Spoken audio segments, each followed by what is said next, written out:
There is no doubt that this information is correct. Professor. Norton also thought about whether there was something wrong with deceiving Professor. But in the end, I didn't choose to do that. 2 more level 5 mutants would also be of great benefit to the entire mutant community. More importantly, even if the 2 become level 5 mutants, they won't be able to affect Norton. Norton is also level 5 now, but he won't be level 5 forever. In order to enhance the confidence of the 2 of them, Norton also took out the fragments of Apocalypse's Godhead and let them observe it once. Following the method in the information, you can completely condense the fragments of the Godhead. Someone has already proven the feasibility of the method. In the eyes of ordinary people, the Godhead fragment is just a beautiful colored crystal, but in the eyes of Magneto and Professor X, it seems that they can see endless mysteries in it. After recovering from the endless mysteries, Magneto looked at Norton with a little more respect. Whose Godhead fragment is this? Professor X asked. The same information you got, Professor, from an old mutant guy in parallel time and space. Norton replied, without explaining in detail. Confirming the authenticity of the information, Magneto and Professor X couldn't wait to try it. So I asked Norton for some precautions. Norton did not hold anything back and even gave some reasonable suggestions based on his own understanding. After all, the information brought by the 2 men was of great help to Norton, greatly improving his efficiency in analyzing the fragments of the Godhead. After thoroughly understanding the method of condensing the Godhead fragments, Norton compared it with his own law rune and found that both had their own advantages and disadvantages. The advantage of law runes is that they are highly universal and have no threshold. As long as you learn them step by step, you can achieve success. Norton subconsciously ignored the auxiliary role of the system. The threshold for condensing the fragments of the Godhead is very high, based on at least level 5 potential X ability, but once the condensation is successful, the gap between level 4 and level 5 can be crossed. The law rune does not have the effect of improving the X ability level. The biggest function of the law rune is to allow mutant to fully control his own ability. So relatively speaking, Norton feels that the law rune is more suitable for him. After sending Magneto and Professor X away, Norton began to deal with the fragments of the Godhead in his hands. There is no way, hundreds of laws are mixed together in the fragments of the Godhead, and it is impossible to use them without processing them first. The information Magneto brought gave Norton a starting point. Understand the process of condensation of the fragments of the Godhead, and then deal with it in turn, and the difficulty will immediately drop several levels. Definitely, even if the processing difficulty is reduced by several levels, the time required is still not short. Fortunately, the curtain has not yet been lifted, and Norton still has plenty of time for the time being. And you don't have to wait until it's completely processed before you can reap the results. In just 1 month, we saw our first harvest. Norton came to Yuna with a gem with misty brilliance. This is what you have gained, Yuna, try it and see how it works. This is it. Yuna took the gem with some confusion. This is the fragment of the Godhead that contains the law of the soul, the result of being disassembled from the fragment of the Godhead of Apocalypse. Norton introduced. In order to completely dismantle the laws of the mind, several types of laws were lost. Fortunately, the losses were only the laws corresponding to level 3 X ability, and the core laws above level 4 were not lost. This loss was within Norton's expectations and was inevitable. Considering that this loss is inevitable, Norton started with the core laws above level 4 instead of dismantling them bit by bit. Get the most important part first, and the rest depends on luck. Anyway, no matter how much is left, it won't be a loss. How should I use it? Yuna looked at the gem in her hand and had no idea what to do. Use your own law runes to analyze it, and then refer to the analyzed law information to perfect your own law runes. Norton explained. You want me to perfect the law rune myself? Yuna was a little unhappy. After reconstruction, the more stable law runes can be improved by themselves, but the speed is too slow. Yuna tried it, but it didn't take decades to see results, so she gave up after only 1 attempt. With this Godhead fragment as a reference, your speed of perfecting the law runes will increase at least dozens of times, and even with your understanding, this improvement speed may be even faster. Maybe you can see the actual effect before you find the matching X gene. Norton explained patiently. Godhead fragments are only used as a reference. There is no need to consider genetic matching. As long as the ability is the same, there is almost no risk. That's why Norton gave the Godhead fragment to Yuna. Unfortunately, the law information contained in the Godhead fragments is limited. After the analysis is completed, Yuna still needs to rely on X-gene implantation technology to continue to improve. Apocalypse's psychic ability focuses on attack. Maybe it can make Yuna's psychic protection both offensive and defensive? Yuna raised the fragment of the Godhead to her eyes, and then put her perception into it, but she did not perceive the law information Norton said, and the fragment of the Godhead did not react at all. You have to enter a meditative state first, yes, that's it. Then probe the perception into the fragments of the Godhead, focus your attention, and don't get distracted. At the same time, activate your own law rune, and use your own perception to build a communication bridge between the law rune and the fragments of the Godhead. Under Norton's repeated guidance, Yuna got into the groove in just 1 hour. Seeing Yuna entering the state, Norton stopped talking, but he did not leave either, and remained by her side until Yuna exited the state of awareness. I lasted for half an hour the first time, which is great. Norton praised first, and then asked, how was the harvest? It feels good. Yuna had an expression of enjoyment on her face. After recalling the feeling just now, she raised the fragment of the godhead again and couldn't wait to try it again. Norton immediately stopped her and warned her solemnly, no more than once a day, otherwise it will easily lead to mental exhaustion. All right. Yuna resisted the temptation with great perseverance and put away the fragments of the godhead. Time passed slowly, and in the process of dismantling the fragments of the godhead, Norton gained a lot, and his personal strength entered a period of rapid growth, so he did not go out to cause trouble in the past 2 years. Not only Norton, the strength of the Nova team has also been rapidly expanding in the past 2 years. Thanks to the X-gene samples brought back by Norton, more and more reserve team members were matched with suitable X-genes and then underwent X-gene transplantation. Therefore, the number of regular members of the Nova team continues to increase, the overall strength becomes stronger, and the reputation becomes more and more famous among the mutant community. After Magneto returned from Norton, the Mutant Brotherhood became low-key again, especially since Magneto himself had not shown up for more than 2 years. Norton only knew that Professor Norton is not worried that the two will fail. With their talents, the possibility of failure is almost non-existent, and success is only a matter of time. Professor, it's a pity that appeal is just appeal, not dominance or binding force. Times have changed, and it is almost impossible to completely integrate mutants. Fortunately, Norton never thought about integrating mutants. The Rising Star team he cultivated since childhood is far more useful than the mixed mutants gathered from the outside world. And with the continued expansion of Carnegie Mutant Academy, the Rising Stars team has no shortage of reserve talents. On this day, Norton came to Carnegie Alloy Company to handle daily affairs. Norton has given full authority to Yuna for most of the company's affairs, but technology-related matters still require Norton to handle them every month. Sitting in the office and turning on the TV, Norton unexpectedly saw a piece of news. The famous genius scientist and playboy Tony Stark disappeared after a terrorist attack in the desert of the Middle East and has not been found yet. Has the curtain been raised? Only then did Norton notice that the time had come to the second half of 2008. Once the curtain of the Marvel world opens, the world will not be as stable as it was in previous years, and all kinds of dangerous enemies will soon follow. Dong dong dong. A knock on the door interrupted Norton's thoughts. After coming back to his senses, Norton turned to look at the door. Please come in. Yuna opened the door and walked in, followed closely by another blonde beauty. The blonde beauty who followed Yuna in was very familiar to Norton. She was Tony Stark's secretary Pepper. But the real Pepper is much more beautiful than the one in the movie. In fact, this is normal. If Pepper is not beautiful enough, why should Tony, the playboy, fall in love with her? At the moment, Pepper looked anxious, obviously worried about Tony's disappearance. Pepper, why are you here? Norton greeted him proactively. Tony is missing. It's been 3 days. The company can't find him, and the government can't find him either. Only you can help him now. Norton, please help. Pepper Potts requested. The US government can't find Tony. Why would you think of looking for me, Pepper? Norton asked strangely. Although Pepper knew Norton, Norton's apparent identity was only the president of the alloy company and a supplier to the Stark Group. It's Tony. Tony once told me that if something happens to him one day, let me come to you. He said you will definitely be able to help.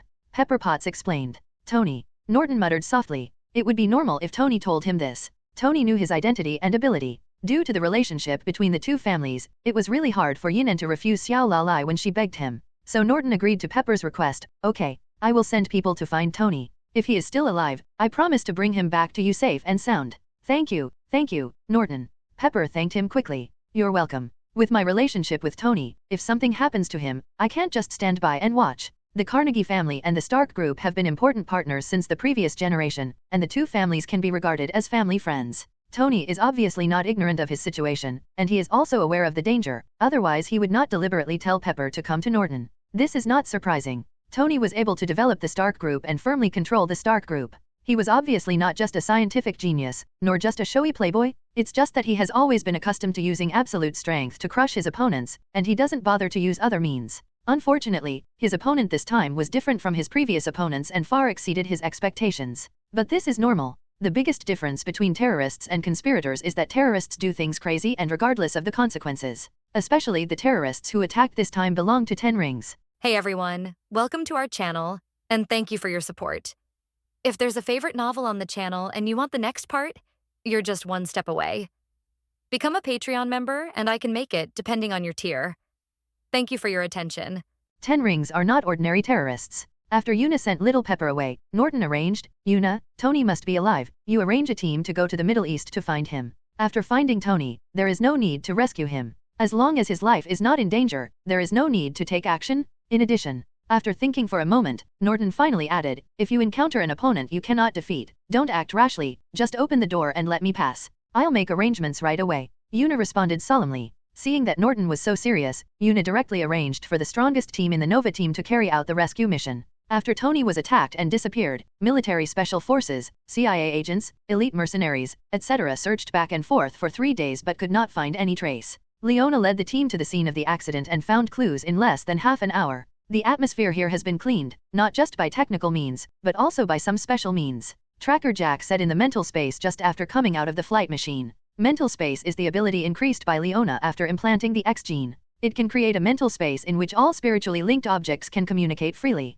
Similar to the prototype of a virtual world, the potential is huge. Leona frowned slightly after hearing Jack's words. She could use special means to clear her breath, proving that the terrorists who hijacked Tony were no ordinary people. Is it any wonder so many people can't find Tony Stark? Thinking of this, Leona became a little more solemn, and then asked Jack, "Can we still find any clues? Everything that has ever existed will definitely leave traces. As long as traces are left, they cannot be hidden from the eyes of the pursuer." Jack replied confidently. Spiritual eyes are on alert, Jack is looking for clues, and the others are ready to fight at any time. Leona immediately arranged. Jack didn't brag. In just half an hour, he found some traces of terrorists 10 kilometers away from the incident site, including the breath of Tony Stark. Based on this trace, Jack quickly determined the direction in which the terrorists left. "Sister, we found it. This is the direction they left. They clean up their own aura, but in the eyes of Jack the Tracker, the traces of cleansing aura are the most obvious clues. Call me Captain. Gather, let's go. Pepper, don't worry. Although the people I sent have not found Tony yet, they have used special methods to confirm that he is still alive." Norton explained to Pepper Potts. Tony is still alive. Pepper was happy but unbelievable. It had only been a few days and she had become much more haggard. Tony is definitely alive. Pepper, you should take a good rest now, otherwise you will collapse from exhaustion before Tony comes back. Una comforted her from the side. Hearing Una's words, Pepper became more suspicious, thinking that Norton was just comforting. "You didn't lie to me. Do I need to lie to you?" Norton asked. Seeing Pepper's suspicious look, Norton pointed his finger, and several metal balls flew to his hand, constantly changing into various shapes. At the same time, he explained to Pepper, "There are some special groups in this world, and their abilities are all kinds of weird. I happen to have one person under my command who can determine Tony's life or death." "Norton, are you a mutant?" Most of the suspicion in Pepper's eyes disappeared, but other than that, she had no other emotions because Norton was a mutant. When the news about Mutant was so big, Pepper definitely knew about Mutant's existence. And as Tony's secretary, for Tony's safety, she also deliberately learned about Mutant's X ability. She knew that Mutant's ability was all kinds of strange, and it was not surprising that there was a mutant who could determine the life and death of others. "That's right." Norton nodded affirmatively. "The people I sent to look for Tony are all mutants. As long as Tony is still alive, I can find him even if I search the entire desert. What you have to do now is wait and help Tony keep an eye on the Stark group before he comes back." "Thank you, Norton." Pepper's mood eased a lot. "Pepper, you don't have to thank me. If you do, you have to wait until Tony comes back and let him thank me himself." At this point, Norton suddenly thought that if he didn't change Tony's experience, it might take several months for Tony to escape on his own. After such a long time, Pepper could not help but think too much. In order to prevent her from looking for her every 3 days, Norton continued to explain. "Pepper, you don't have to worry about Tony's life safety. Since the terrorists didn't kill him on the spot, they won't harm him easily. You should believe in the value of Tony's genius head." After sending Pepper away, Norton asked Una, "Have you found Tony?" "I was about to tell you that just now Leona reported to me that they had found Tony. At the moment Tony was being held in an underground base by a group of well-equipped terrorists. Tony was seriously injured, but it is not life-threatening for the time being." Una replied. "Really found it?" Norton was a little surprised. He just asked casually. He didn't expect Leona and the others to find Tony Stark so quickly. Without detailed information, how difficult is it to accurately find the underground base of a group of terrorists in the vast desert? Just look at the US military. In the original plot, they had been working for several months but could not find a single hair of Tony. In the end, Tony escaped on his own before he was discovered by them. Jack found the traces left by the group of terrorists, and then followed the clues to find their underground base. If Leona and the others hadn't deliberately slowed down their speed to hide their whereabouts in order to avoid alerting the enemy, they would have found Tony yesterday. At this point, Una's expression became serious. "But Leona reported that there is someone with special abilities among this group of terrorists, but I'm not sure if they are mutants." Norton is not surprised. The terrorists who kidnapped Tony belong to an organization affiliated with 10 Rings. The Mandarin of 10 Rings is not ordinary in strength, and the forces under him are naturally not just ordinary people. Thinking of Mandarin, Norton solemnly reminded, "Leona and the others should be careful. This group of terrorists belongs to 10 Rings. Mandarin from 10 Rings is very powerful." Norton doesn't know the specific strength level of Mandarin, but he is definitely not weak. The abilities of his 10 Rings are very extraordinary. If Leona is caught off guard, they will probably suffer a big loss. "I'll tell them to be careful." Yuna took this seriously and immediately contacted Leona and reminded her several times. Leona received Yuna's reminder and immediately reminded other team members in the mental space. Spirit Eye, be careful when you investigate. This group of terrorists belongs to 10 rings. 10 rings, is that it? The spiritual eye shared a picture into the spiritual space. In the center of an iron door, there was a symbol of 10 connected rings engraved on it. The picture comes from the vision of a little lizard. These little guys all over the desert are Spirit Eye's best helpers. Not only did they help him find Tony Stark, but the entire terrorist base was touched by these little guys. Clearly, now the entire terrorist base is under surveillance by Spirit Eyes, and the cave where Tony Stark is located is monitored by more than 5 little lizards at any time. 10 connected rings, that's it? Mandarin, the leader of the 10 rings, is the top powerhouse in the underground world. Leona relayed Yuna's reminder. How strong is it? Is it as strong as Master Norton? Magnet asked eagerly. Definitely not as good as Lord Norton, but he should be on the same level as Magneto. Leona replied. Spiritual Eye, disperse all your friends and warn anyone who approaches. Alice, you should also be vigilant and report immediately if there is any danger. Saying this, Leona activated the spirit sharing ability for Alice. Spirit sharing is also Leona's new ability, which allows her to share her huge spiritual power with a spiritual link object. For X ability based on mental power, mental sharing can greatly improve the ability effect. Alice's ability is very special, called danger perception. It can perceive dangerous units within a certain range, including distance, location, strength, etc. This kind of perception is similar to intuitive perception. It is passive perception and will not be noticed by the perception target. It has an excellent warning effect. Moreover, Alice's perception range and perception accuracy are affected by her mental power. Reno, dig a temporary underground base. We may need to stay here for a long time. Leona arranged again. No problem. Renault had already chosen the location of the temporary base. When he heard Leona's arrangement, he immediately started taking action. Renault's ability is to control soil and sand, soil and rocks are also within his control, so he is a professional at drilling holes. In just one morning, Renault dug a temporary base and camouflaged it on the ground. Then everyone moved to a temporary base. It was said to be a temporary base, but it was actually more spacious and brighter than a terrorist base. You would not feel bored even if you lived here for several months. Open the door, we need living supplies. Leona gave an order, the space door opened, and various living supplies were moved through the space door to the temporary base. A space door suddenly opened in front of Norton. Without any hesitation, he stepped directly into the space door. What happened? Norton asked immediately after walking out of the space door. Alice sensed that a level 5 danger source was approaching rapidly, and the target was pointed directly at us. Leona replied quickly. A level 5 danger source means that the strength of the person coming has reached level 5. Regardless of whether the other party is well-intentioned or malicious, it is not something that their team can deal with, so she opened the door in advance to ask for help. I know. Norton nodded slightly. He asked about other things, because he had already sensed that powerful aura, which was releasing malice wantonly, and he was not a good person at first glance. You continue to keep an eye on Tony Stark and help him if necessary. Don't let him die. Norton simply explained. At the moment, it has been more than 2 months and almost 3 months since Tony was kidnapped, and it is almost time for Tony to escape. Even if Tony's original escape plan was not today, he would have to take action when there was a big commotion outside.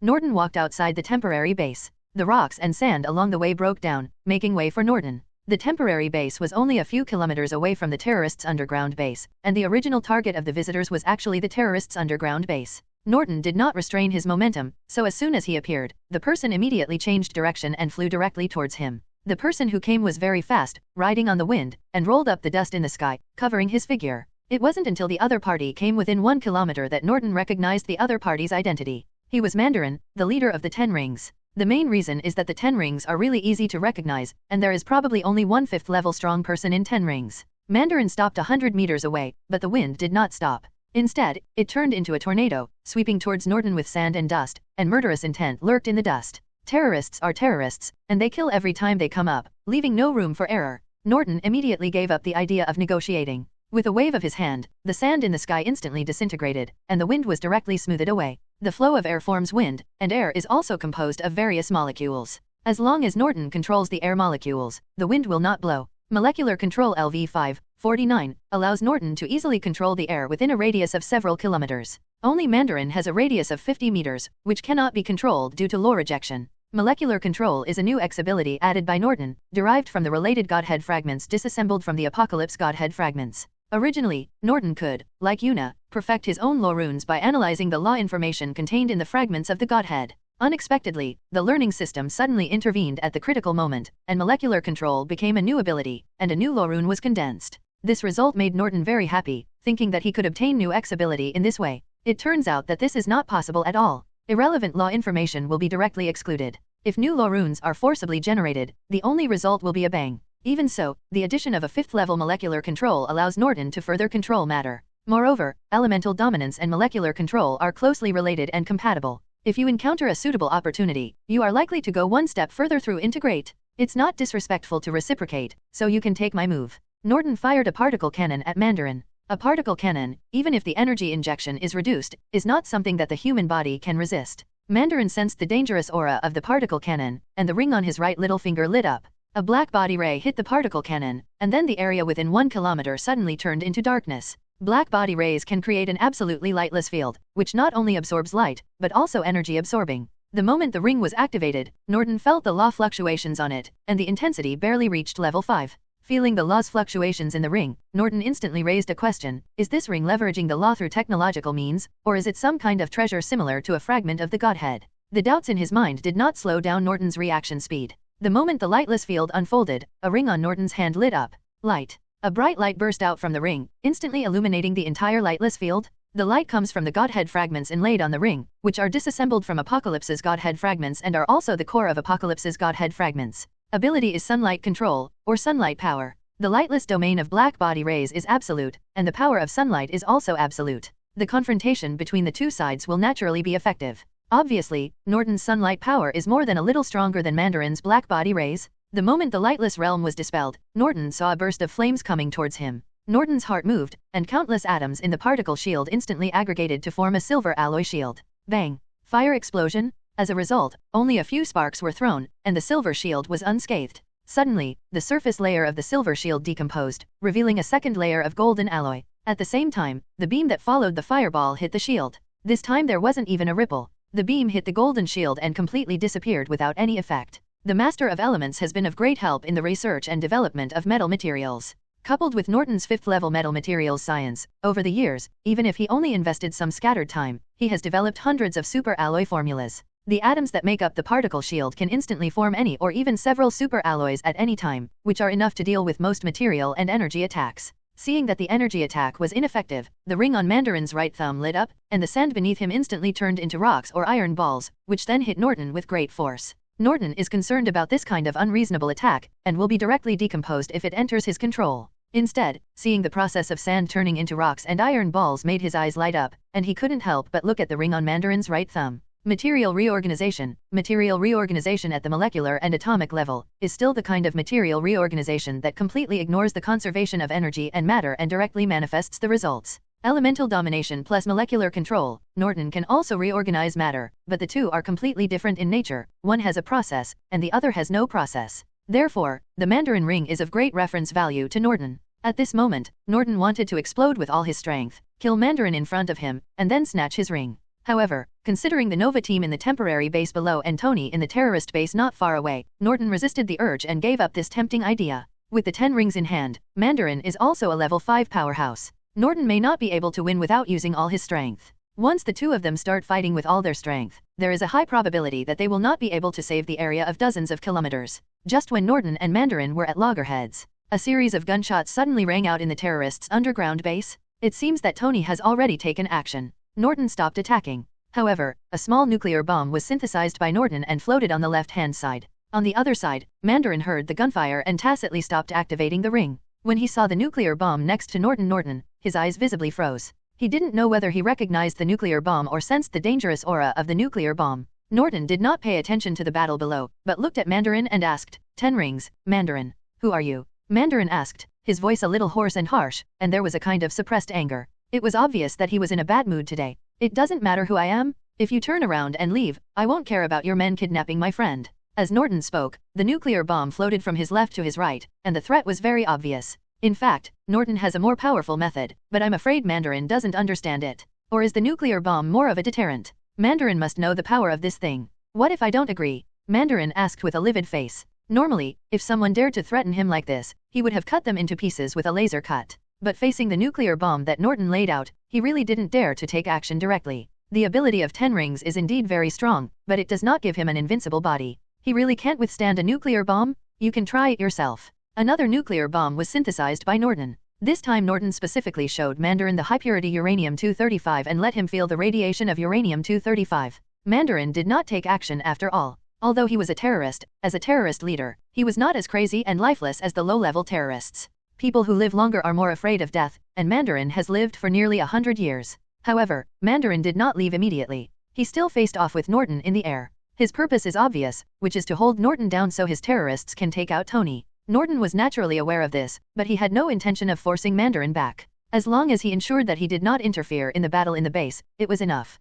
Tony Stark wouldn't be Iron Man if he couldn't take down a bunch of ordinary terrorists. Tony Stark lived up to Norton's expectations. In just a few minutes, the battle in the underground base ended. Then the ammunition depot in the terrorists' underground base exploded, and Tony also exploded out of the base. As soon as Tony Stark flew out, Norton's atomic flow enveloped him and brought him to his side, not giving Mandarin a chance to attack. Snort. Mandarin snorted coldly and did not take any forceful action. He just rolled up sand and dust and poured it into the underground base, put out the fire inside, and rescued the surviving terrorists inside. Then they directly kicked up the sand and quickly evacuated with the surviving terrorists. At the same time, several propellers emerged from under the sand dunes in the distance. The military search and rescue team has arrived. Most likely, the movement caused by the battle just now attracted them here. Norton landed on the ground and disintegrated the tattered armor on Tony's body. At the moment Tony's face was pale and haggard, his clothes were tattered and there was a strange smell, and there was a glowing coil on his chest. The biggest change was in his eyes. The arrogance and cynicism in his eyes were gone.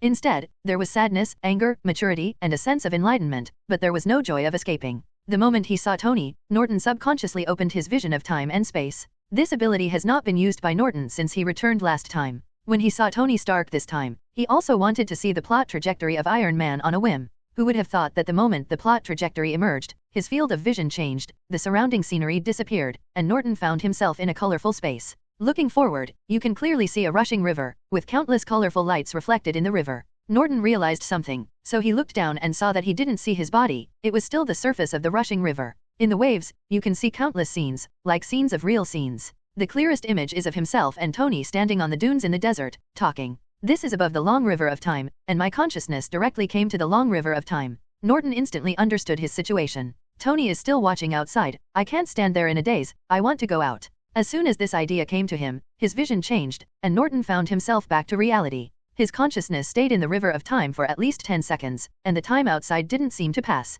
At least Tony didn't notice anything unusual. Why does this result occur? Norton didn't think about it for the time being. You can study this later slowly, don't be in a hurry now. The most important thing now is to deal with the matter at hand. Putting aside these distracting thoughts, Norton looked Tony up and down. At the moment Tony had come to his senses. It's okay. It's not life-threatening. It's just a little embarrassing. Norton nodded slightly. You're late. This was Tony's answer, and his eyes became a little strange. It's not too late. Norton smiled. He probably guessed why Tony was like this, but he didn't care about it and didn't explain it. Are you going back with me, or are you going to let the military take you back? Norton asked. Military. Tony made his choice instantly. Okay. Norton nodded slightly and asked again when he saw Tony's chapped lips, bread or sandwich. Sandwich. A bottle of water and a sandwich. As soon as Norton finished speaking, a space door opened next to him, and he walked out with a bottle of mineral water and a sandwich. Norton took the water and sandwich and put them in Tony's hands. Come to me when you get back, Cumberland Island, my home, you know. After saying that, without waiting for Tony to answer, Norton and the door walked into the space door and disappeared in front of Tony's eyes. Tony was then found by a U.S. military search and rescue team and quickly returned to the United States. During the process of escaping from the underground base, Tony didn't say a word. As Tony Stark, he was unwilling to say that the military could not force him to speak, and other undesirable methods were even less likely to be used against Tony. Later, the military thoroughly searched the area and found only a bummed terrorist underground base and no other valuable information. The Nova team stayed in the temporary underground base for nearly 3 months. After the evacuation, Reno filled in the base and erased the traces. Ever since, the process of Tony's escape has become an unsolved case. After returning to the United States, as expected, Tony publicly announced the closure of the Stark Group's weapons manufacturing department. In just a few months, the share price of Stark Group has fluctuated greatly. Unfortunately, Norton had no intention of getting involved. He no longer had any interest in money. Money has lost its meaning to him because he can no longer spend all his money. Apart from anything else, in terms of gold reserves alone, the Federal Reserve may not have as much gold reserves as he does. After returning, Norton simply arranged the follow-up and couldn't wait to start studying the changes in space-time vision. It was just a glimpse before, but there are still many things I haven't figured out yet. Norton opened his space-time vision directly to the location of the portal just now. He immediately discovered that he was more sensitive to spatial fluctuations, and could even clearly see the spatial trajectory of the closed portal. It's not just about being more spatially aware. Norton's mind moved, thinking about the river of time, and then he directly entered the river of time without feeling any hindrance in the whole process. It's obvious that I have also become friendly with time, otherwise I wouldn't be able to enter the river of time so easily. Back on the long river of time again. In the river below your feet, the picture you see is clear and complete, representing what is happening now. The front is blurry, and the images I see are intermittent and changing, representing an uncertain future. The rear is equally clear, and the picture seen is very certain, without any changes, representing the certain past. Norton soon discovered that even in a certain position, he still could not watch the history he wanted to see according to his own wishes. It seems that there is no important node as an entry point. The pictures seen from the long river of time are completely random. Whether you can capture valuable information depends on luck. The most important thing now is to figure out all the changes in time and space vision, so Norton temporarily gave up studying the pictures he saw in the river. After studying the meaning of the long river of time, Norton wanted to test the limits of his vision. So I looked forward. The farther away you are, the blurry your vision becomes. It seems that space-time vision is still limited. Norton came to a conclusion in his mind. But there was also an unexpected discovery. Outside the mainstream of the long river of time and space, Norton vaguely saw the existence of several tributaries. Although it's not very clear, being able to see it means that the difficulty of traveling has been reduced and the accuracy has been increased. I've studied the front, back, left and right, but what about the top? Thinking of this, Norton looked up. Wow, Norton was shocked. The scene above is much more exciting than the river of time and space below. Countless rivers crisscross and form a large network. In this big network, big rivers are constantly disappearing, and big rivers are constantly gathering and forming. With just a glance, Norton saw countless strong men who controlled the world. They destroyed the world, created the universe, and reversed time and space. Unfortunately, it's all an illusion. Norton sighed. In the countless bizarre worlds above, Norton saw through their illusory nature at a glance. These worlds are just projections of the main world. Whether they exist or are destroyed, they have no impact on the main world and have no meaning to Norton. Because everything in the projected world, including knowledge, cannot be taken out. It's like fishing for the moon in the water. The moon looks beautiful when it's in the water, but once it's fished out, it's nothing. Moreover, the projection world has no origin, and they are not even qualified to integrate into the main world. Withdrawing his vision, Norton suddenly felt a little tired, so he exited the river of time. Why is it suddenly possible to see the river of time directly in the spacetime field of view? This question has been answered by Norton. It should be that the last feedback from the world changed my soul ability, giving my soul the ability to have spacetime affinity. In the process of entering the long river of time, Norton can clearly feel that time and space have become closer. This ability of time and space affinity has brought huge amounts of gains to Norton. During this long journey, Norton not only understood the changes in time and space vision, but also gained a lot of basic time and space knowledge. These basic knowledge of time and space, coupled with changes in soul ability, allowed Norton to finally break through the bottleneck in time and space. Spacetime Science LV 1. Level 5 Spacetime Science gives Norton an additional ability, Spacetime Analysis, which increases the efficiency of spacetime analysis. In other words, Norton will be able to create time and space beacons in the future. With time and space landmarks, the positioning of time and space travel will become accurate, and the risk of large-scale travel will also be greatly reduced. Norton has no idea of traveling through time and space yet, so the effect of this time and space beacon can only be tried in the future. The next day, Tony Stark suddenly returns after missing for 3 months. After holding a press conference at the airport, he went straight to Norton regardless of the uproar caused afterwards. Looking at Tony getting off the plane, Norton found that Stark's confidence had returned to him. Una, have someone bring Ethan over. Tony should really want to see his savior, Norton ordered. Although Norton did not give any special instructions, Leona and the others still saved Ethan. They had been watching Tony Stark for nearly 3 months, and they knew Ethan's character very well.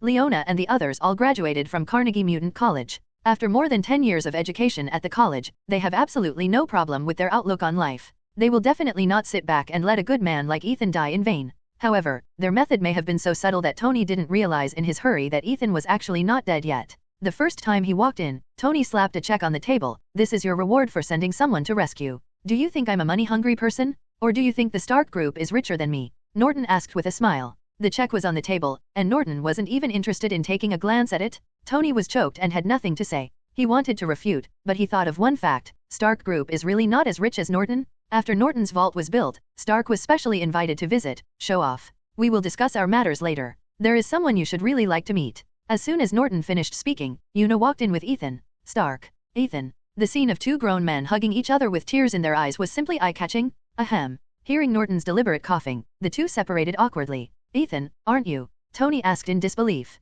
I thought I was going to die at the time, but after they rescued me, I realized that the bullet only penetrated my clothes. Ethan replied. Someone rescued you. Tony turned to look at Norton. Your people. Definitely my man. Norton did not deny it. When did your people arrive? Tony asked. On the 4th or 5th day after you were arrested. I can't remember clearly. Norton answered casually. Your people found me 3 months ago? Why? Thinking of the hard life of these 3 months, I immediately felt a little annoyed. Why didn't I rescue you in advance? Norton interrupted, and then asked with a hint of joking. Why did you come back after being rescued 3 months ago? Continue to be a playboy and handsome dealer? Didn't you gain much from 3 months of imprisonment?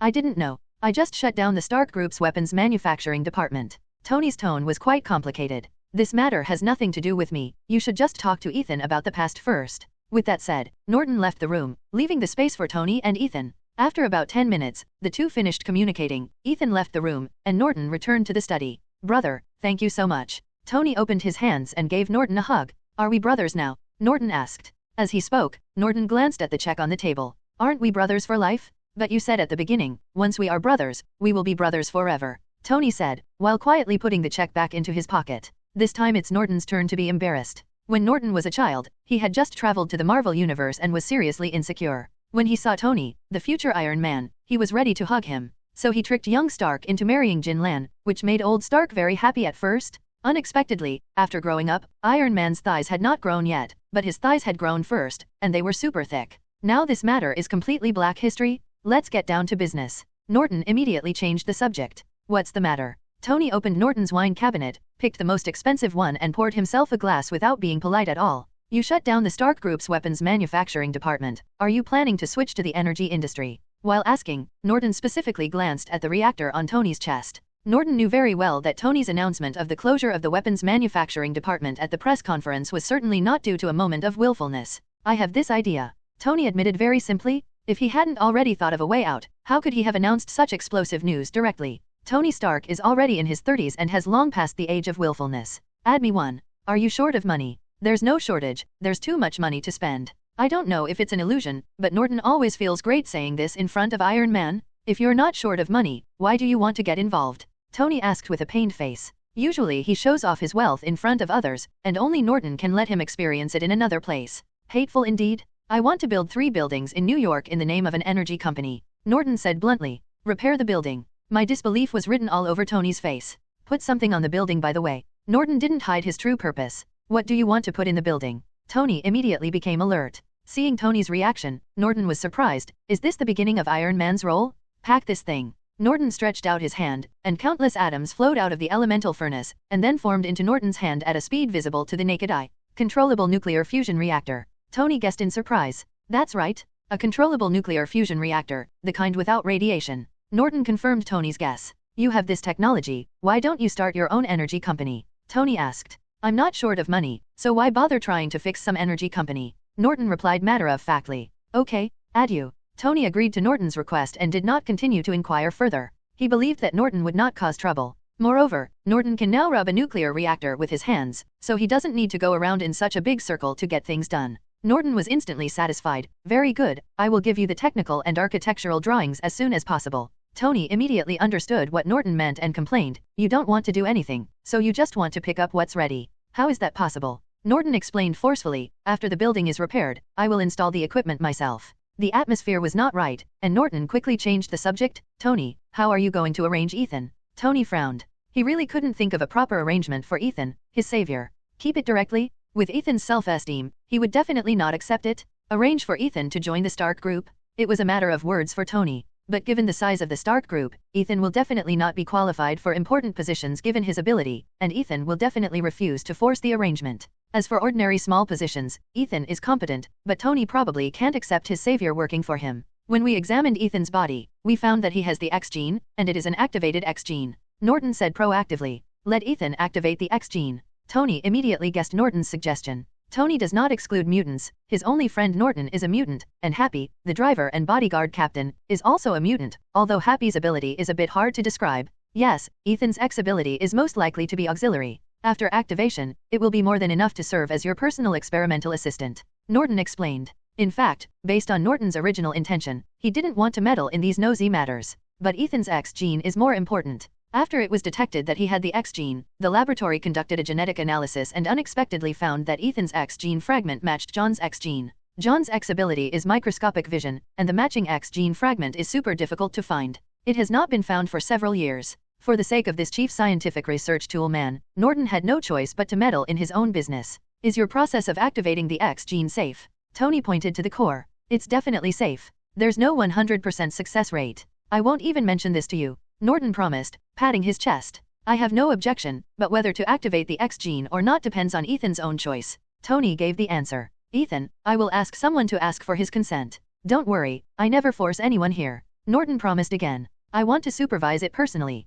Tony made another request. No problem. Norton took Tony over directly. The result was naturally no surprise. When Leona asked Ethan, he agreed without any hesitation. Then they were pushed directly into the laboratory. Activating the X gene is far simpler than X gene transplantation. It can be completed in less than 10 minutes. Including the time Ethan spent getting familiar with his X ability, the total was less than an hour. The enhanced 5 senses can not only affect oneself, but also provide blessings to others. It is a perfect experimental assistant. Tony, you have found a treasure, Norton said happily. Vision is also one of the 5 senses. Is it any wonder that Ethan's X gene fragment matches John's? Tony also had a bright smile on his face. This not only solved a big problem for him, but also found a perfect experimental cumite. There is no doubt about the role of the 5 senses. Even if it is only enhanced by 10%, the help to experimental research will be immeasurable. What's more, Ethan's enhancement effect is far more than 10%. And with the enhanced 5 senses, Ethan can not only be Tony's experimental assistant, but also serve as Tony's personal doctor. The first team was delayed for 3 months. Did the left side of the team encounter any trouble? Norton asked Una. The Nova team is no longer the 2 or 3 kittens it once was, and the absence of the first team will not affect their daily operations. At this point, Una's voice changed. However, a force has suddenly appeared recently and is recruiting mutant criminals. They also have special abilities, but they cannot detect the X gene reaction. Has special ability, but cannot detect the X gene. It should be aliens. Norton immediately thought of a group. Sure enough, as soon as the curtain opened, all kinds of monsters appeared. Alien. Una looked at Norton in confusion. Inhumans are another group of people with special abilities on Earth. They originate from us mutants. Norton explained. Originally, Norton didn't know much about the aliens. He was limited to one name. Before time travel, he had only heard of the aliens but had never seen any movies or TV shows related to the aliens. The information Norton knows about the aliens mainly comes from the historical data recorded by the mutant prophets and handed over by the Sorcerer Supreme. The Society of Prophets, headed by Prophet Mutant, has been the ruler and protector of Mutant for thousands of years. The aliens appeared more than 1,000 years ago. When a team of Kree scientists first came to Earth, they accidentally discovered the mutants, a naturally extraordinary group. So the Kree captured a group of mutants, extracted the X gene, and combined their own genetic technology to conduct genetic experiments. The original purpose of the Kree was to mass-produce super soldiers, but after countless experimental subjects died, the experiment ultimately failed, and only the first generation Inhumans were produced as failures. In fact, the first generation of aliens couldn't even be called humans. Not only did they look like some weird and terrifying monsters, they also had big mental problems. Then the Kree had to leave the Earth. Norton speculated that it was most likely driven away by a certain boss. As for the failed first-generation aliens, they were naturally abandoned on the Earth by the Kree people who left. After these monsters were released, they caused great chaos in the world. Later, after experiencing hunting by the Mutant Prophet Society and cannibalism, the remaining first-generation aliens with slightly normal spirits split up and hid themselves separately. Some of them escaped from the Earth on the spaceship left by the Kree and hid in the experimental base left by the Kree on the Moon. Some of them, led by the alien ancestors, retreated to the inaccessible North Sea. This does not mean that they have stopped. Over the next few hundred years, these monsters still come out to cause trouble, plundering people, and reproducing their offspring. It wasn't until the 13th prophet of the prophets led a raid on their lair, killing most of the monsters and exiling the alien ancestors, that the remaining monsters were completely eliminated. But even so, the war between the Mutant Prophet Society and the aliens is still not over. After thousands of years of reproduction, some aliens can maintain their human form. They change their identities and integrate into human society, bringing the struggle between the two sides into the dark side of the world. Later, these strangers joined the Hydra organization, became one of the leaders of the Hydra organization, and received the support of the Hydra organization. Regarding the origin of Hydra, there is no detailed information in the information provided by Sorcerer Supreme. We only know that it is an alliance composed of a rape organization and an anti-humanity organization. So the underground war between mutants and aliens continued until modern times. Fortunately, the power of the Mutant Prophet Society always had the upper hand and was able to suppress the aliens without giving them a chance to release the ancestors of the aliens. This state of affairs lasted until after World War I. At that time, the last generation of prophets passed away, but the new generation of prophets has not yet been found. The prophets of the Mutant Prophet Society are not just a title, they are mutants who truly have the ability to predict. It wouldn't be a big deal if it was just a prophet that temporarily shuts down the world. When a new prophet is found, everything will be back on track. The key is that the secret of the mutant prophet's chronology was somehow known to the alien organization. The alien organization has been planning to rescue the ancestor, so naturally they will not miss this rare opportunity. So the foreigners mobilized their best personnel and invited a group of foreign aid to raid the prophet's headquarters when the official members of the Prophets Association were gathering. The specific process of this battle is not recorded in the data. The result was added by Sorcerer Supreme. Both sides perished together, the mutant prophet's headquarters turned into dust, and no one who participated in the war came out alive. The mutant prophethood, which had been passed down for thousands of years, disappeared, and the remaining peripheral members formed the Hellfire Club. Fortunately, the outcome of this alien group on Earth is no better than that of the mutant prophets. The remaining outer members of the Inhuman organization were split into two, and Inhumans parted ways. Humans who were originally controlled by aliens became independent under the leadership of Red Skull and joined Hydra as an organization and became one of its leaders. The remaining aliens chose to lie dormant, but they did not give up their identity as Hydra and still represented the alien organization. This probably means cut off one head and two will grow. Now, the aliens who have been dormant for decades are starting to make moves again. Most likely, they think that their strength has recovered a lot, and they want to release the ancestor of the aliens? Norton briefly told Una the origin and purpose of the aliens, and then arranged, let Leona and the others investigate and find the headquarters of these aliens as soon as possible. It's enough to find the headquarters of those aliens. They don't need to do anything. I will handle it myself when the time comes. The mutant prophets no longer exist, and Norton has no interest in rebuilding the prophets. But Norton doesn't mind getting rid of the aliens' garbage, especially the so-called alien ancestor. After reading the historical records of the Prophetic Society, Norton knew exactly what a disgusting thing that thing was. Modern aliens, after nearly 2,000 years of artificial selection and natural elimination, have stabilized their genes and can barely be called human beings. But calling that alien ancestor a monster is an insult to a monster. This thing feeds on aliens and humans. In order to maintain its human form, it must eat aliens regularly, and in order to maintain mental stability, it must eat purebred humans regularly. The Prophet will guess from historical data that the original split of the aliens was most likely because of this thing. However, even though he is as powerful as the 13th generation Prophet, he can only choose to exile rather than kill him. This shows that although the alien ancestor is disgusting, his strength is definitely not weak. Fortunately, that thing is still on the alien planet, in that deserted place, and Norton can do whatever he wants without being tied down. As long as it's less than level 6, Norton is confident he can kill it. That thing that can't even maintain mental stability will definitely not reach level 6. Tony Stark is in the laboratory building a new suit, and he won't come out to cause trouble in the short term. Mandarin from 10 Rings has never been found, and Norton has no choice when encountering such a veteran of Taoism who has been practicing for decades. The ring on his hand will probably not be available in a short time, and he will have to look for opportunities later. So during this period, Norton had to ask the Nova team to target the alien organization that suddenly appeared. The real elite of the aliens have already died together with the mutant prophet, and the remaining aliens are much more immature in their methods. Leona and the others soon caught the tail, and followed the clues to find out the hidden power of the alien organization bit by bit. These strangers are so well hidden. If you don't investigate, you won't know. Once you investigate, you will be shocked. Una placed a large pile of files in front of Norton. From ordinary people to well-known big businessmen, from senior officials from various countries to S.H.I.E.L.D. agents, there are people in every corner. When Una mentioned S.H.I.E.L.D., Norton immediately thought of Snake and S.H.I.E.L.D. It can only be said that they were once a family. After the separation, the choices were almost the same, and they probably had a lot of cooperation, otherwise they would not have gathered together to infiltrate the Snake and S.H.I.E.L.D. Bureau. If they didn't have such strong potential power, how could they dare to jump out and cause trouble? Norton was not surprised by the power controlled by the aliens. Such a huge organization, especially its huge social influence, is enough to make a country fearful. It's a pity that they seem to have forgotten who their enemy is. Norton didn't look at these files carefully. For him, these files didn't have much practical significance.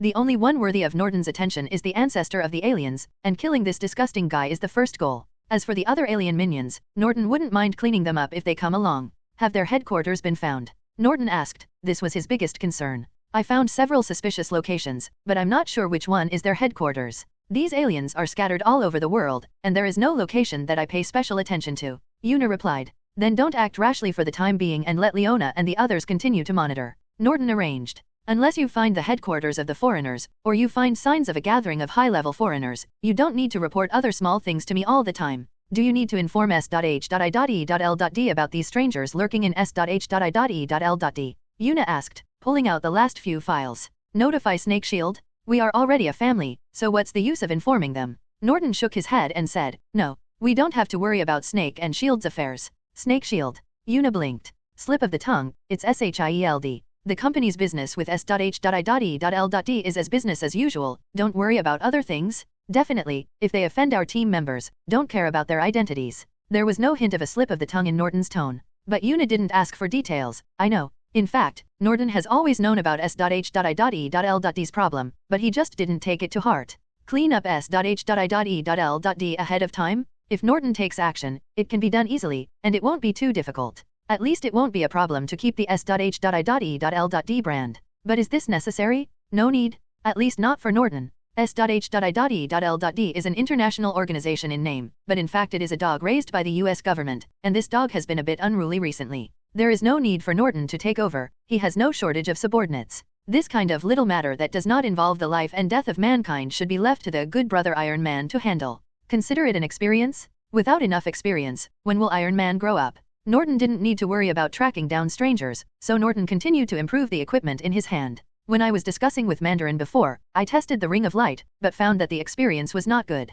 If you only have one ring, it's still acceptable. If you wear a few more, wouldn't it be suspected of plagiarizing the Kinja gang? Moreover, his hands are full of rings, which is too low level. It doesn't suit my temperament at all, it must be changed. Norton thought in his mind. But how to improve it specifically? This is another problem. Norton had read some books on making magic equipment in the Library of Holy Place in New York. However, the core of magic equipment is magic arrays and magic runes. Both of these things require magic energy and can only be driven by magic energy. Norton has no magic energy, and does not want to find a dimension to borrow magic energy. The most important thing is that the equipment with the Godhead fragment as the core does not require additional energy to drive. So Norton can only explore on his own, trying slowly and little by little, how to maximize the effect of the Godhead fragments. This is why Norton covets the 10 rings on Mandarin's hand. It's a pity that Mandarin is really stubborn, and he can't be found in the blink of an eye. Not only the Mandarin, but also the people are more stubborn than Neo expected. Tony Stark has come out to cause trouble again, but there has been no movement from the aliens. Norton didn't always pay attention to the situation on Tony's side. When Una reported the matter to him, he realized that Tony had already defeated the first boss. During the entire process, Norton did not receive Tony's call for help. Therefore, there is a high probability that the process will have some twists and turns, but the result will be a near miss. This time, Norton had disassembled the tattered suit of armor that Tony had handmade in the cave, but Stan still built the Iron Overlord. Most likely, Tony did not have time to destroy the original blueprints when he escaped. As a result, the blueprints fell into the hands of Mandarin and then were sent to Stan. I just don't know how Stan got the arc reactor on Tony's chest this time. After all, Ethan has been staying at Tony's house as an experimental assistant, so Stan doesn't have many opportunities to do anything. Norton guessed that it was most likely a family drama and a baptism of the soul. It may be hard for Tony Stark, but it's essential growth for Iron Man. No, as soon as he finished the press conference, Tony flew to the Norton yard in his armor. Hey, brother. What do you think of my new suit? Tony greeted Norton. Tony, your aesthetics are still so low grade, the gold red paint is really inferior. Norton looked disgusted. No way, I think everyone on the internet says it's cool. Tony always felt good about himself. You came to me just to show off your new weapon, right? Norton asked. After hearing Norton's inquiry, Tony did not continue to worry about the armor painting issue. He finally remembered his own business. Brother, are there any stronger super alloys out there? Sell me some. What effect do you want from the super alloy? Norton asked rhetorically. There are many super alloy Nortons, but they are not on the shelves. After all, as a business, Norton cannot directly sell the best products to customers. Song needs to be 10 grades better than similar products on the market to monopolize most of the market. But Tony had already found him personally, so it was hard for Norton to hide him. Rot. What are the latest super alloys you have here? Tony asked, looking like a fool, and money comes quickly. The key is not which super alloys I have, but which ones do you want? Norton said even louder. You have all the super alloys I want. Tony obviously didn't believe it and thought Norton was bragging. Definitely. If anyone else comes, I will definitely answer no, but who said Tony you are my brother? As long as you ask, I promise to fulfill your request. Norton promised. That's what you said. Tony said with a smile. When making the Mark II, he had many ideas, but because the materials could not meet the demand, he had to give up. In the moment of excitement, Tony probably forgot that he was still wearing a suit and sat down on the sofa. 0. The armor weighing at least 1 or 2 tons, if you sit down all at once, how can the sofa stand it? Crack. There was a sound, and the beam broke, and Tony sat on the board. My poor mahogany sofa. Norton observed 3 seconds of silence for the sofa, pulled Tony up and asked, Tony, can't you get rid of this iron knot on your body? This armor requires special supporting equipment to disassemble it. Tony replied helplessly. Only then did he suddenly feel that wearing this armor in the house was indeed a bit awkward and inconvenient. Norton knocked on Tony's armor and asked, how about I help you dismantle it? Hearing Norton's question, Tony nodded subconsciously. But suddenly thinking of Norton's ability, he asked a little doubtfully, wouldn't the entire armor be destroyed directly? Brother, don't worry about my craftsmanship. Norton promised. After saying that, Norton snapped his fingers. Pa! Tony's armor turned into parts and scattered all over the floor. Except for the missing connecting screws, the other parts were not damaged at all. After releasing the restraints, Tony ignored the parts on the floor and lay directly on the sofa, comfortable. At this moment, countless inspirations suddenly appeared in Tony's mind, and the direction for further improvement of Mark's armor was found. Norton, for the next generation of Mark armor, I plan to add automatic donning and removal functions and greatly enhance the comfort of the armor. What do you think? Tony sat up and asked Norton excitedly. Norton knows Tony's state at the moment all too well. This kind of genius inspiration can't be stopped once it comes. If you discuss it with him, he can keep you engaged in the discussion all day long. Norton didn't want to discuss the broken armor with Tony, so he made a fool of himself and immediately changed the subject. Your armor is up to you. Have you considered what super alloy you need? The outer armor alloy is first and foremost a combination of super hardness and toughness, and its properties such as high temperature resistance, low temperature resistance, wear resistance, and corrosion resistance are also good. Tony answered and gestured. It was obvious that he was still in a state of inspiration. No problem. Norton directly synthesized a sample and placed it in front of Tony. 10 tons. Tony took a look and saw that there was no problem with the price, so he placed the order directly, and then asked, for mechanical structure, I need a superalloy that has both mechanical properties and anti-seismic effect. Is there any? No problem. Norton synthesized a sample again.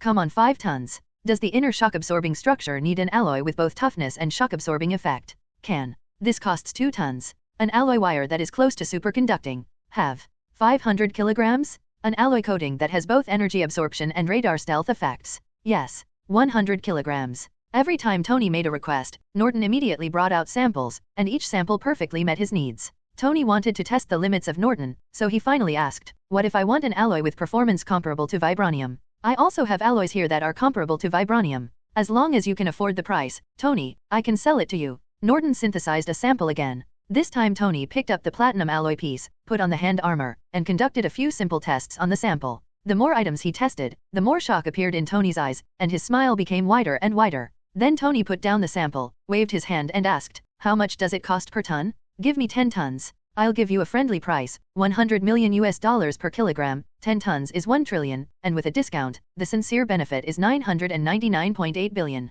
Norton looked like you had made a lot of money. Tony paused as he took out his checkbook. How much? #9998 billion. Tony, your check shouldn't be written. Norton replied with a smile. Forget it, the Mark armor doesn't use this high-end alloy at the moment, let's talk about it later. Tony found a reason and decisively kicked the checkbook back. If you have so much money, why buy pirated copies? Go directly to Wakanda and buy genuine vibranium. Doesn't it smell good? Don't say Wakanda doesn't sell it. If you don't sell, it's just because you don't have enough money. After such an interruption, Tony finally stopped his desire to shop. That's all for now, come back next time. No problem, I'll deliver it to your door. But it doesn't matter how you use these alloys yourself, Tony, but try not to let them leak outside. Norton reminded. I understand, it must be kept secret. Tony knew this well, and the Stark Group also did this kind of thing. Brother, let me tell you, no matter how strong the armor is, it is still a foreign object. You can't wear the armor 24 hours a day, right? Norton asked again. That's right. Tony nodded. Seeing Tony on the road, Norton immediately started to sell Tony. The third generation of lightweight alloy wire, woven into regular clothing, is enough to protect against close-range rifle fire. If a special weaving method is used, it can also perfectly resist the kinetic energy of bullets. Even if it is hit by a sniper rifle, it will remain unscathed. Whether you are yourself or a relative or friend, it is necessary to prepare one. Buy 100 kilograms and get a free knitting method. Tony thought about it and felt that what Norton said made sense. Just as he was about to place an order, he suddenly changed his mind and asked, how much does it cost per kilogram? The friendship price is 10 million per kilogram, and the sincere benefit is 9.9 billion for 100 kilograms. Norton said with a smile. Friendship price. Tony just had the words I don't believe written directly on his face. Brother, it's really a friendship price this time. Norton explained. What I'm selling you is the third generation alloy wire. A complete set of protective clothing only costs 10 kilograms, which works out to 100 million. It's really not expensive. The first generation alloy wire sells for 5 million per kilogram, and a set of protective clothing costs 20 kilograms. The cost is also 100 million, and the defense effect is only half. Is a 100 million set of bulletproof clothing expensive? If you only use it as a body armor, it will definitely be expensive, ridiculously expensive. But if you regard it as life-saving equipment, it is definitely worth the money. The curtain of the Marvel Universe has been opened. In the future, various supervillains will emerge one after another, and dangers are everywhere. Those big-shot people who are not short of money will definitely not mind buying themselves 1 or 2 sets of life-saving protective clothing. Therefore, alloy wire will be Carnegie Alloy Company's flagship product in the next few years. As for selling a new generation of more expensive products to Tony, is Norton trying to make money? Definitely not. He was thinking about Tony's safety. Iron Man is very powerful when he puts on the armor, but Tony Stark is just an ordinary person when he takes off the armor? I'm so worried. Norton suddenly realized that he wanted to hug his thigh at first, but how could he become the real thigh in the end? Soon, Norton discovered that although Tony had not developed thighs, he had a tendency to become a mascot. As soon as Tony left, Una brought him good news: the alien organization has made unusual moves. What's going on? Norton asked.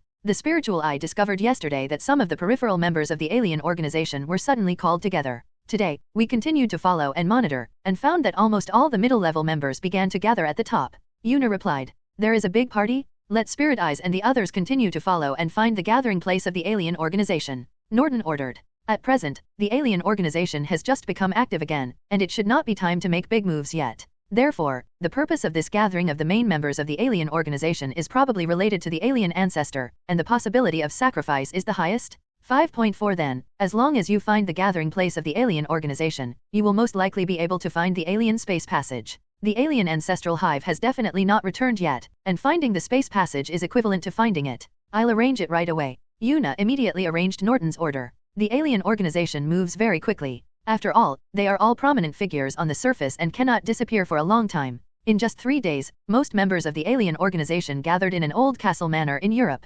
The castle estate was not one of the several previously suspected locations. But that doesn't matter, as long as the top executives of the alien organization are there. Even if the space passage is not found in the manor, as long as all the top leaders of the alien organization are captured, there will be no need to worry about finding the location of the space passage. Norton has so many ways to get the information he wants from their heads. Walking out of the space door, in the woods about a kilometer away from the manor, Norton took a look from a distance. The manor was very quiet in the night. There are only 2 sentries outside the manor, but there are many hidden sentries. Fortunately, Linjian and the others had already found all these secret whistles. Norton ordered in the mental space, Leona, clean up the secret sentry outside the manor. Yes, because of people. Una responded. They were already familiar with this kind of thing, and had already made preliminary preparations before Norton arrived. In less than half a minute, dozens of secret sentries outside the manor, including several strangers, were all quietly cleared away. Yes, you seal the manor and no one who escapes can be let go. After arranging the tasks for Leona and the others, Norton flew directly over the manor, and then opened his time and space vision to overlook the entire manor.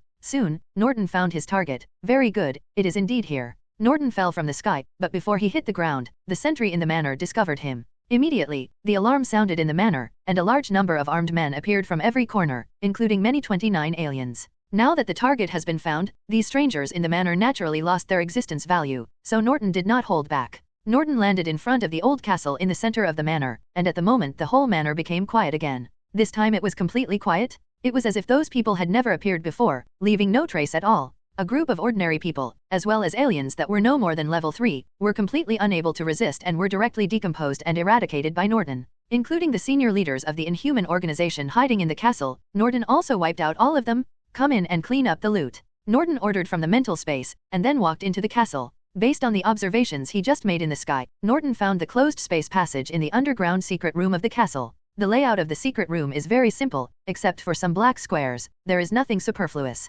Are these the keys for aliens to open space passages? Norton picked up a black square, in which he saw the remaining spatial power and defective spatial information. Although the spatial information is defective, it can barely open the spatial channel, but it can only be used to sacrifice ordinary people. It's a pity that it's useless for me. Norton put it aside. He didn't need this kind of thing, and the channel opened by this block was not stable enough. Walking to the center of the secret room, there is a circular shallow pit. This shallow pit is probably the place where the alien organization made sacrifices to the alien ancestor. Norton's space-time vision saw the traces left by Zhang Jin's repeated opening of space channels in the shallow pit. These traces are enough for Norton to resolve accurate spatial coordinates. It just takes some time. Then try the effect of space-time analysis. At this time, the new ability obtained by space-time learning LV5 came into use for the first time. Great. As soon as the space-time analysis was turned on, Norton immediately felt that these spatial traces became clear, and the originally chaotic spatial information seemed to become orderly. In just half an hour, a space beacon appeared in Norton's hand. Once the accurate spatial landmarks are obtained, these remaining traces are naturally useless. The remaining spatial information from the past will interfere with the new spatial channels, so Norton directly clears them all. Opening the space-time channel, Norton is already familiar with it. A pure space channel is simpler than a time-space channel. In just 3 seconds, a faint blue circular passage appeared in front of Norton. Norton did not enter the channel. As soon as the space channel was opened, he realized that there was something wrong with it. It's a one-way passage. Norton frowned slightly. What's the problem? There is definitely no problem with the method of opening the space channel. The space landmarks are just simple spatial coordinates, so there should be no problem. With further analysis, Norton quickly discovered the problem. The space channel was blocked by another force in one direction. Holy place. Norton instantly determined that the source of this power was the 3 holy places guarded by Camartage. This result surprised Norton. I didn't expect that the power of holy place can not only block space channels in different dimensions, but also remote space channels. Norton found that he could not unlock this layer of blockade, so the space passage in front of him was just a one-way ticket for him. The effect of this layer of ban will be more obvious on stronger people.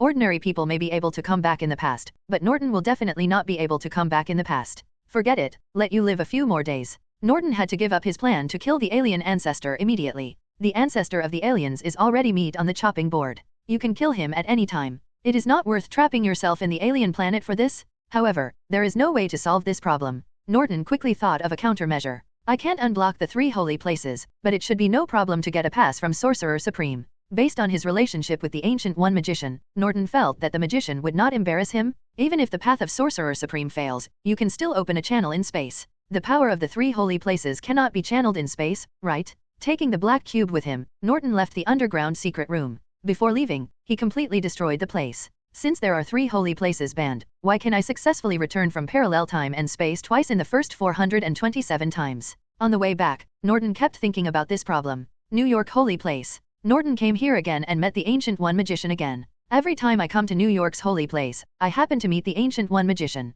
Norton doesn't believe that this Supreme Master is so idle. Magician. Norton saluted respectfully. After X ability reached level 5, Norton felt that he was already very strong and had never encountered an enemy stronger than himself. But every time he saw the Ancient One Magician, Norton felt frightened, and the stronger he became, the more unfathomable the Ancient One Magician felt. No one probably knows how powerful this Sorcerer Supreme, who has lived for hundreds of years, is. Without waiting for Norton to ask, the Ancient One Magician handed a talisman to Norton. With this talisman, you can freely travel through the holy places ban. Thank you, Magician. Norton thanked him first, and then put the talisman on directly. Since the Ancient One Magician prepared the talisman for himself in advance, he must have considered his own needs, so Norton is not worried about any problems with the talisman. Regarding the talisman, Norton didn't ask any more questions, but he didn't hold back another question. Magician, why was I not blocked by the Holy Place Force when I returned from parallel time and space? The Ancient One Magician brought Norton to the window of the world and asked, where do you think the power of the Holy Place comes from? This question asked about Norton's blind spot in knowledge.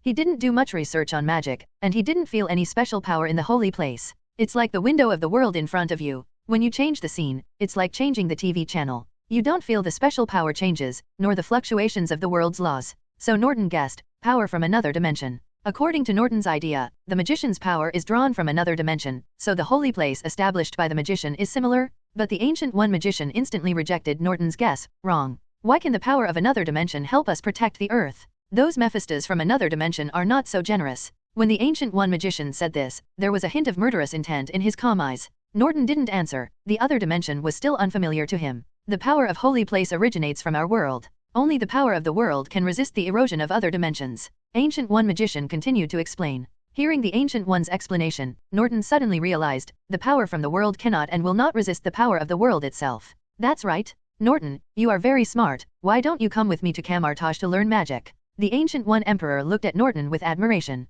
Thank you, Magician, for your love. I'm not interested in magic at the moment. Norton decisively refused. If it was real magic, Norton wouldn't mind practicing it on the side, but for Ancient One Magician, a secret technique that uses the power of another dimension, Norton would be grateful. It's not that magicians have no future. Just look at the Ancient One Magician in front of you and you will know that the secret magician has reached the extreme and can also become a strong man in the multi-universe. Mainly because Norton doesn't like borrowed power, because the borrowed power is not completely under his control. And it always feels weird to introduce those weird things from other dimensions into your body. Regarding Norton's rejection, the Ancient One Magician had already expected it, so he did not feel any displeasure or disappointment. Norton was not in her plans anyway. Magician, how strong are the Mephistos from the other dimension? Even with your strength, can't you completely remove them? Norton asked again. Those multidimensional Mephistos will be enemies sooner or later, so Norton should understand their strength early. The so-called Mephistos from different dimensions are all existences that coexist with their own dimensions. They are the masters of their respective dimensions. They will not die if their dimensions are not destroyed.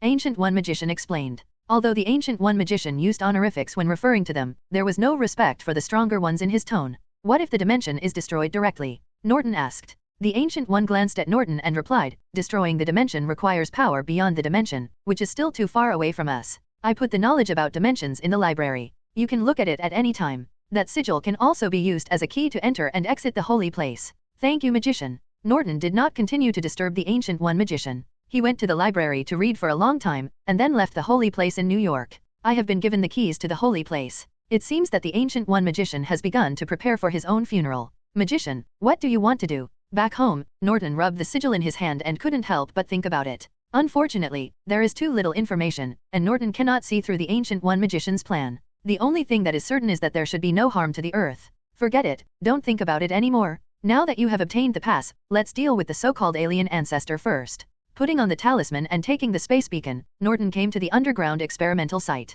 The blue space channel opened again. Norton, let me go with you. Yuna looked at Norton worriedly. No, it's just an exiled bug, I can deal with it. Norton slapped Yuna. Norton doesn't know what the environment of the alien planet is like. There is a high probability that it is not suitable for human survival. In addition, when dealing with the alien ancestor, there is a high probability that powerful means will be needed. So it's not suitable to take Yuna with me. The most important thing is that after a wave of enhancements in Yuna's ability, she can solidify a spiritual guardian state for Norton. No matter the distance, there will be no weakening. This eliminates the need to take Yuna with us. Wait for me to come back. Norton handed the positioning beacon to Yuna, and then resolutely walked into the space passage. Alien. It's the annual sacrifice time again, and the beehive ends its hunting and returns to the location of the space passage, just like in previous years. The space channel was opened in advance, and the color looked a little different, but he didn't care about these details, as long as he offered sacrifices on time. After staying on this alien planet with only bugs for hundreds of years, even if it accepted sacrifices from alien organizations every year, Hive's brain still became slower and slower.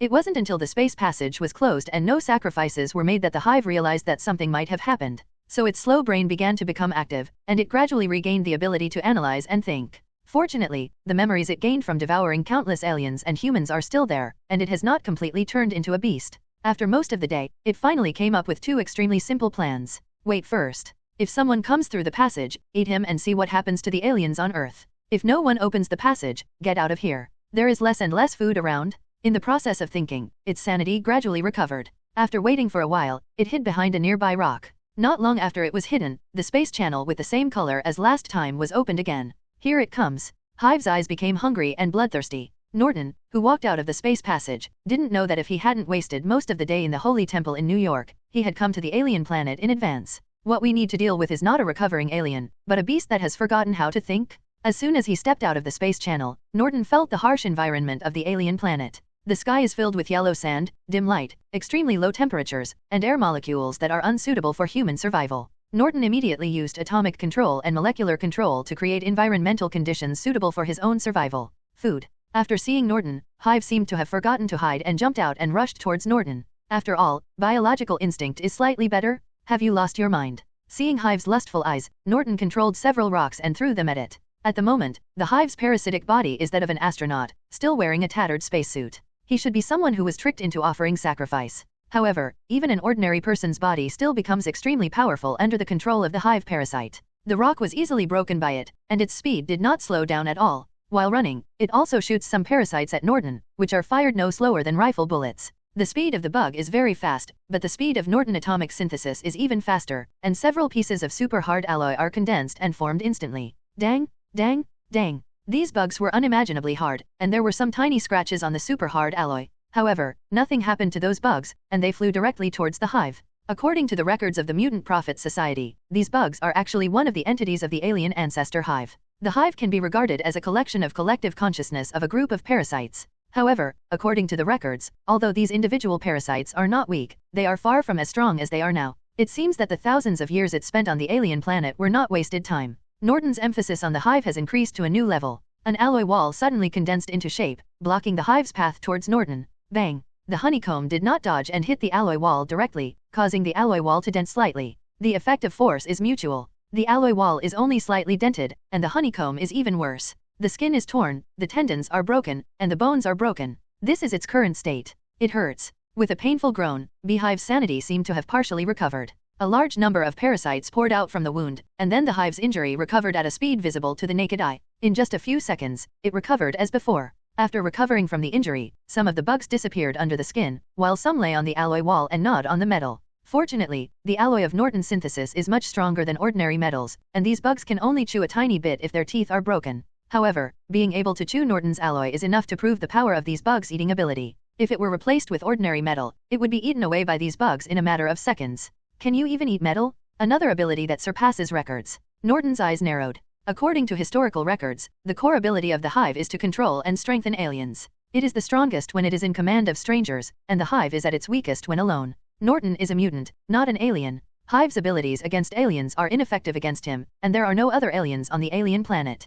JD, originally, Hive was supposed to be at its weakest now, but the combat effectiveness he showed was not weak at all. It seems that during the years of exile from the alien planet, the Hive has evolved its own relatively weak personal combat effectiveness. Thinking of this, Norton stopped testing. The alloy wall instantly decomposed and turned into alloy chains to tie up the Hive, and then a high-energy particle cannon hit it. Boom. The explosion flattened hundreds of meters in radius, leaving only a large glazed pit more than 10 meters deep. Only those within 50 meters of Norton were safe due to the protection of the particle shield. But seeing the damage caused by the particle cannon, Norton didn't smile at all. Just now he clearly saw that the moment the particle cannon was fired, the Hive had turned into countless small insects and burrowed into the ground. Suddenly, Norton jumped up and flew into the air. At the same time, countless bugs burst out of the ground under Norton's feet, chased him into the air, and then turned into a cloud of bugs, surrounding Norton and constantly impacting Norton's particle shield. With Norton's thought, nuclear fission began on the surface of the particle shield. In an instant, endless light, heat, and intense radiation burst out from the particle shield. No matter how much insects evolve, they are still living organisms and they still cannot withstand the light, heat, and radiation directly released by nuclear fission. The entire particle shield seemed to have turned into a big fireball, leaving the Hive's insect swarm nowhere to eat. However, he still did not give up.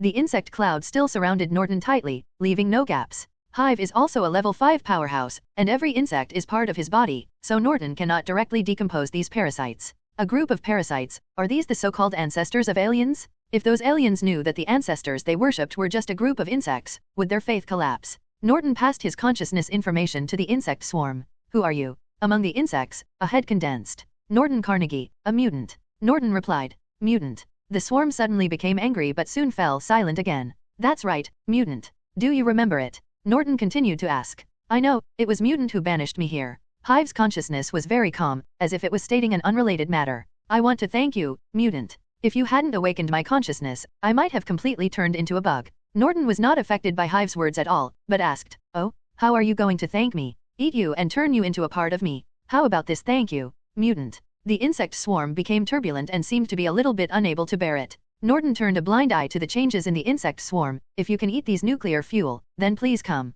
You won't last long, mutant. Hive grew angry. With the fury of the Hive, countless rocks flew up from the ground, and then smashed into Norton's shield.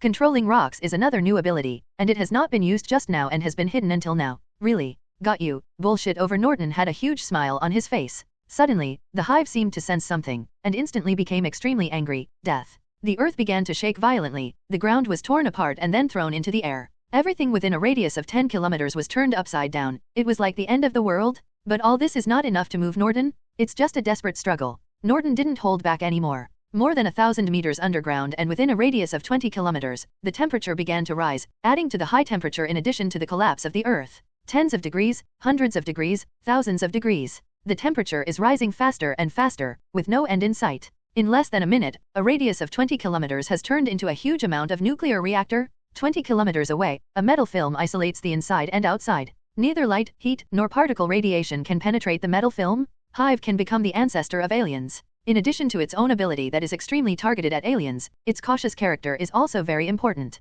So after regaining some human sanity during the battle, its first thought was not how to defeat Norton, but to save its life first. Therefore, after the Hive hit Norton's alloy shield wall, it immediately released some parasites. Some of these bugs lurked in place, some chose to fly far away, and some burrowed deep into the ground. The Hive is a life of group consciousness, and every parasite is one of its entities. As long as any parasite escapes alive, it can be resurrected. When the time comes, it can give it a try, and no matter whether the subject wins or loses, its life will not be in danger. Just don't expect it. Norton is more cautious than it is. From the beginning, Norton's intention was to completely kill the Hive, so he only used a small amount of his attention to deal with the Hive's attacks. Norton's main focus is on sealing off the battlefield, which is the metal diaphragm that starts 1,000 meters underground and completely isolates a 20-kilometer radius. As long as the metal diaphragm that isolates the inside and outside is completed before the parasites in the Hive escape from this range, the Hive can be completely killed. At that time, Norton no longer needs to consider how many parasites the hive has released, he only needs to completely decompose the material in the metal diaphragm. When the scattered parasites hit the metal diaphragm, the hive realized that something was wrong and wanted to fight hard. Unfortunately, it's too late. Norton has already taken action, and the metal glass membrane has completely transformed into a nuclear reactor of huge amounts. The resistance of a single parasite is not very strong, and it is quickly killed by the high temperature and high radiation without blind spots. The remaining insect cloud, the main body of the hive, is much more resistant and has the power to resist, but within Norton's reactor, all its resistance is in vain. It should be complete death. The nuclear reaction lasted for half an hour. Norton slowly stopped after sensing that there was no more material inside the metal diaphragm that he could no longer control. At the moment, all the substances in the diaphragm have been decomposed into atomic states by Norton. This is the first time Norton has decomposed such a large amount of material, and the elemental furnace may not be able to contain it. There is no need to install so many atoms, let's build something. Norton's mind suddenly moved, and atomic control and molecular control were used together. A huge city was built bit by bit. The facilities necessary for a normal modern city are all available and more complete. Building a city from scratch allowed most of Norton's knowledge to be applied, and Norton became addicted to it without realizing it. The city built by Norton does not look grand. There are low-rise buildings on the ground, but there is an extremely large building space underground. And in order to ensure the safety of the city, Norton has also set up a very thick protective layer outside the city, including the entire underground. When the main framework of the city was completed, 1 day had passed. Fortunately, before coming to the alien planet, I made a reservation with Una for 3 days. It's been a day. It's time to go back. Norton sighed as he looked at the city he built with his own hands. The remaining details wouldn't be completed for a while, so Norton wasn't ready to continue. However, before reopening the space channel, Norton took out the loot obtained this time. Although Hive's body has been completely decomposed, Norton is still left with 2 crystals. It turns out to be a crystal of law. It seems that the Hive is indeed not an intelligent creature. Norton was not surprised by this. The law crystal is not a fragment of the Godhead, but a pure condensation of law. The process of condensation does not involve any will at all, so the law information in the crystal is relatively chaotic. But even so, it still has huge amounts of value. Whether it is used to analyze references or make equipment, it can play a huge role. Of the 2 law crystals left by the Hive, one condenses the law of genes, while the other condenses the law of the earth. The former is relatively perfect, reaching level 5, and must be the core ability of the Hive. The latter barely took shape, with only level 4. It was probably an ability that evolved after it was exiled to an alien planet. Gene law, in Norton's memory, no mutant has the relevant X ability, but it can still be of great help to genetic experiments if it is made into equipment. The use of Earth law crystals is much broader and can be directly used to cultivate mutants. Among the Nova team, there are many players whose abilities are related to the Earth and field attributes. Norton was quite satisfied with this. It's not bad. Finally, so much effort was not in vain. Definitely, the biggest gain from this trip to the alien planet is not the 2 law crystals, but the original alien star. Although the alien planet is not suitable for human survival, it is a planet with life after all. The key is that the space can still be connected to the Earth, making it easy to travel between 2 weeks, and its value is inestimable. Please give me flowers. However, compared to law crystals, the disposal of alien stars is much more troublesome. Forget it, let's talk about it when we get back. Norton locked on the space beacon left on the Earth. The space channel is opened. Where the space passage was originally opened, Norton built a hall to cover and protect the space passage. Leaving a beacon in the hall, Norton resolutely stepped into the space passage. The sound of the space channel opening awakened Una, who was guarding the secret room. When she saw Norton walking out, she immediately rushed up and asked with concern, "Norton, are you okay?" "It's definitely fine, a bedbug can't hurt me." Norton said that he was fine, and he also took out 2 law crystals as evidence. Seeing Norton take out 2 law crystals, Una asked doubtfully, "The alien ancestor also has helpers?" "No, both law crystals were contributed by the alien ancestors." Norton introduced the situation of the alien ancestors to Una, a collection of parasites that live by eating bugs. Una was disgusted when she heard that. She was glad that she didn't go along. It's really disgusting, but the survival ability is very strong. If I hadn't been prepared in advance, I might not have been able to kill it completely. The ancestor of the aliens has been eliminated, but there is still a little bit of trouble with the aliens. I need to deal with it.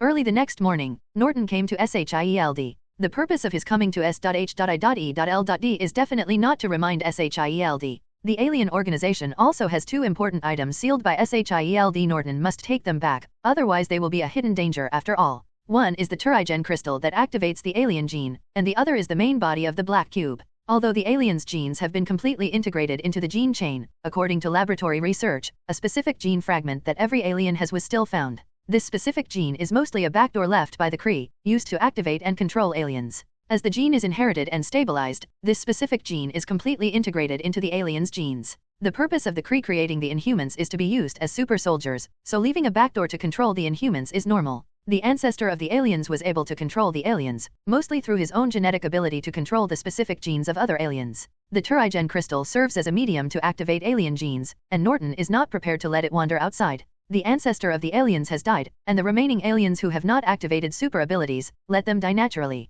Norton personally came forward, so it was impossible for S.H.I.E.L.D. to refuse Norton's request because of 2 items of unknown use. Anyway, there are many such items in S.H.I.E.L.D.'s warehouse. Even the current director of S.H.I.E.L.D. is unwilling to do so. After Norton played the financial threat card, he had no choice but to compromise. With the influence of the Carnegie family in the United States, it only takes a little effort to get Congress, which already has objections to SHIELD, to cut funding. After taking the things back, the Turigen crystal was useless and was directly sealed by Norton. It was the main body of the black squares that aroused Norton's interest after integrating all the black squares and revealing their true colors. This thing does not seem to be a natural creation, nor is it an artificially synthesized substance, but a creation of the law of aliens or mutants. Norton quickly studied the essence of black matter, a kind of law creation between energy and matter, with extremely excellent space compatibility. With in-depth research, Norton soon discovered that this thing could solve huge amounts of his own problems. Originally, the biggest problem in developing alien planets was transportation.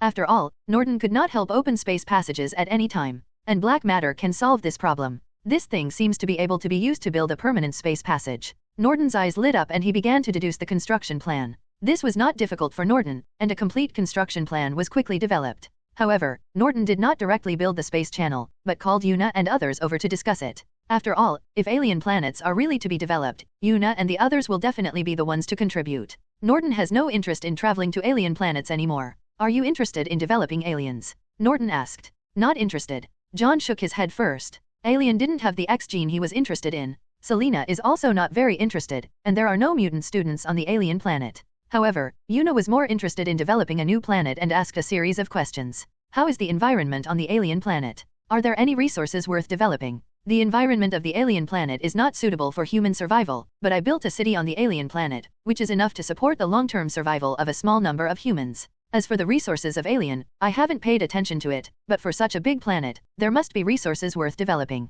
Norton briefly introduced the basic situation of Alien. Is the alien planet dangerous? Una asked again. In addition to the harsh environment, the dangers of the alien planet mainly come from the bugs living underground. These bugs are difficult for ordinary people to deal with, but they pose no threat to the Nova team. However, the living environment of those bugs is very complex and difficult to clean completely. Norton replied. This answer disappointed Una, and her interest in alien stars also dropped greatly. Una knows that Norton is not short of money, so her interest in alien planets does not come from the income from developing alien planets, and Norton does not have enough manpower to develop a planet. Una just hopes to find a place where she can train the Nova team. However, judging from the information provided by Norton, Alien's training for the Nova team is very limited. Seeing Una's expression, Norton understood what she was thinking, but still asked, "Why, you are not interested? It's a piece of cake." Una commented. "Since you don't want it, I have to find a home for it." Norton did not interfere with their choice. Even if Alien is not developed, it cannot be left alone. After opening 2 space channels back and forth, Norton discovered that there is a space link between the alien planet and the Earth.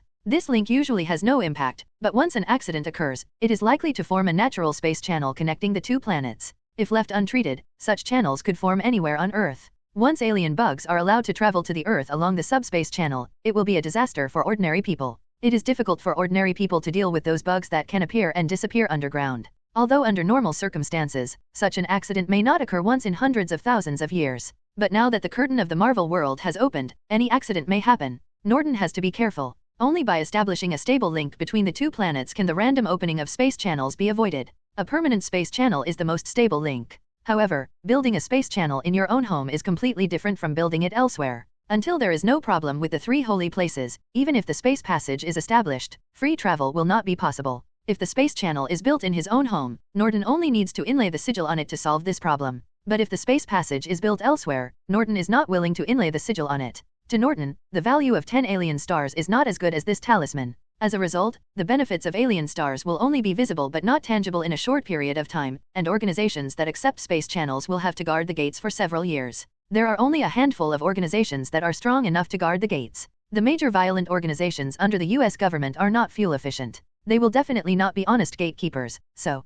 Norton quickly thought of a suitable choice. So Norton brought the black substance to Hope Island where Brotherhood is located. Magneto, who has been staying at home for the past few years, is definitely the best candidate to guard the door. Even if there is an accident, Brotherhood has enough strength to guard the space channel. And now Professor X is also on Hope Island, which is equivalent to adding another layer of insurance. Importantly, Norton thought Magneto would be interested in aliens. Sure enough, Norton's feeling was right. After Norton briefly explained his intention, Magneto 0.4 was indeed very interested. Isn't an independent planet without ordinary people what he has always longed for? So what if the environment is a bit harsh? Mutant can be transformed slowly. No matter how dangerous the bug is, can it be the opponent of Mutant? Before even listening to Norton's detailed introduction to the alien planet, Magneto urged Norton to establish a permanent space channel first. Norton didn't waste any time and first established a space passage in the secret base in the center of Hope Island. The space passage looks like a black door frame 10 meters wide and 5 meters high. There is a black light curtain in the door frame, and the situation on the other side cannot be seen.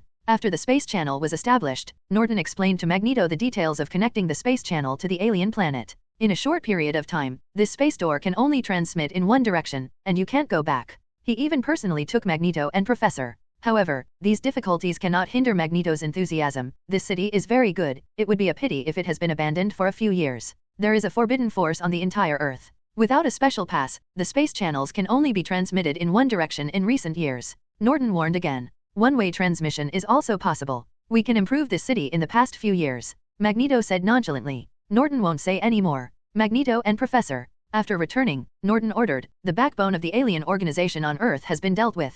You can make arrangements for the remaining fish that slipped through the net, Una. The aliens who slipped through the net are not considered strong. During the time you left, I have already arranged the trial as a new member of the team. Una replied. Okay. Norton nodded slightly and then ordered, I'm going to the moon. Please make arrangements. Norton's purpose in going to the moon was to deal with the aliens on the moon. They were still a hidden danger, and Norton was not prepared to let them go. Although they migrated to the moon, they are not a good thing either. According to the historical records of the Mutant 29 Prophetic Society, they also did a lot of robbing people at the beginning. Even by virtue of living on the moon, the mutant prophets are beyond their reach, and they sometimes do more than the aliens on Earth. It was only in the past few hundred years that the new generation of Sorcerer Supreme, the Ancient One Magician, rose to prominence, and then they gradually disappeared. After all, from the time they moved to the moon, they were no longer humans on Earth, and could hardly even be called humans. Norton took the spacecraft with his spiritual eye and they came to the dark side of the moon, but the spacecraft did not land, but remained at the height of the moon's synchronous orbit. In front of the observation window, Norton asked Lingian,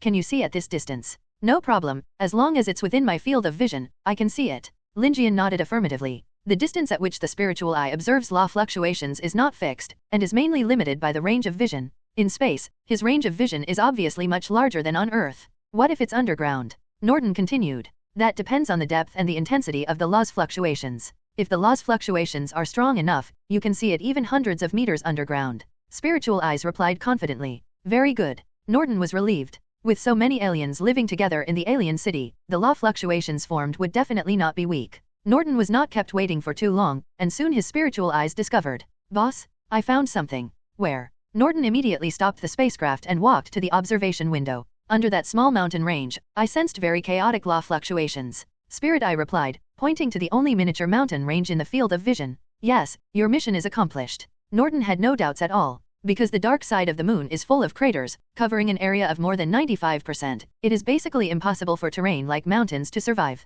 Even if the main body of this small mountain range is a metal vein, even without the support of his spiritual eyes, Norton could tell that there was something wrong with it. You are waiting for my instructions on the spacecraft. If you do not receive my instructions, the spacecraft is not allowed to land. After giving the order, Norton flew out of the spacecraft directly. The space environment was not an obstacle to Norton. He can completely rely on his ability to create an environment suitable for his own survival. Soon, Norton landed on a small mountain range. The camouflage on the mountain range is very good, but when the entire mountain range comes under Norton's control, the traces of artificial modification inside are clearly revealed. The real alien city is not in the mountains, but under the mountains. There are extremely complex passages in the mountains. Entrance Norton has found it, but he has no intention of entering through the entrance. The metal veins, which are hundreds of meters thick, are an insurmountable obstacle for others, but for Norton, it is just like that. Norton decomposed a new passage directly under his feet, leading directly to the alien city below. At the moment, Black Bolt has gathered the aliens to prepare for Norton, the intruder. In fact, when Norton's spacecraft arrived on the dark side of the moon, it had already aroused the vigilance of the aliens.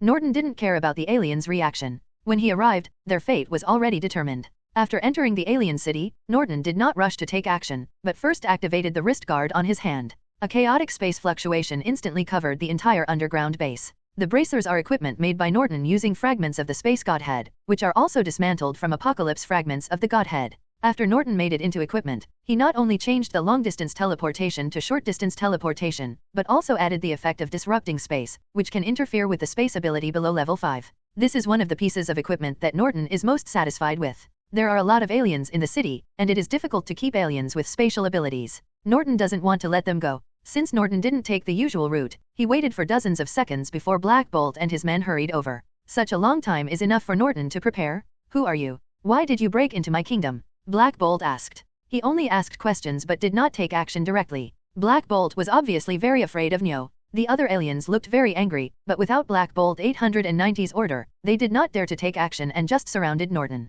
Me. Looking at more and more strangers around him, Norton didn't feel nervous at all. These aliens have distinct shapes, such as King Black Bolt and his men, these aliens with obviously higher status. They are all human appearances. Other aliens whose status is one level lower, most of them have ferocious and strange forms, and some cannot even maintain a basic human form. I'm mutant. After glancing around, Norton slowly said the answer. Upon hearing this answer, Black Bolt's expression suddenly changed. He had obviously thought of something. But it's too late. As soon as Norton finished speaking, the entire alien city was filled with endless light and heat. The aliens with relatively fragile bodies were killed by the light and heat for the first time, and then set on fire. The lower-level aliens with slightly stronger bodies could only wail in the light and heat, and they obviously couldn't hold on for long. However, only strangers were attacked, and the city's buildings were not affected at all. Seeing the miserable situation of those low-level aliens, Black Bolt immediately gave up taking action and chose to compromise. Stop, mutant, no matter what you want, I will promise you, as long as you let my subjects go, they are all innocent. Black Bolt's words were majestic and he looked very responsible as a king. Too bad it doesn't work for Norton. Innocent? Haha. Norton smiled disdainfully, with no intention of stopping. When humans kill those snakes, insects, rats, and ants, will they consider whether they are innocent? Even if we let go of the feud between Yiren and Mutant? When Norton saw the forms of low-level aliens, he no longer regarded them as human beings? Killing them is no different than killing some beasts. Norton won't have any psychological burden? Black Bolt could no longer endure being treated like a snake, insect, rat, or ant. Even if he was wary of Norton's strength, he still had to give it a try. Kill. King Black Bolt shouted, which was both an order and an attack. The aliens who still had some strength immediately launched a counterattack, and Norton was instantly overwhelmed by various attacks. The aliens have various abilities and different types of attacks. Unfortunately, the ability level is not enough to break through Norton's ever-changing particle shield. The only level 5 inhuman, Black Bolt, has the ability to be restrained by Norton. The power of sonic vibrations is greatly reduced in a complete vacuum environment. Norton did not fight back, he was just a defensive colleague, maintaining the light and heat that flooded the city. That's it. Come down and clean the battlefield. Norton gave the order in the mental space. The light and heat that flooded the city have disappeared, along with those strangers. Only the ashes on the ground prove their existence. But before Yuna led the Nova team into the city, Norton decomposed the ashes. In this city, except for the things that Norton deliberately preserved, everything else was burned in the light and heat, especially the living things. Norton didn't leave a single cell behind. In Norton's eyes, these strangers are not even worth studying. Following the passage opened by Norton, the Nova team filed in. Seeing Norton again, the respect in their eyes rose to a higher level. During the battle just now, Norton did not hide and tuck in. They shared the mental space simultaneously. They all witnessed the scene where Norton took action. Control the city control system, and then search this base thoroughly. Norton ordered.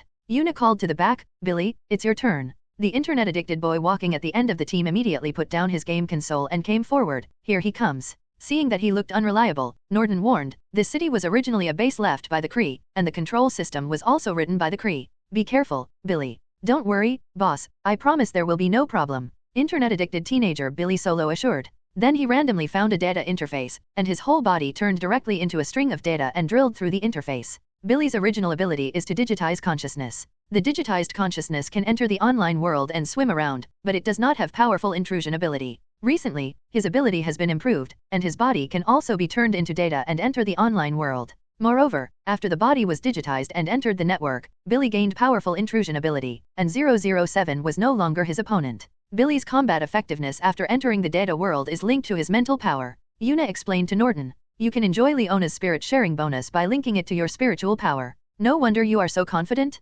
Norton doesn't have to worry anymore. While Billy was completing the control system, the rest of the team was not idle either. They divided into several teams and started searching from the outside. Although the periphery is not too important, it still needs to be searched thoroughly. The abilities of aliens are all kinds of strange, and Norton is not sure that light and heat can kill all aliens. However, even if there is an alien who escapes through special abilities, his strength will not be too strong, and the Nova team can completely handle it. Only Una and Leona, who acted as the central commander, still followed Norton, slowly walking towards the core area of the city. As the residents of Black Bolt and his family, as well as the city's control center, the most valuable thing must be here. As soon as the three Nortons reached the core area, the door opened by itself, and at the same time Billy's voice sounded from the speaker at the door. "Welcome, boss, eldest sister, and captain. Has the control system been completed?" Una asked. "It's not completely done yet, but I have completely suppressed it and obtained temporary management rights. I will soon be able to rewrite its core program and make it ours," Billy replied. After turning several doors in a row, the owner stopped in front of a door that was obviously higher level.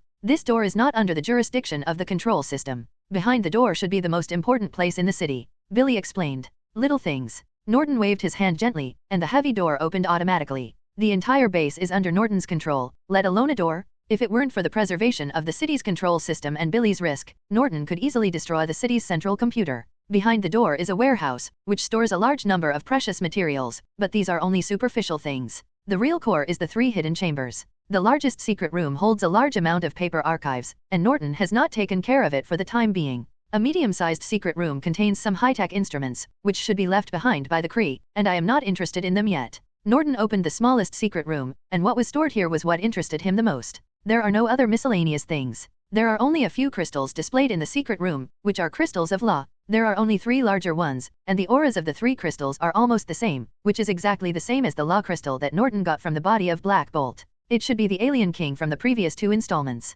The remaining 5 are all barely formed law crystals. The types of law are different. They should be from 4th level aliens who have died for more than 1,000 years. There are a little few 4th level crystals. Hello no. Over the years, 3 level 5 kings have been born. There can't be only a few level 4 aliens? Put these crystals into a box and hand them to Una, shop.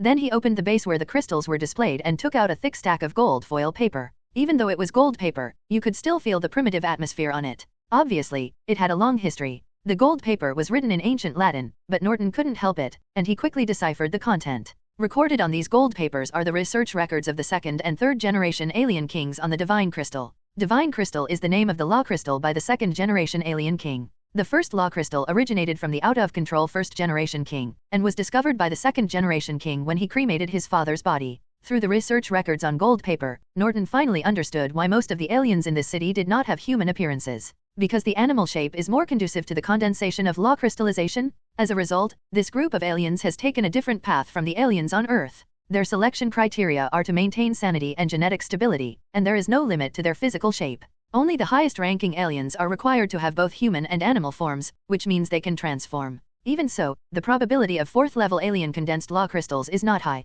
In addition, those used in research, so there are only 5 left. After reading the contents on the gold paper, Norton destroyed it directly. He killed all the aliens, and it was useless to keep this research record. Then the 3 of them went to see 2 other secret rooms. Norton asked people to move the instruments left by the Kree back to the spacecraft. Norton only took a look at the archives in another secret room, and in a rage, disassembled and destroyed them all. When the 3 of them came out of the secret room, Billy was already waiting outside. "Boss, the control system has been completed. I found a lot of experimental data in the system's database." At this point, Billy looked angry. Norton interrupted Billy and directly arranged, "Delete it. Those data have no value left." Norton then made arrangements for the underground base. This city will serve as the Nova team's base on the moon from now on. It's up to you how to transform it. After hearing Norton's arrangement, Una's eyes lit up and asked, "What is the name of our base?" "Let's call it Dark Moon Base 097. Norton replied casually. Now that he has taken the base as his own, the previously opened passage cannot be left behind, so Norton restored it to its original state. When Norton was about to return to Earth, Leona brought him another piece of good news. The alien's hangar has been found.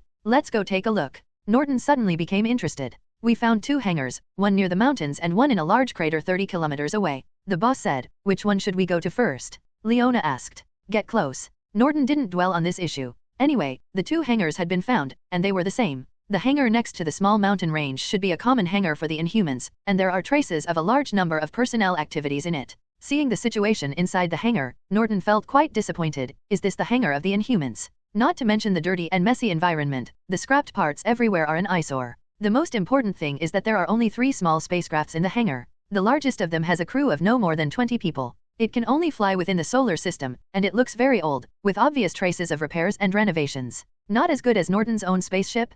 However, the technical system of the spacecraft is different, and it also has certain reference value. Disappointed, Norton is still ready to check out another hidden hangar? Let's go to the next one. Norton left the hangar without missing a beat. The other one is so far away, it should be the retreat prepared by Black Bolt for his family. The passage is very secretive and complicated. Norton was not interested in walking through the complicated underground passages. He flew directly from the ground and then forced the hangar open from the outside. Having learned from the past, Norton did not have high hopes at first, but the result gave Norton a surprise. Although there is only one spacecraft in this secret hangar, it is a spaceship capable of interplanetary navigation. The value of the spacecraft is undoubtedly much greater, both in terms of practical value and research value. This spaceship is also a legacy of the Kree, and the control system is very intelligent. Norton has no authority and does not want to destroy it. So he called Billy again. Billy, get it done. Okay, boss. Billy, who was already eager to try, agreed immediately. The protection ability of the spacecraft control system is no better than the previous city control system. With experience, Billy took less than a minute to fix the spacecraft control system.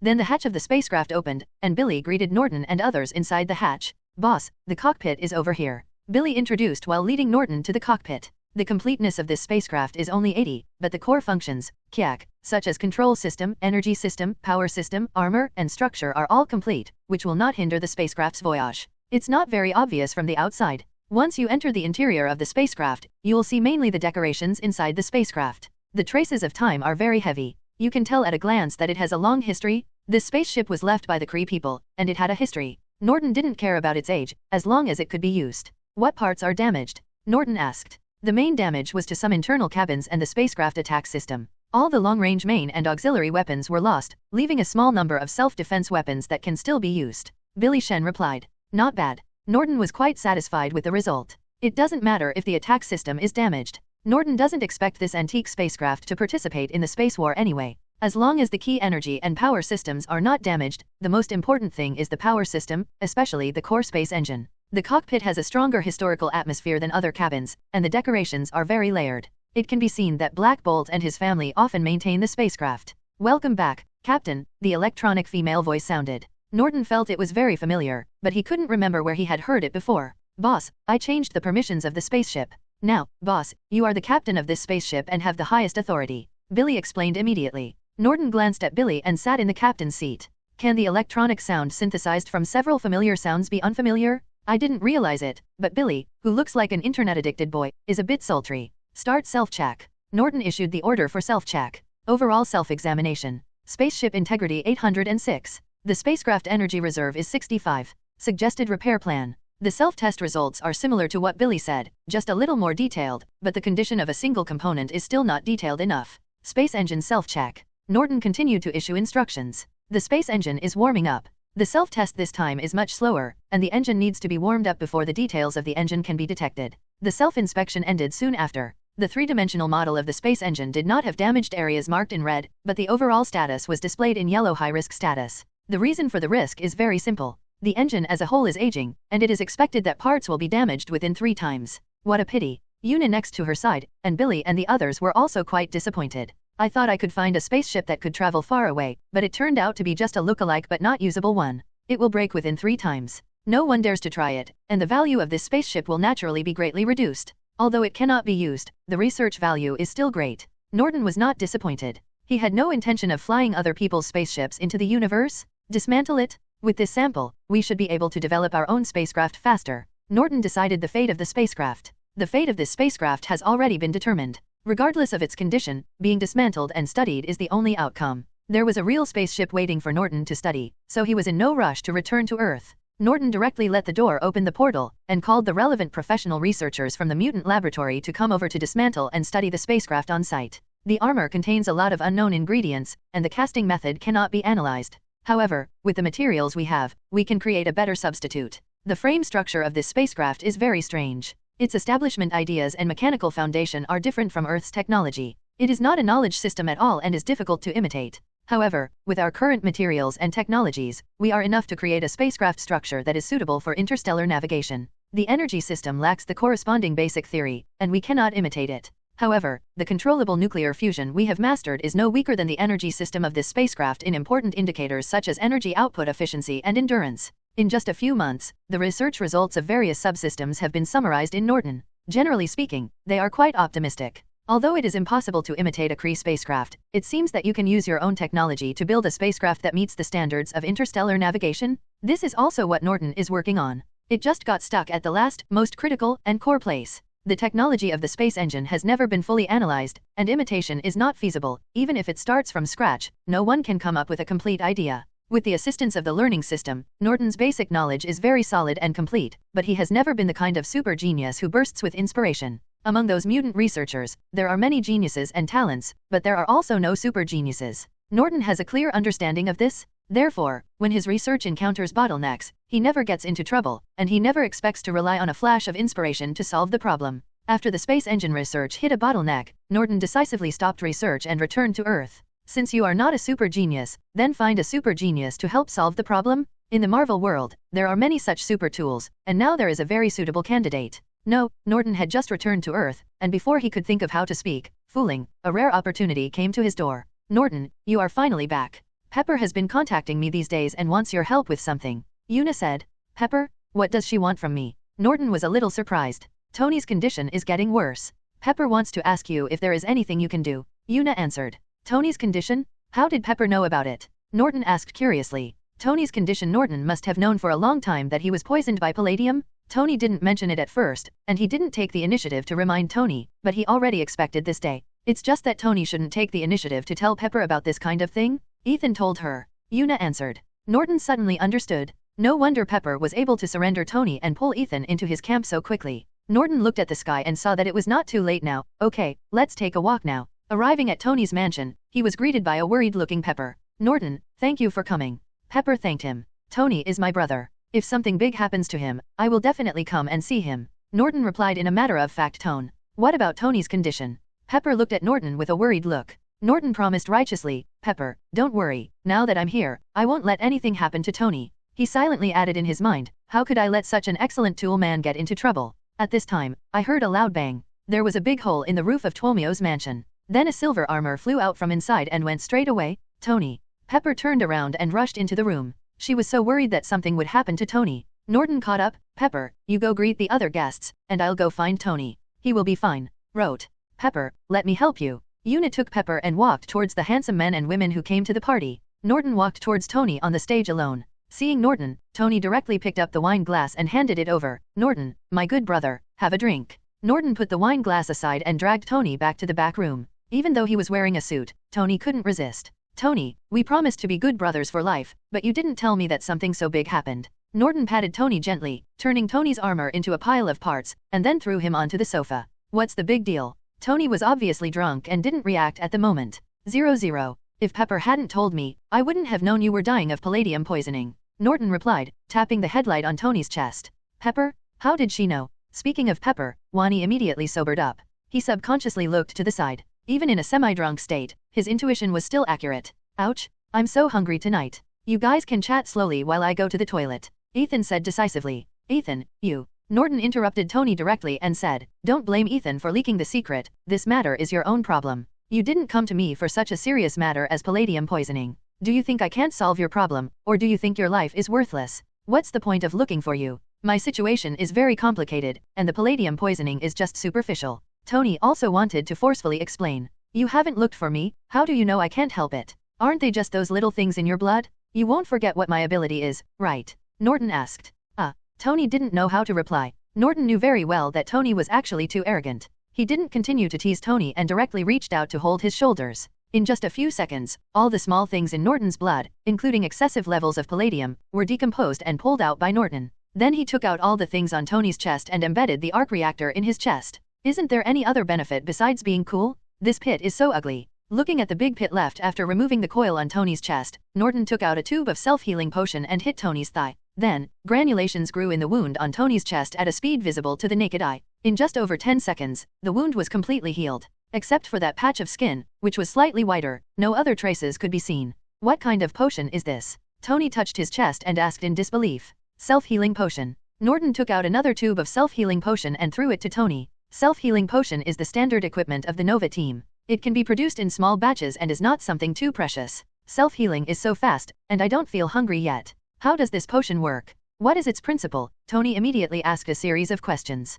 Norton was not interested in discussing the technical issues of 557 with him, so he changed the topic directly. Don't worry about how it's done. Your problem is solved. I just have other things to ask you for help with. Brother, is there anything else you need my help with? Tony's mind immediately calmed down, and he immediately forgot about the potion and so on. You are my brother, why can't I ask you for help? Norton said it definitely. Is there anything else you can't handle? Tony asked. I'm not an all-knowing and all-powerful god. There's definitely something I can't handle. Norton asked directly, stop talking nonsense, can you help?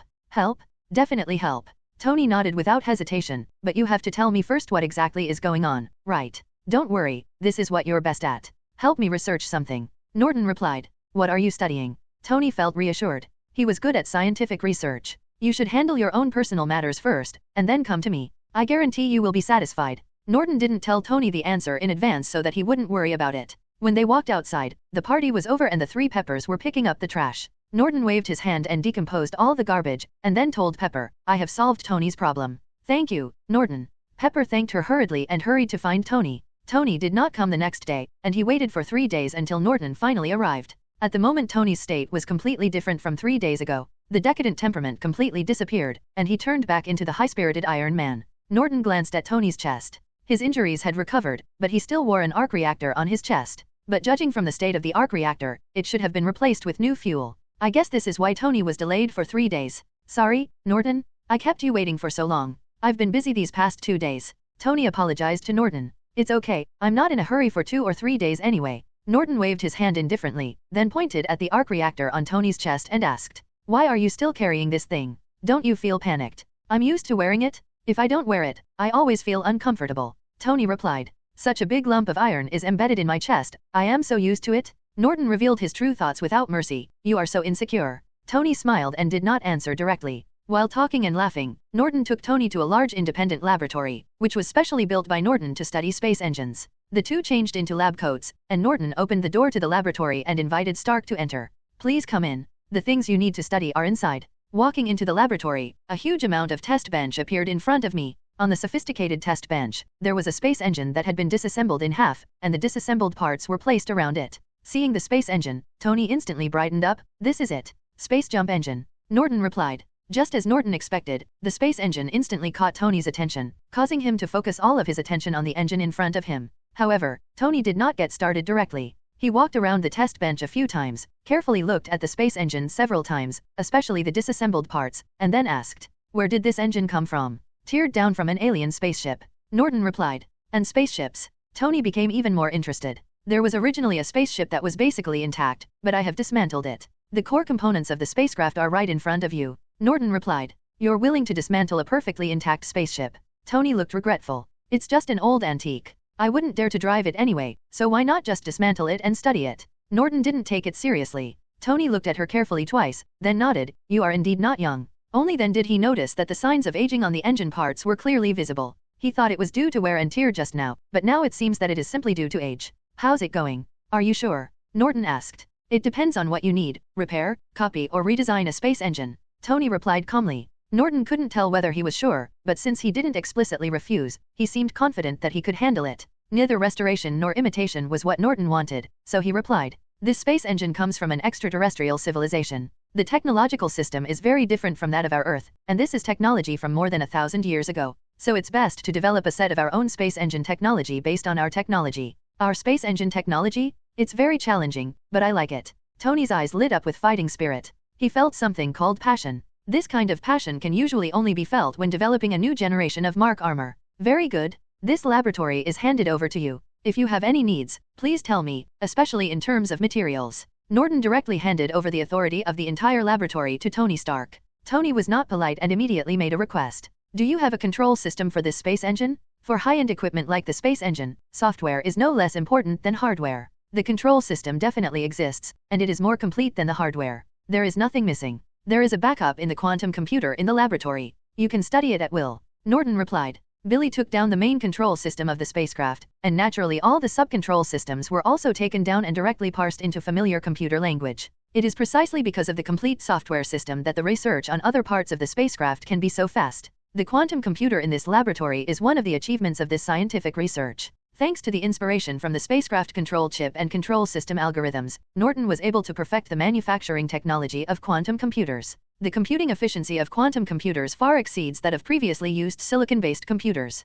Suddenly, Tony asked in amazement, "Brother, how did you do it? How did you do that?" Norton didn't realize what Tony was asking. The control system of the space engine has been perfectly translated into our computer language. How did you do it? Tony asked, pointing to the code on the screen. The code on the screen is very familiar. It is the most widely used computer language now. It is absolutely impossible that aliens used this computer language more than 1,000 years ago. I have a mutant named Billy Solo. His ability is datization, and data assimilation is his newly developed derivative ability. Norton explained. As for the principle, don't ask me, I don't know either. Many of Mutant's abilities have no scientific basis. Okay. Tony didn't ask further. Mutant's ability was not scientific, and he already knew it. With this complete control system, the difficulty of research will be reduced by at least several levels. The space engine has completely aroused Tony's enthusiasm. He has been spending all day in the laboratory recently, and even the Stark Group's affairs are handled remotely. Iron Man naturally disappeared. This has made the outside world a little suspicious, especially the news media.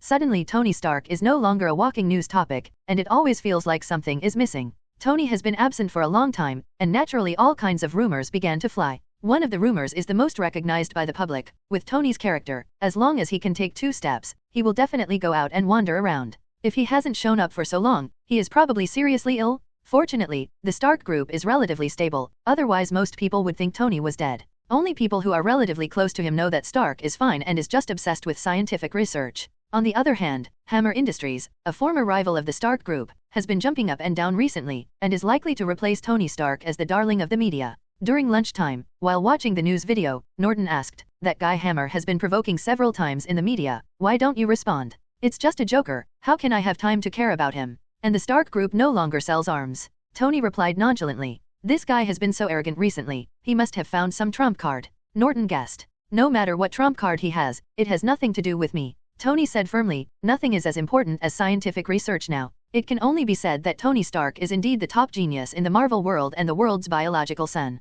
Creatures like super geniuses just don't make sense. Since he took over the laboratory, the progress of space engine analysis has been rapid. No matter what difficulties he encounters, Tony, who is bursting with inspiration, cannot stop him. Even the most serious difficulty only bothered Tony for 3 days before being solved by Tony. As the technology contained in the space engine is continuously analyzed, a new set of space engine technology based on Earth technology is gradually maturing in Tony's hands. Seeing the stars and the sea will no longer be a dream. Norton did not do anything else during this time because he spent part of his time in the laboratory researching with Tony. Norton is definitely not as inspirational as Tony, but his comprehensive basic knowledge is exactly what Tony does not possess. When Tony encounters difficulties, he can often inspire Tony from other perspectives. Definitely, Norton's purpose in staying in the laboratory is definitely not only to assist Tony, but more importantly, to learn the new technologies developed by Tony as soon as possible, including the full set of space engine technologies. This is not difficult for Norton, he only needs to watch it once to learn and master it. It took 3 months for Tony to completely disassemble the space engine into parts and then reassemble it.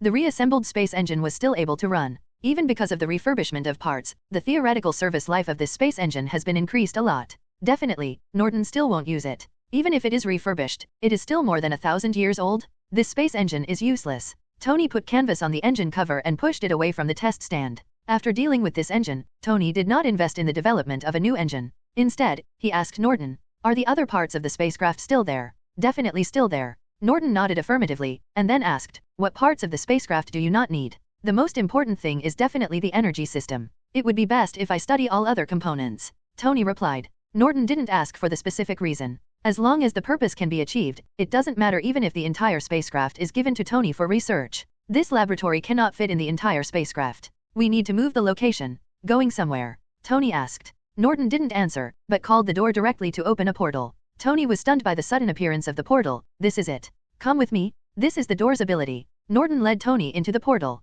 727. As soon as he stepped out of the portal, Tony immediately felt that the gravity was not right. "This is the dark side of the moon? This used to be the hangar where the spacecraft was docked, and I transformed it into a temporary research site," Norton replied. At the moment, there are a large number of mutant researchers busy in the hangar, dismantling various parts of the spacecraft. The research on the main technologies of each major component has long been completed, but there are still many detailed technologies that need to be repeatedly dismantled and studied. That's what the researchers in the hangar are doing now. Norton did not disturb them and led Tony towards the main control room of the hangar. Brother, how did you find this place? Tony was a little shocked. The answer, dark side of the moon, was really beyond his expectation. This hangar, including the spaceship, is the result of our pursuit of a group of enemies. Neo made no secret of this. What kind of enemy? Can they chase him to the moon? Tony asked curiously. A group of intelligent people who claim to be aliens, but are actually inhuman. They are experiments abandoned by the Kree on Earth. The Kree are the civilization that built this spaceship. Norton briefly introduced the specific situation to Tony.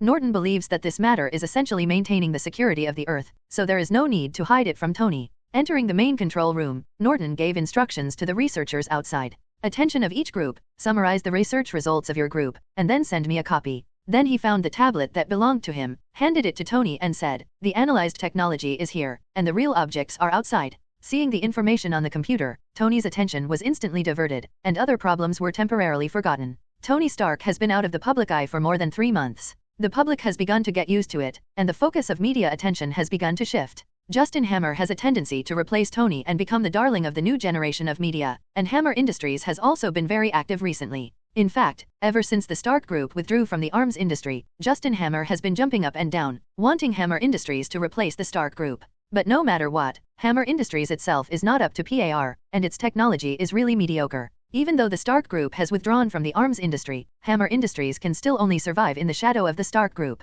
This time he found strong foreign aid, and his self-confidence exploded. He just wanted to cause trouble for Tony, and wanted to step on the Stark Group to get the upper hand. Tony was obsessed with scientific research and was too lazy to talk to him. Unexpectedly, he actually caused quite a stir. Detailed information was already in front of him, but after reading the information, Norton did not make any arrangements, as if nothing happened. It's just Hammer Industries. Even if Ivan Vanko is added to it, it won't be able to make big waves in the Marvel world. The most important thing is that Norton is not interested in either of them. Needless to say, Justin Hammer is just an ordinary businessman no matter how smart he is. Ivan Vanko is a super genius, but he is 10 steps behind Tony Stark. Already having Tony, a talented tool man, Ivan, a guy with an extreme personality and difficult to control, naturally does not catch Norton's attention. Soon the media got the news that Hammer Industries was about to hold an industrial exhibition in the industrial park where Stark held its annual industrial expo. The purpose of the Stark Group is very obvious. Norton put the relevant reports in front of Tony. Tony, this guy is deliberately causing trouble for you. Why don't you teach him a lesson?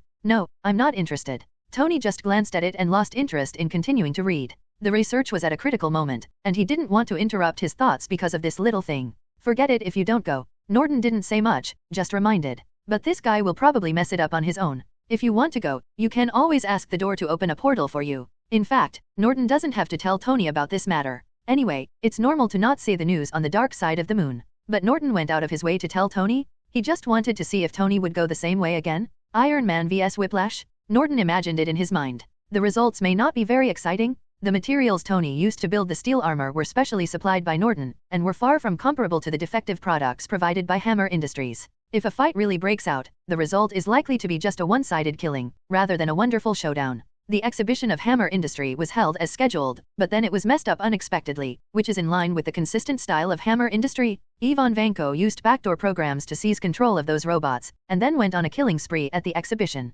Norton transferred the live news broadcast to Tony, and then waited for Tony's reaction. The result was both unexpected and reasonable, and the plot did not develop as Norton remembered. Tony didn't rush to the rescue this time. When he saw those arrogant robots, he just smiled disdainfully, and then continued to work on his own affairs. Facts have proved that Iron Man really did not need to take action in this matter. Those seemingly powerful robots did not become arrogant for long before they were instantly defeated by an electromagnetic pulse bomb that came from nowhere. The revenge that Ivan Vank had been planning for so long ended in such an anticlimactic manner. His technology may be good, but the materials and equipment provided by Hammer Industries are too ordinary and cannot prevent electromagnetic pulses at all. If a weapon like a remote-controlled robot cannot withstand an electromagnetic pulse bomb, it will be like giving away food. The so-called inertia of the world can actually be called the general trend. In this episode, Iron Man's growth is the general trend, but Ivan Vanko's revenge is not. This time Iron Man's growth was completed ahead of schedule, so Ivan Vanko became an insignificant supporting role. If Tony's growth had not been completed in advance, with his previous mentality, he would not have been able to stay quietly in the laboratory for such a long time.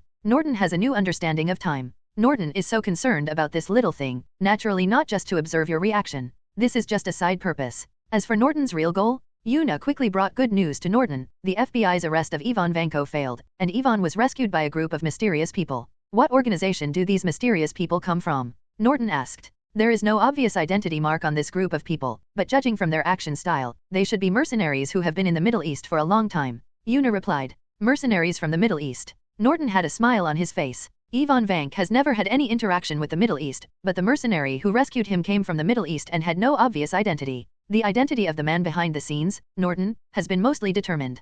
Keep an eye on Ivan Vank's whereabouts and pay attention to everyone who comes into contact with him. If you find anyone with a special identity, report it to me immediately. Also, don't act rashly without my further instructions. Norton gave the further instructions. Soon Ivan Vank was transferred out of the United States and then transferred to the Middle East. More and more people have come into contact with Ivan along the way, and the image of the man behind the scenes is getting closer to the goal Norton expects. The Middle East was not Ivan's end. Less than 2 days after arriving in the Middle East, he was secretly transferred onto the ship. This time he was sent directly to South America and ended up in a secret base. The team members tracking Ivan Vanko saw an acquaintance in this base, the terrorist Taushen who had kidnapped Toby Stark. Since then, the identity of the person behind the scenes has been completely confirmed. It is Mandarin, the leader of the 10 rings that Norton is most looking forward to. Mandarin had kidnapped Tony but failed, so he would definitely be interested in Ivan, who had a grudge against Tony and was only weaker than Tony. Moreover, Ivan had little reputation before, and his only conflict with Tony was like a poor imitation. There would be no big organization competing with 10 rings.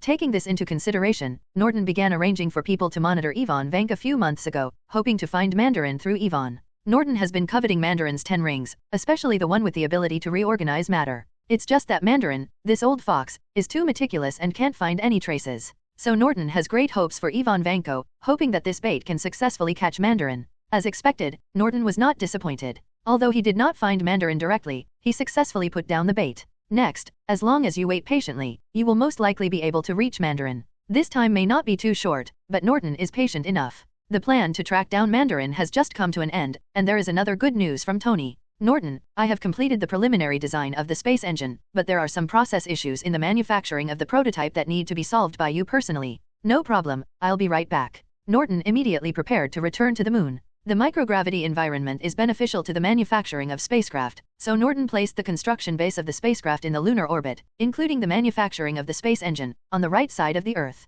But just as Norton was preparing to go to the moon, an unexpected person found the Carnegie Alloy Company. Seeing the arrival of 163, Norton asked, Director Nick Fury, S.H.I.E.L.D's order shouldn't need to be handled by the director himself, right? Other people will naturally handle the order. I have other matters to ask you, Mr. Carnegie. Nick Fury did not beat around the bush. Nick Fury doesn't dare to treat Norton the same way he treats Tony. The two are about the same age and come from prominent backgrounds, but Norton and Tony are very different. Although the influence of the Stark family in the United States is equally huge, the Stark family is not prosperous, and there is only Tony in this generation. As long as Tony himself has no objections, the Stark family will not have any objections. There is also the Carnegie family behind Norton. When facing Norton, Fury must consider the attitude of the Carnegie family. If you have anything to say, just tell me. Norton was in a good mood today, so he didn't refuse directly. Has Stark been with you these past few months? Fury asked. Tony is indeed here to help me research some technologies. Norton replied affirmatively. Tony didn't keep it strictly confidential when he came over, so S.H.I.E.L.D wouldn't be surprised if he knew about it. It wasn't a shameful thing, CJFB, and there was no need to hide it. After receiving a positive reply, Fury directly stated his purpose, I want to meet Stark. Meet Tony. Norton instantly thought of Fury's Superboy plan, but it had nothing to do with him and there was no need to forcefully intervene. So Norton said, I will tell Tony about this. As for whether he wants to see you or not, that is Tony's own business. Thank you. Please tell Stark as soon as possible. Fury thanked him. Fury's attitude was so good that Norton didn't feel embarrassed to embarrass him. If the director is not busy, you can go to the reception room first and wait. I will contact Tony right away. Norton did not deceive Fury. He indeed returned directly to the lunar research base and told Tony about it. Tony thought for a moment, and for the sake of his father's relics, he finally went back to see Nick Fury. Norton didn't know what the two talked about, but judging from the change in Tony's expression, this meeting might not be pleasant. The result of this meeting between Tony and Fury was not pleasant. But a seed has been planted in Tony's heart, although he may not even realize it. After returning to the moon, Tony soon forgot about it and took Norton to start building the prototype of the first-generation space engine. High-end equipment such as space engines have very high requirements on manufacturing processes, and it does not mean that they can be manufactured just because they are designed. In order to complete the design as quickly as possible, I did not consider the manufacturing process issues at the beginning of the design of this first-generation space engine. Tony introduced to Norton. Norton didn't care about this and said confidently, with me here, all process problems are not a problem. Norton's atomic level control is enough to meet all process needs. Good, let's get started. Tony handed the data parameters of each part to Norton. In just half a month, the prototype was built purely by hand and was successfully released. If it is not in the process of manufacturing parts, the parameters of other parts will be continuously fine-tuned based on the manufactured finished parts. The prototyping time should be a few days ahead of schedule. The space engine designed by Tony is not large, and because there is no need to consider process limitations, it is half the size of the space engine disassembled from the Kree spacecraft, only about 3 meters in diameter. Although the volume has been reduced by half, the power has not been reduced at all, which is theoretically sufficient for interstellar navigation. Looking at the spherical space engine, Tony suddenly asked a question: how should we test it? Space engines are completely different from ordinary engines. The testing methods of ordinary engines are definitely not suitable for use on space engines. The fixed test site can only test the first half of the engine operation at most, which is the preparation stage for space jump. However, if you want to test the safety and stability of the engine, a complete space jump process is essential. A single space engine is obviously not enough to test the complete space jump process. Fortunately, Norton had already considered this and took Tony to the newly built hangar next to it. In this hangar, a dish-shaped spacecraft with a diameter of 10 meters and a height of 6 meters has been half-assembled. The 3-meter diameter space at the core is obviously reserved for the space engine. This is a test spacecraft specially designed by my researchers to test the space engine, Norton introduced to Tony. Its only purpose is to test the performance and safety of the space engine. For this purpose, all unnecessary supporting facilities are sacrificed, and only a few modules such as the energy and control core are retained. With that said, Norton handed Tony the detailed technical information of the test spacecraft. It's rough, but it's enough as a test spacecraft, Tony commented. He didn't like this test spaceship very much, and the metallic primary color paint didn't suit his aesthetics, but Tony didn't deny its practicality. And with his eyesight, he could naturally see that this test spacecraft was not only testing the space engine, but other core modules such as energy and control systems were also tested. The so-called test spacecraft is obviously a simplified version of the complete spacecraft design. The purpose of researching space engines must be for real spaceships. Although Norton did not explain this, he did not hide it either. While Tony was studying space engines, he also studied other technologies required for spacecraft, and the research results were not hidden. There are some parts of the test spaceship in front of you that were designed by Tony, so if Norton has mastered a complete set of spacecraft manufacturing technologies, Tony Stark must be almost the same. When he invited Tony to participate in the study, Norton knew this would be the result, but he still chose to invite Tony to participate. Anyway, the starry sky in the universe is so big, Norton can't take advantage of it, and he won't lose anything by letting Tony get a piece of the pie. And even if Tony masters a full set of technologies, with the level of technology of the Stark group, he is still far from being able to create a spaceship. Norton is similar. He also doesn't have the ability to manufacture spaceships on a large scale in the short term. At most, he will build 1 or 2 for fun. The early testing process was not smooth sailing, but no major problems were encountered. There are problems with the space engine, problems with other modules, and matching problems between various systems, etc.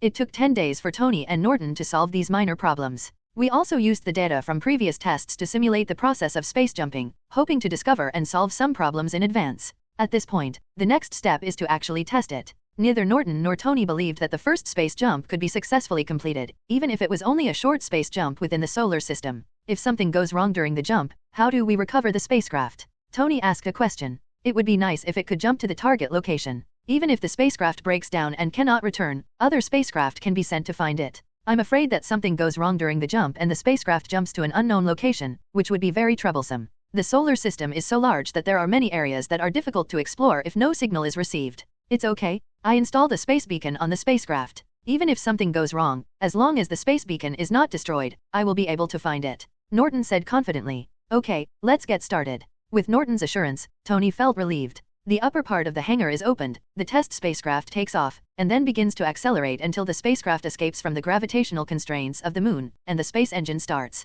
Norton and Tony frowned at the same time. In the footage captured by satellites in lunar orbit, the test spacecraft trembled slightly midway through the space jump. If it's during a normal flight, you don't need to worry about this slight tremor. But space jumping is different. Even a slight tremor often means there is a problem during the space jumping process. Any feedback? Norton asked. The detector at the predetermined location did not detect the appearance of the spacecraft, a researcher replied. The quantum communicator is out of communication range. Another researcher also gave bad news. Although quantum communication technology has sprouted on Earth, and its advantages include no delay and anti-interference, communication distance is a problem. After Norton learned the corresponding technology, it made some optimizations, but due to the technological level of the Earth, the communication range is still limited. Sure enough, something went wrong. Fortunately, Norton was prepared. Tony naturally looked at Norton. Without Tony's urging, Norton had already opened a portal, but instead of rushing through it, he threw a detector connected to a cable first. The probe was quickly recovered, and Norton said thankfully, "Fortunately, the spacecraft is still in space and did not jump directly into a star.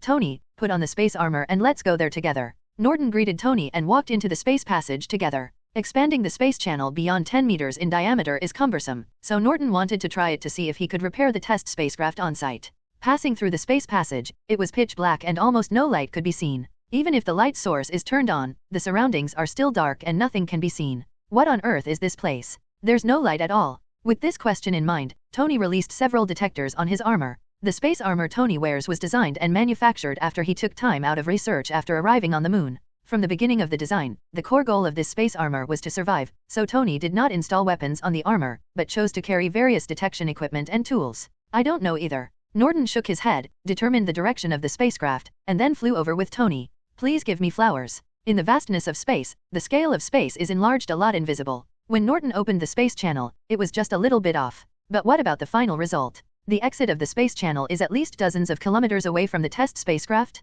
Halfway through the flight, Tony suddenly exclaimed, "This is actually the outskirts of the Kuiper belt, and we seem to be on the other side of the sun." Although Tony doesn't want to believe it, the data cannot be faked. According to calculations based on the data detected by the detector, this is the Kuiper belt, and it is still the outermost part of the Kuiper belt, and is almost beyond the scope of the Kuiper belt. "How biased are the results?" Norton asked. As the detectors returned more and more data, their specific location at the moment was gradually determined. 000. Tony quickly calculated the answer. The angle deviation is not too big, the deviation is not more than 10 degrees, but the distance difference is a bit big. The original destination of the test spacecraft's jump was the orbit of Venus, but it ended up directly crossing most of the solar system, 1,000 times further away. There must be something wrong with the spatial scale. Norton guessed that he had already noticed that the spatial channel was deviating by tens of kilometers, and the data calculated by Tony confirmed his guess. What link went wrong? The difference of 1,000 times is too big. Norton asked again. There is a problem with the coordinate calculation model. The conventional distance calculation method is not applicable in the universe?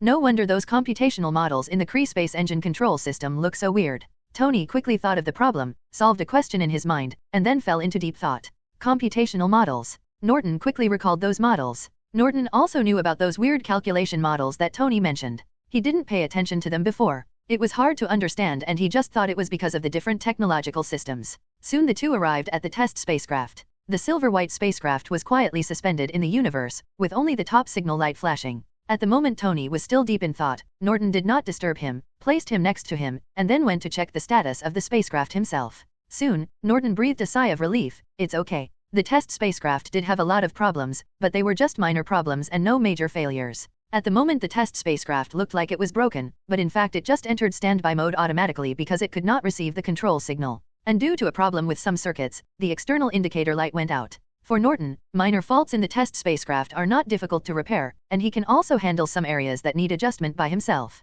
But it's probably impossible to drive the spaceship back. It is definitely impossible to fly back through most of the solar system. Not to mention the dangers that may be encountered along the way, Norton cannot accept the long flight time. The best way is naturally to return through space jump. However, if you want to accurately jump to the vicinity of the Earth, you must first find the correct coordinate calculation method. This is not a simple matter. 067. I definitely won't be able to do it in a short time. It depends on Tony. Thinking of this, Norton couldn't help but turn his head and look at Tony Stark, who was deep in thought. At this time, Tony woke up from his deep thoughts. What's wrong with the test spacecraft? They are all minor glitches, and I will be able to recover them soon. The most troublesome thing is the coordinate calculation problem for space jumps, Norton replied. If this problem is not solved, the space engine will not be able to be used. After all, jumping irregularly is no different from delivering food. It's really troublesome. It's not just a matter of a few computational models. Behind those computational models is a whole new set of knowledge. Tony also frowned. He found some inspiration, but the computer on the suit was far from enough to help him find the answer.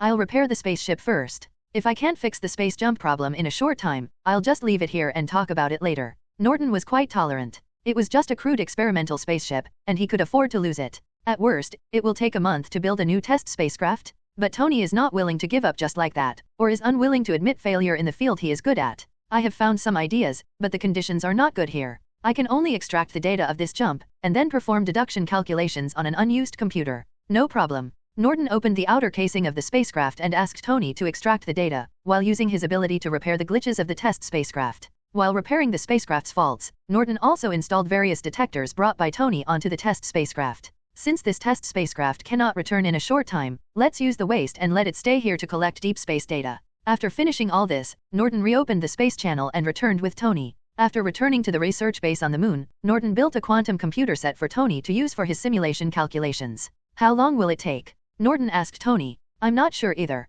This is a brand new knowledge. We currently lack even basic data, so it will definitely take a long time. Tony replied. Fortunately, we have a ready-made space engine and a mature space engine control system that can be used as a reference. Otherwise, just collecting basic data would require countless investment of time and resources. Tony said it very tactfully, but Norton understood. Don't think about the stars and the sea in a short time. Norton is not disappointed, and he has no plans to enter the stars and sea in the short term. We are not short of time. Anyway, we are not yet ready to enter the sea of stars. Humanity is even further away from the sea of stars. The quantum computer does not require Tony to keep an eye on it, so after setting up the calculation program, he said goodbye. Brother, I can only help you so far. From now on, you will send me a copy of the calculation results every month. When the results will be available can only depend on God's will. Tony, thanks. Norton threw a box to Tony. Tony took the box but didn't open it. He wore a suit and carried the box into the portal. After a few months, Tony Stark returned to the Stark group again, but this time it did not cause a sensation. Tony Stark, the top tool man, is gone, but research will continue. The spacecraft is not just a space engine, other modules are equally important. Fortunately, the technical difficulties of other modules have been solved, and what is left is detailed adjustment and continuous testing. Norton's mutant researchers can handle these tasks. At best, the efficiency is not that high. Anyway, the core space engine is not yet available, so there is no need to worry about the other modules, they can be polished slowly. As a result, Norton did not continue to stay at the lunar research base. He put aside his research work and returned to Earth. Since the stars and the sea are temporarily out of reach, we can only focus on the present. Are there any new discoveries at Ivan Vank? Norton asked Una. Ivan never came out after entering that base, and no important person from 10 Rings went to the base. Only a large amount of supplies were continuously sent in. Una replied. Norton doesn't know whether Mandarin is really stubborn or is too ambitious to invest heavily without checking it personally. Aren't you afraid that Ivan Vank will rebel? Can't you see the lessons learned from the unfortunate guy Justin Hammer? What channels do the supplies sent to that base come from? Norton asked again. The channels are very complicated, including local gangsters, international companies, local armed forces, etc. Una handed a compiled document to Norton. She guessed that Norton needed this information, so she had already arranged people to investigate in advance. The information is very detailed. Not only the organizational forces that directly deliver materials to that base, but also the organizations that indirectly deliver materials are also investigated clearly. The forces involved are spread all over the world, and their influence is so great that it is difficult to predict. Naturally, these organizational forces cannot all be minions of 10 Rings, and even most of them are just fog bombs arranged by 10 Rings. 2.1. It's not easy to find clues to the 10 Rings, and it's even harder to find the Mandarin hiding behind it. Norton could only give up temporarily. He put down the information in his hand and said, "That's right, continue to monitor. 10 Rings must have something up its sleeve when it releases such a huge smoke bomb. If you really want to be coy, doing nothing is the best option." Dunn didn't know what big move 10 Rings was planning, and he didn't bother to guess the riddle. As long as you keep an eye on Ivan Vanko's important bait, even if you can't catch Mandarin, you can definitely catch his tail. On the other side, Tony Stark returned to his mansion and saw the many Mark armors displayed in the closet, and he was instantly inspired. An alien spacecraft contains too many high-end technologies. These technologies of different styles have brought him a lot of inspiration and allowed him to gain a lot of new technologies. These new technologies can not only be applied to spacecrafts, but can also be applied in other fields, such as steel armor. Tony didn't take action immediately. He suddenly thought of the last box Norton sent, so he put the box on the workbench. When the box was opened and he saw what was inside, Tony's eyes instantly lit up and he called out to Ethan loudly, "Ethan, it's time to work. Here it comes." Ethan walked into the studio. After not seeing each other for a few months, Ethan has gained a lot of weight. Fortunately, X's ability has not deteriorated and he is still the perfect experimental assistant. Tony didn't care about this, all he could think about now was the Mark armor. With an explosion of inspiration, Tony was extremely efficient. In just 5 days, he created a new generation of Mark armor. However, Tony was obviously not satisfied and sent it directly to the display cabinet, then returned to the workbench to continue. Finally, 2 months later, looking at the latest generation of Mark armor, Tony was extremely satisfied. Okay, that's it this time. Tony decided to suspend the development of the next generation Mark armor. In fact, Tony is not completely satisfied with this generation of Mark armor, but his inspiration has temporarily faded. The new generation of Mark armor 29 is released, and Tony Iron Man's heart is active again. J.A.R.V.I.S. Tony called J.A.R.V.I.S directly and began to select lucky viewers. Now that the armor has been built, it is natural to test it in actual combat. Soon, countless crime news appeared in front of Tony's eyes. He frowned slightly. They were all ordinary crimes, and he was not satisfied. J.A.R.V.S. We don't want ordinary cases. The options were immediately reduced by half, leaving only a few. Without hesitation, Tony made a choice instantly. He fell in love with a fat green guy at first sight. J.A.R.V.S. gave the news, which happened to be the news about Hulk's battle with the military in school some time ago. It's been some time since the news broke, and Hulk is missing, but Tony believes he can find the fat green man. At the moment, Tony, who was so confident that he couldn't beat the fat green man, didn't think about it at all. Tony, well, J.A.R.V.S. is very powerful, and it quickly determined the identity of Hulk, Dr. Banner, through various cobweb traces. Then through surveillance, we found the location of Banner at the moment on a certain street in New York. J.A.R.V.S. Let's go. Tony stood in front of the armor, and in just 1 second, the new generation of Mark armor completed its automatic dressing. Tony, Dr. N.A. is in New York City. J.A.R.V.S.'s voice rang in Tony's ears. Yet Tony hesitated for a moment, thinking of Hulk's destructive power. But in the end he didn't give up. Let's go and have a look. When he was about to fly to New York, Tony suddenly asked J.A.R.V.S. J.A.R.V.S. How can I convince Dr. Banner to let Hulk fight with me? J.A.R.V.S. did not answer and directly switched a live news broadcast to Tony. In the live broadcast, a fat man with a height of 4 to 5 meters and a yellowish color was shouting on the streets of New York. Then a fat green man fell from the sky and fought with it. The streets were quickly destroyed in the battle between the two big men. The weapons of the police and the military could only scratch the two big men. J.A.R.V.S. We need to speed up. It only took a few minutes from the time when Abomination appeared to when the two big guys started fighting. Hundreds of meters of streets were completely destroyed, dozens of vehicles were smashed, a large number of civilians who had not had time to evacuate were killed or missing, and dozens of police officers who evacuated civilians were affected and killed. Fortunately, civilians have evacuated the street, and the police and the army quickly retreated after completing the rescue operation. Only NBC's live broadcast helicopter has been fighting on the front line, broadcasting the most exciting battles to viewers across the United States. Just as the whole of New York was in panic. Superhero? Iron Man? Make your debut? Hey, fatty, you're under arrest. Tony flew over the heads of the two big guys, aiming the laser cannon at them respectively. Tony, according to calculations, the probability of them surrendering is 0. J.A.R.V.S. reminded. I know, these two big guys have lost their minds. Tony replied. He naturally knows that persuading him to surrender will not work, but as a superhero, in full view of the public, he can't be violent as soon as he comes up, right? It's just that Hulk's temper is obviously a bit more grumpy than Tony expected. While Tony was distracted talking to J.A.R.V.S., Hulk had already jumped up, and then, bang, Tony was slapped and flew away. The half-shattered 6-story building next to it was destroyed by Tony. Tony was a little confused by Hulk's slap. Fortunately, there was no damage alarm from the suit, which restored his confidence a little. He opened the rubble and flew out, only to find two big men fighting each other again. Bang, bang. Each person was rewarded with an energy cannon, and Tony once again attracted the attention of the two big men. Fat man, what you did just now doesn't count, let's do it again now. As he spoke, Tony turned on the power of the armor to the maximum, flew up and punched Hulk, vowing to take revenge. Get away, bug. This time it's not Hulk, this time Abomination takes the lead. He was obviously extremely annoyed with the iron bumps that interrupted his battle, and there was no reservation about that. Two fists collided in the air. Bang. Not surprisingly, Tony was punched away again, this time making a big hole in the ground. This is not the end? Hulk. Tony just stood up when he heard Hulk roar. Then 323's casserole-sized fist hit him on the head. He only had time to raise his hands to parry. Bang, bang, bang. After Hulk punched him hard, Tony's figure disappeared from the street. The properties of the materials specially supplied by Norton were good enough. Even after being hit by Hulk so many times, he was only slightly damaged. Tony in the armor was unscathed. However, the ground obviously could not withstand Hulk's powerful strength. Tony was driven into the ground like a nail by Hulk. They were crushed in a one-sided manner, with no way to fight back. If the quality of the armor hadn't been good enough, they would have been defeated by now. This hit Tony hard. Fortunately, as Iron Man, he never relies on brute force, but his own genius wisdom. J.A.R.V.S. Simulated combat. After replacing the quantum computer, J.A.R.V.S.'s computing speed has greatly increased. In just a few seconds, it can calculate the results and give suggestions. Sir, after 23,134 simulations, your winning rate is 0.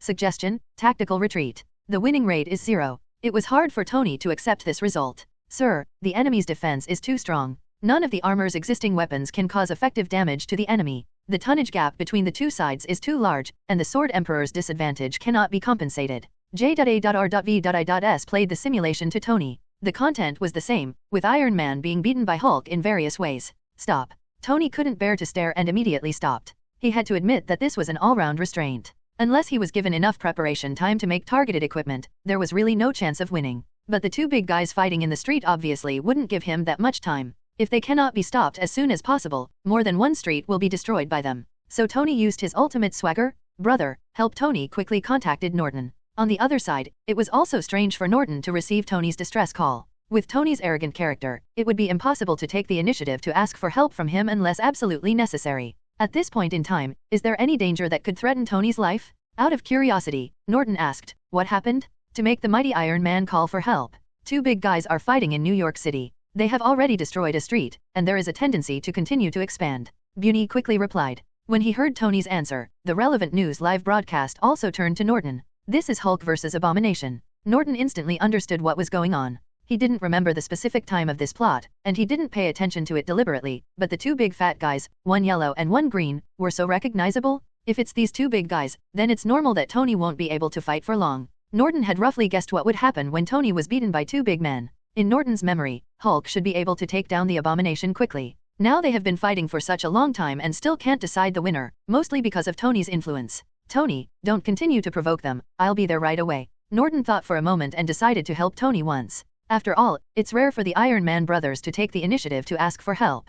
The on-call doorman once again performed meritorious deeds, and in an instant Neo appeared on the scene in an empty house. Walking onto the street, the first thing Norton saw was Tony, who had just pulled himself out of the ground. So he greeted, Tony, are you okay? I'm fine. Norton, take care of those two big guys first. Tony shook his head. At the moment, the two big men were getting closer and closer to the military's blockade, and it was about to spread to a wider area. Okay, let me get them done first. With that said, Norton turned around and rushed towards the two big guys who were fighting. Both Hulk and Abomination are rough-skinned, fleshy, and powerful men. Normal weapons are completely ineffective against them, so they look very tricky. But Norton didn't take them to heart. To deal with such a reckless man, there was no need to fight against them. Hulk in the state of extreme anger can reach level 5 combat effectiveness just by relying on his strong defense and brute strength. However, at the moment Hulk was not in the right state, far from reaching his limit, and there was also a feeling of being unable to continue. Because of Tony's appearance, Hulk was not pushed to the limit, so Hulk's final potential was not awakened, Norton guessed. However, these speculations in his mind did not affect Norton's action. Countless particles emerged around him. In addition to the particle shield, he also added a layer of particle membrane on the surface of his body. With this film, when you look at Norton with the naked eye, you can only see a blurry figure, while the electronic device captures a human-shaped mosaic. The impact of today's incident was too bad. He didn't want to be in the limelight, so he hid his appearance in front of the public. He rushed towards the two big men without hesitation, with rocks flying everywhere in his path, and he looked full of momentum. But Norton had no intention of rushing up to fight them. So when they got close, they took action directly, and a large number of particles poured out, entangling the two Hulks. Then the particle flow directly turned into countless chains, trapping them tightly and hanging them in midair out of thin air. Starting from the fingers, every muscle and joint is specially taken care of by the chains, leaving them with no brute force but no way to use it. The best way to deal with such reckless men is to make them unable to use their strength and then deal with them at will. The two big guys who left Iron Man helpless were controlled by Norton in an instant, but Norton did not stop. A double-edged tomahawk that was larger than the door panel and 4 to 5 meters long gradually formed in Norton's hands. This exaggerated battle axe has a long silver handle and a dark body. The most eye-catching thing is the blue particles scattered on the blade. Norton jumped up with his tomahawk in hand, and the axe blade drew a blue V in the air. Then the abominable arms were cut off cleanly. Bang! The Abomination, which had lost both arms, fell to the ground. His eyes were about to burst, but his mouth was tied with chains and he couldn't open his mouth at all. Norton slowly landed, stepping on Abomination's back. You are a warrior, but unfortunately your brain is not very good. Remember to drink less whiskey in the next life. After speaking, Norton raised his battle axe high. Just as the battle axe was about to fall, a voice interrupted Norton. Stop, Bronsky is a soldier, you have no right to execute him, please hand him over to us, he should be tried by a military court. Norton turned around and saw that it was General Ross who spoke. He was the only one who had the courage to speak up at this time. His tone was quite polite, but his reasons obviously failed to convince Norton. More importantly, there is no interest relationship between the Carnegie family and the military forces to which General Ross belongs. Soldier? I didn't see a soldier, I only saw a monster.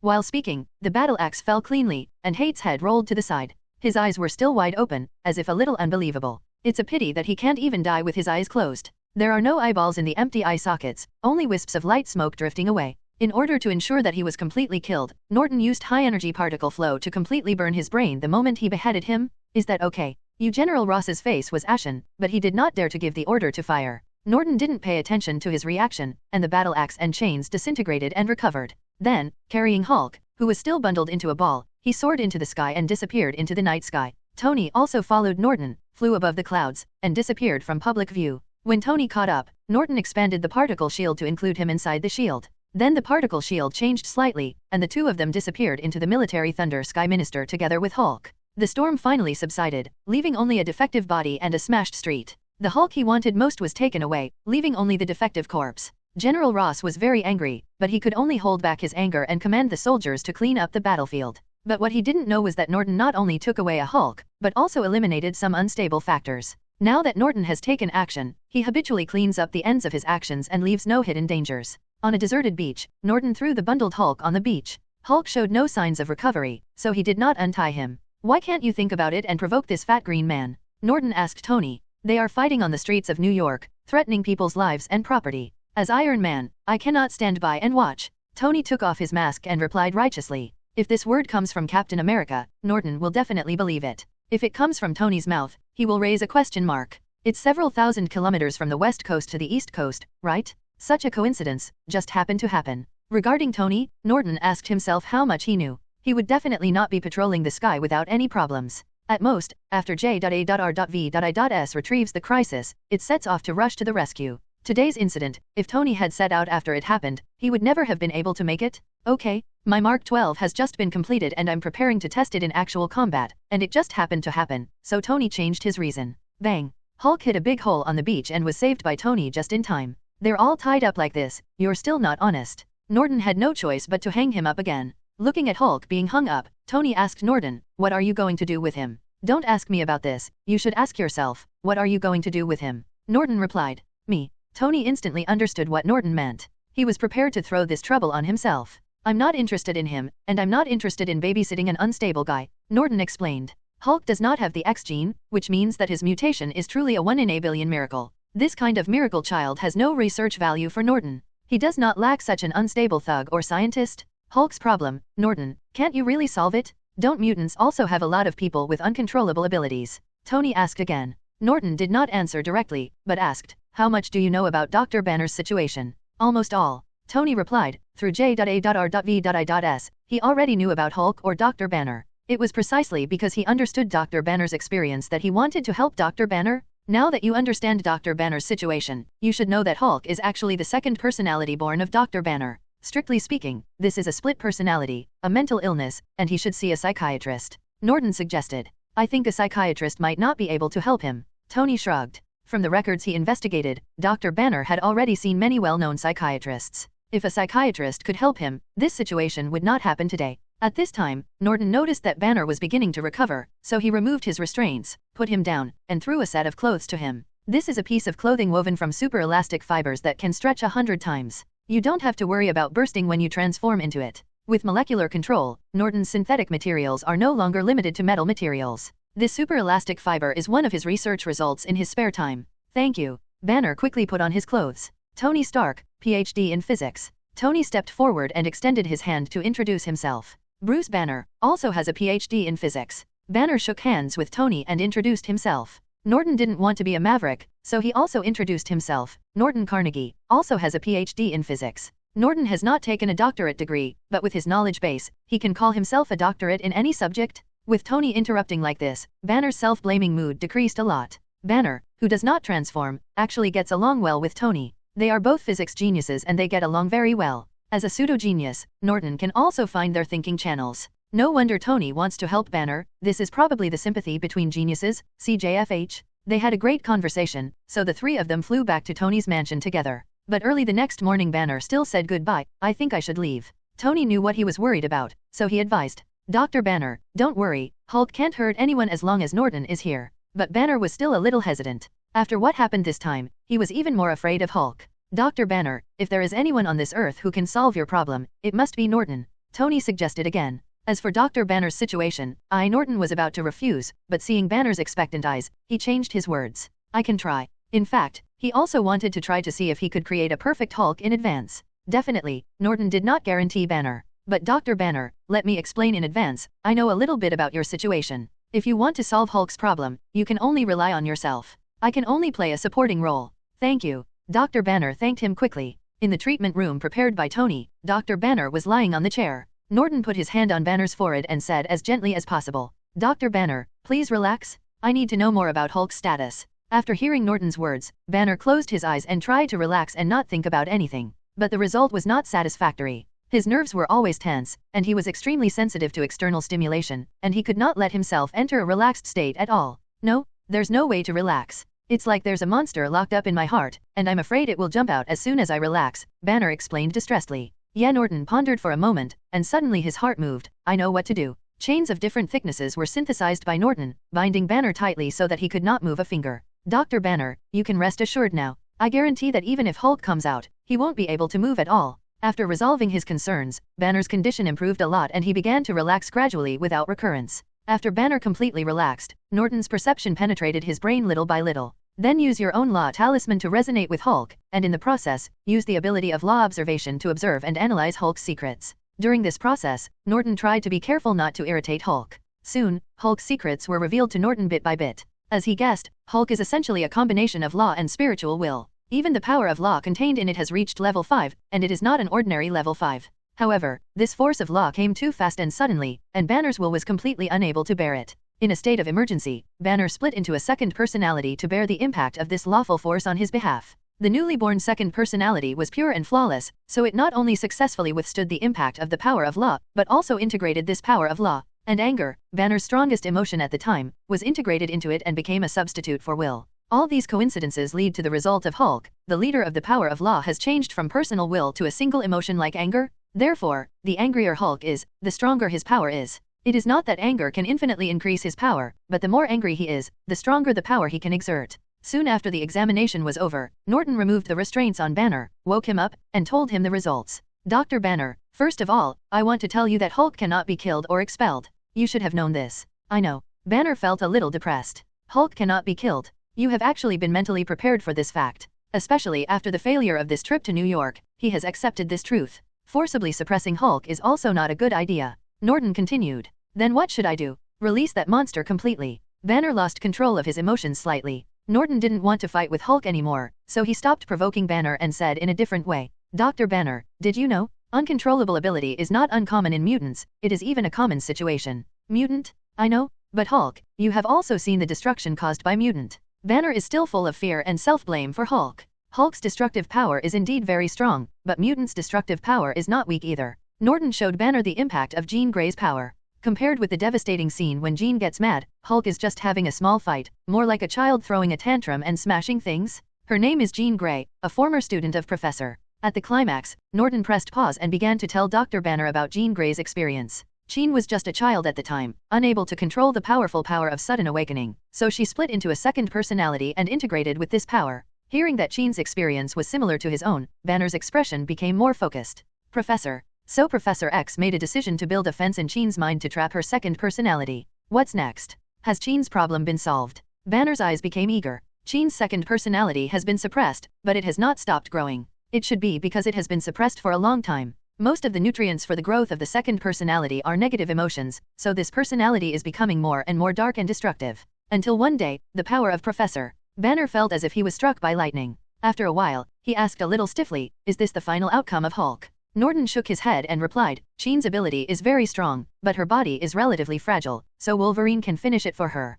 Banner understands Norton's consciousness. If Hulk reaches this point, no one can kill him. Soon Banner regained his composure and asked Norton seriously, "What should I do?" Seeing Banner's state, Norton knew that part of his goal had been achieved. Telling Banner the story of the piano is to dispel Banner's resistance. So far, it seems that he has listened to it a little bit, but it is still unclear how effective it will be. Essentially, Hulk is part of it, and Hulk's power is your power. What you have to do is not to resist and suppress them, but to accept them, integrate them, and finally control them. Norton suggested. "Accept, integrate, control. I know. Thank you for your advice, Dr. Carnegie." Banner solemnly thanked City Norton. "There's no need to thank you. It's the biggest thank you for you to be able to control Hulk." Norton waved his hand and finally made another suggestion. "Please give me flowers. Find a quiet environment. This is bound to be a long process, don't be impatient." In the end, Dr. Banner did not accept Tony's invitation and chose to leave alone. He still had concerns. Watching Banner leave, Tony asked Norton, "Do you think Banner can control Hulk in the end?" Banner is still very resistant to Hulk subconsciously.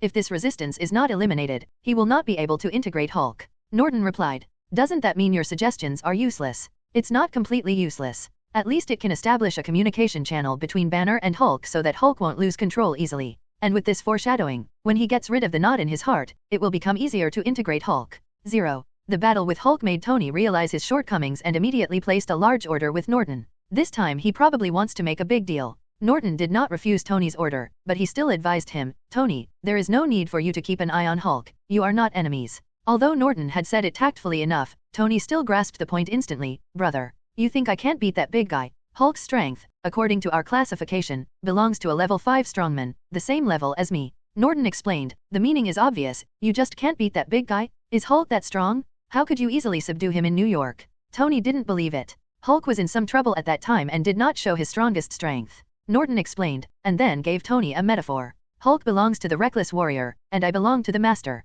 Even if we are at the same level, the reckless warrior is destined to be beaten by the master. Master? Warrior. Tony savored these two words carefully, and J.A.R.V.I.S promptly provided many game videos to help him understand. He really wanted to ask Norton, what level of strength did he belong to, and what was his position? But in the end, I still didn't ask. Norton did not continue to persuade Tony, although he knew that Tony would not give up his plan. After all, it's not Tony's style to take the initiative to admit defeat, and facing up to difficulties is the real Iron Man 9. After leaving Tony, Norton took a trip back to his home in Washington, where he unexpectedly met the visiting General Wilson. A military force headed by General Wilson has a close relationship with the Carnegie family, and General Wilson can be regarded as an elder who watched Norton grow up. Norton poured a glass of wine for General Wilson, and then asked with a smile, Uncle Wilson, is it working time now? Why do you have time to come to my house as a guest? I'm not here for a personal visit today, but on business. Wilson said it was business, but his actual actions were not formal at all, no different from visiting a friend. Seeing his attitude, Norton naturally asked casually, oh,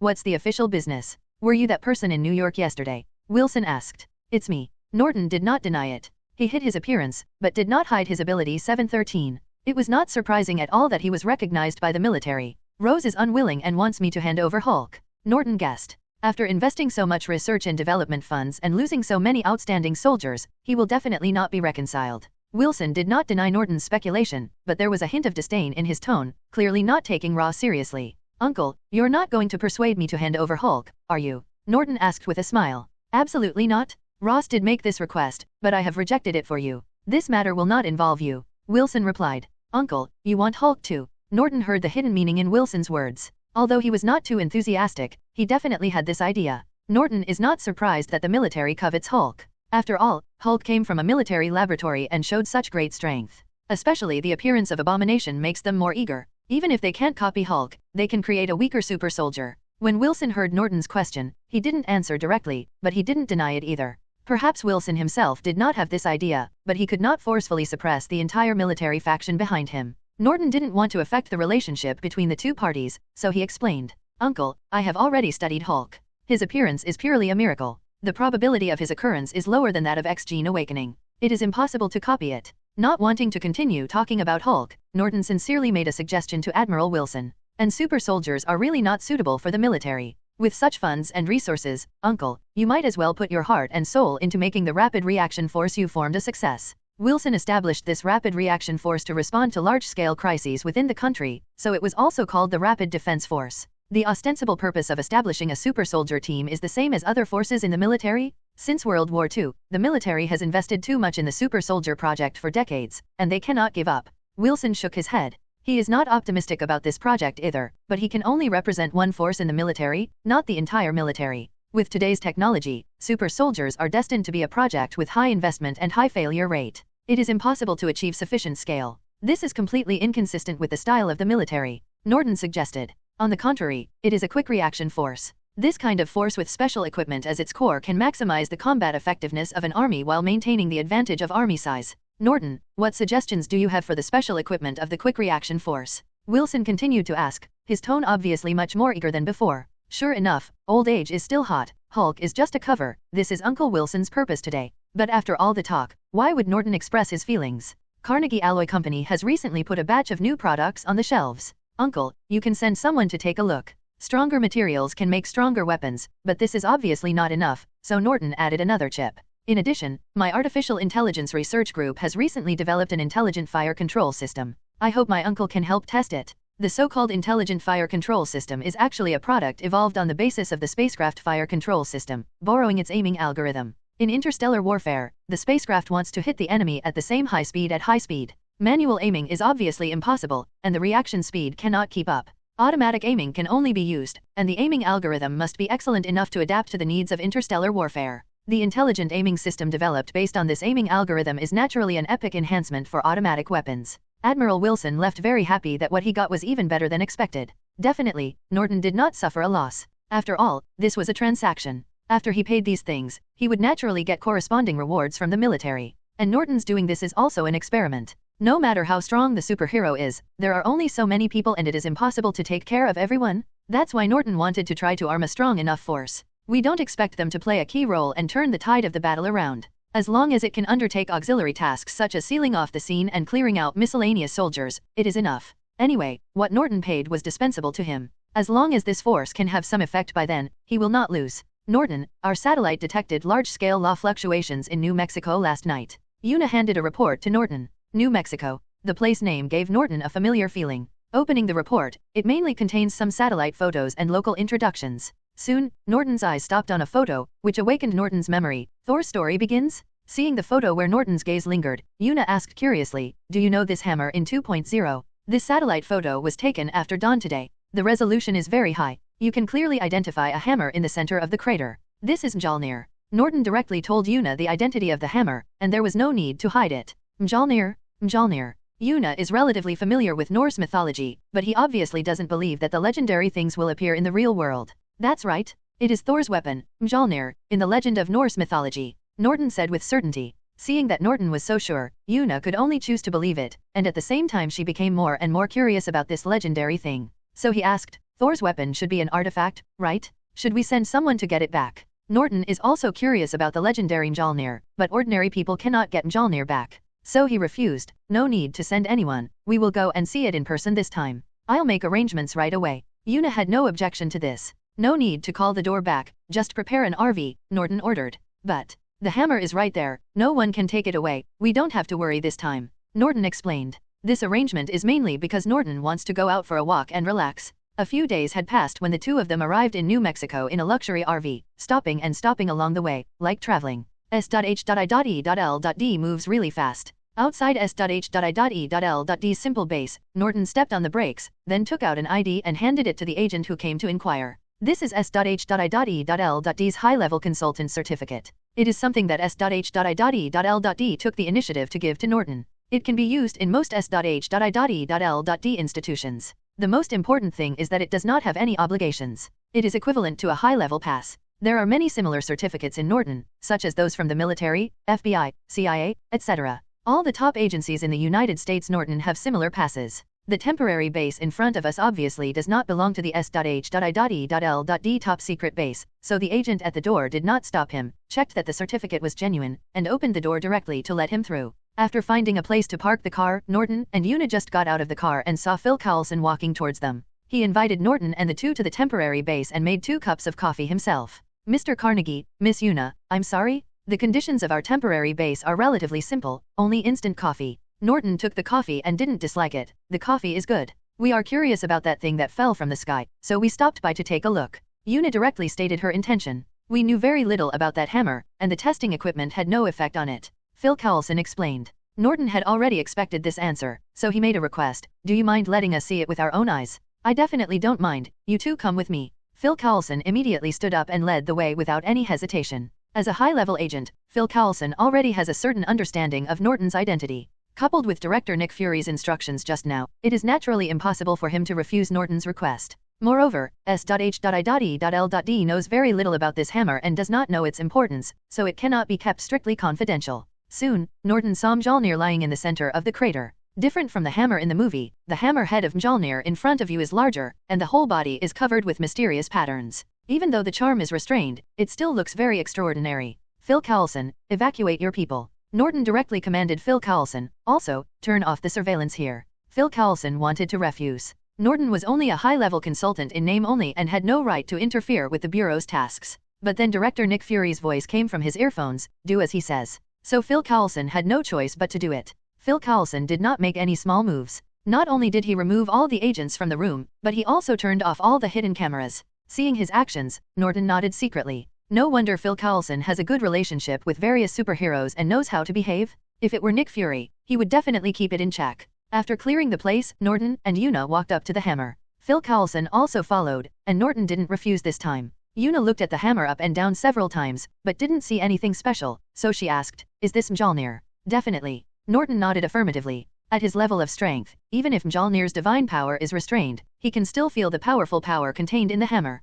"Carnegie Consultant, do you know this hammer?" Phil Coulson finally reacted. "Yes, it is the legendary Mjolnir in Norse mythology." Norton replied affirmatively. "Norse mythology? Is there really a god in this world?" Phil Coulson was a little unbelievable. He was more willing to believe that the hammer-like thing in front of him was some kind of alien high-tech, and he was not willing to believe that it was a weapon of God. "There are so many strange things in this world, isn't it normal for gods to exist?" Norton asked rhetorically. As AS.H.I.E.L.D agent, Phil Coulson has a wide range of knowledge and a strong ability to accept. He knew that Norton would not deceive him with such absurd things, so he quickly accepted the setting that God in Norse mythology really exists. Mjolnir, Thor's weapon? As long as you can lift Mjolnir, you can become the god of thunder. Phil Coulson doesn't know much about Norse mythology. Fortunately, the internet is so developed now that he can look up information at any time. However, he can't determine whether these legends are true or false. So Phil Coulson looked at Norton with doubt. Norton shook his head and said, "I don't know much about these. I only know that they live in Asgard, the divine domain.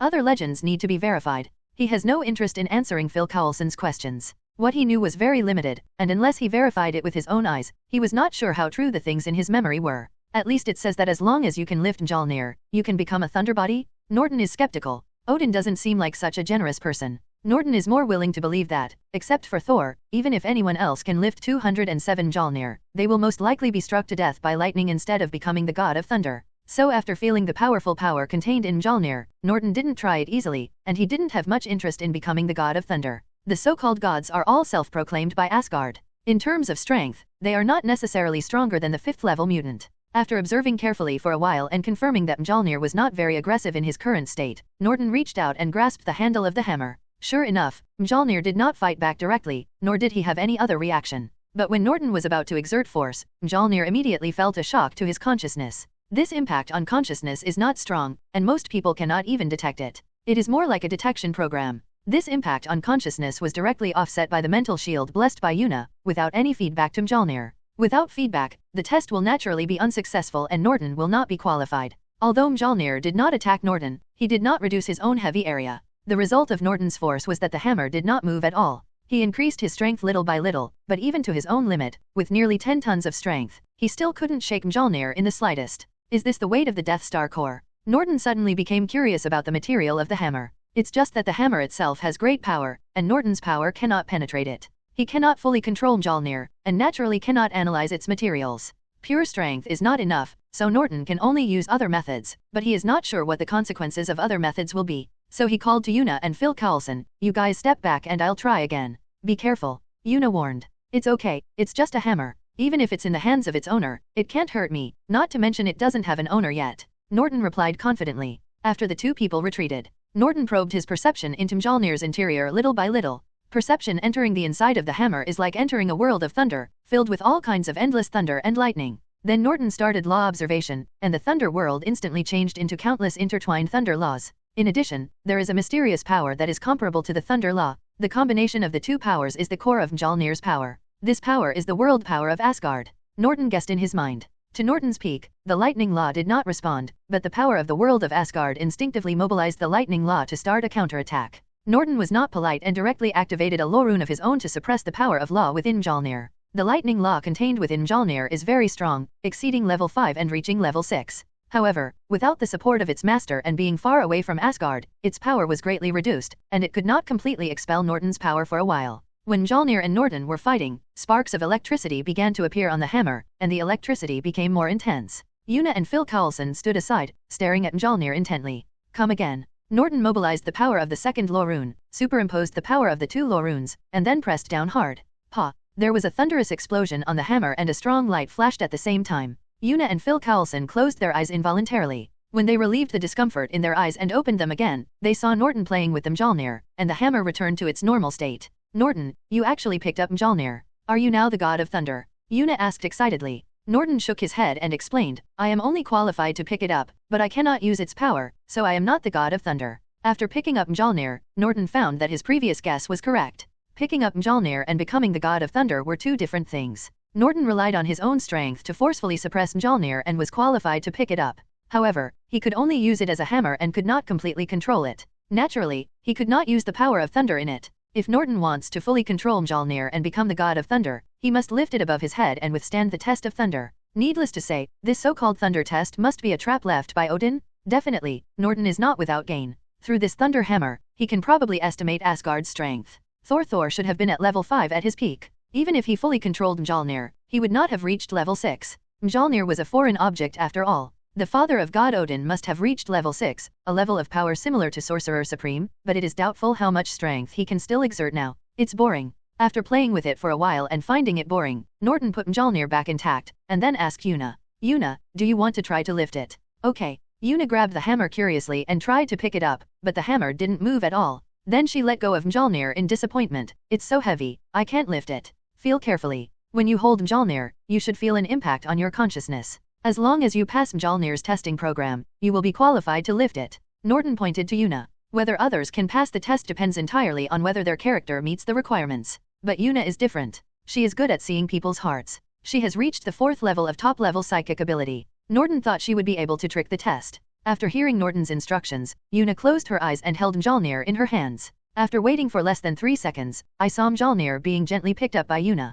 I succeeded. Yuna raised the hammer to her chest excitedly. Norton quickly held down her hands. You can play for fun, but don't raise it above your head. Although Yuna passed the test of Mjolnir, cheating can be considered as passing. There is still a question mark whether she can become the god of thunder. Anyway, Norton doesn't believe Odin is that generous. It failed the thunder test, and the hammer could not release thunder and lightning in Yuna's hand, so she put it back after playing with it for a while. At this time Phil Coulson asked, Carnegie Consultants, aren't you going to take it away? Norton shook his head decisively and explained, Odin's things are not easy to get. You can study it, or you can have people try to lift it. But I suggest you, even if someone can pick it up, never lift it above your head, let alone try to take it away. Thank you for your suggestion. Phil Coulson thanked. Norton didn't know if he really listened. Anyway, he had warned them, so even if something happened, he couldn't be blamed. Leaving the room where Mjolnir was, Phil Coulson suddenly thought of the intruder last night. The behavior of the intruder last night seemed funny at the time, but if combined with the information obtained from Norton today, there is obviously something wrong with him. Phil Coulson thought for a moment, but Wang Nyazeo decided to tell Norton about the matter. Carnegie Consultant, we caught an intruder yesterday, and he seems to know this Mjolnir.